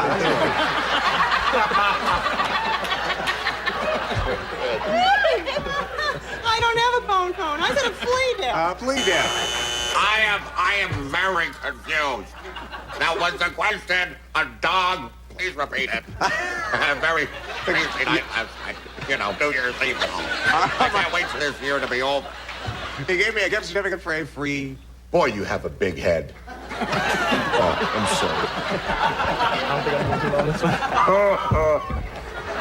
sorry. For a free mailman. For a free mailman? Excuse me. He gave me a gift certificate for a free what, Edie? Heel collar. A collar. Yes. A collar. Free collar. Collar. Roger? Obviously, Eric wanted to keep the game close, Eric. Bag of Alpo, Eric. Bag of Alpo. All right, Pat, can you match bone? Well, these are a little more processed. They're sort of like a bone. They're a biscuit. Biscuits? Not Come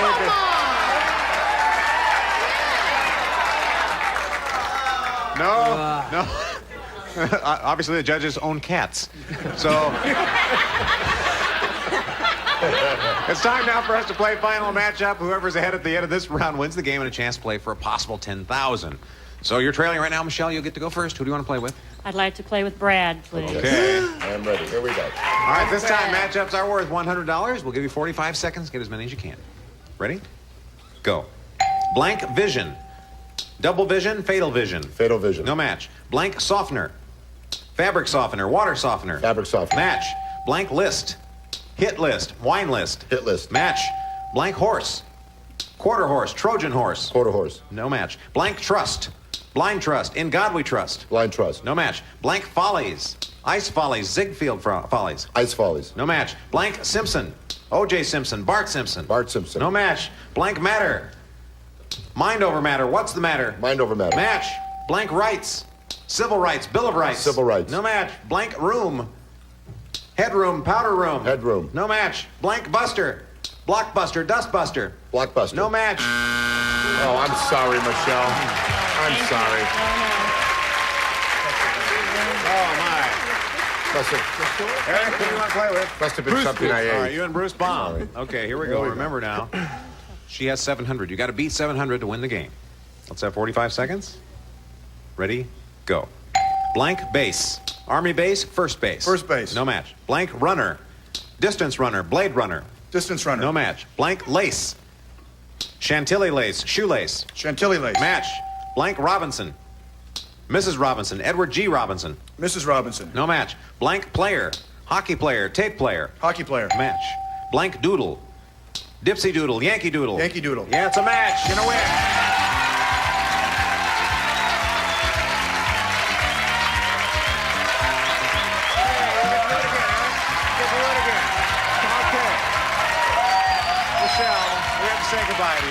Thank you very much for playing. We enjoyed having you. We have some good things for you backstage. Thank you. Okay, we'll take a short break. Come back with our big money super match.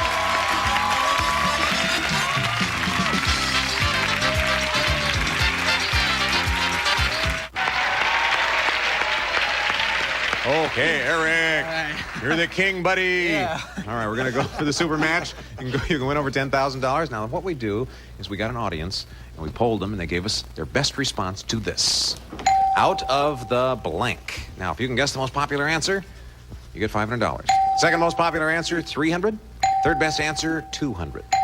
Now, you can get some help here from three of our celebrities. Brad? Out of the blue. Yep, out of the blue. Two more. Pat? Out of the park. Out of the park. Out of the park. Out of the park. One more. Roger? Out of the ordinary. Out of the ordinary. Good one, Rod. All right, so you have out of the ordinary, out of the park, out of the blue, or one of your own? Well, I hate to do this, but I came up with out of the question. Oh, out of the question. It's out of the question. All right, we'll see if it's there. Let's see if it's there. What is the $200 answer, please? Out of the woods. Whoa. Nobody had that one. How about the $300 answer? Out of the ordinary. Who had that one? Roger? Yeah, okay. And the $500 answer, what is it? Out of the blue. It was out of the blue. All right, now, we're not out of this. You didn't match any of those answers, but it's not lost. You can still win $1,000 by matching one of our celebrities head-to-head. You could play for double that amount, or $2,000, with a lucky spin on the star wheel. That's coming right now. Okay. All right, Eric. Give it a nice hoist here. There it goes. Oh, yeah.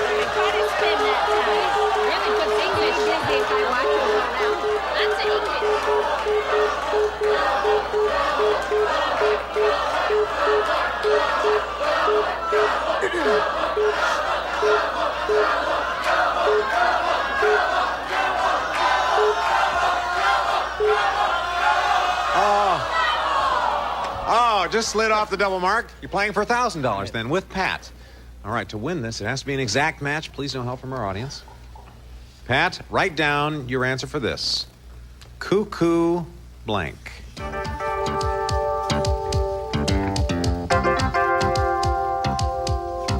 Cuckoo blank.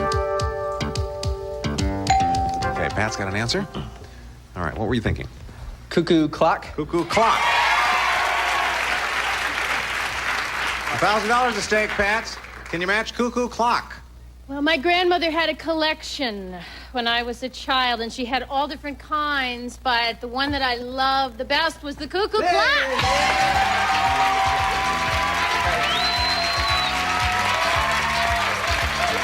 right, you got $1,000 to boost your total. Still a champion. We'll talk about that after these messages.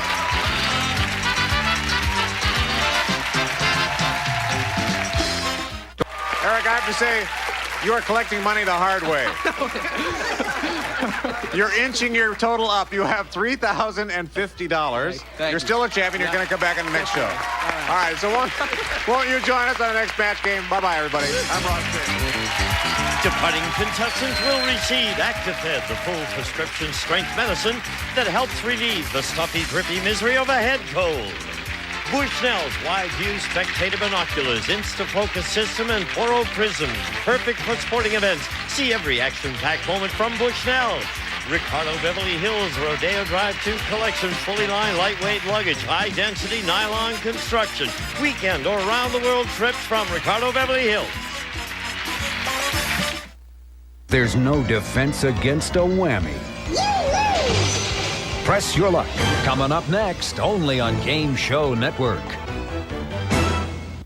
Gene Wood speaking for Match Game, a Mark Goodson television production.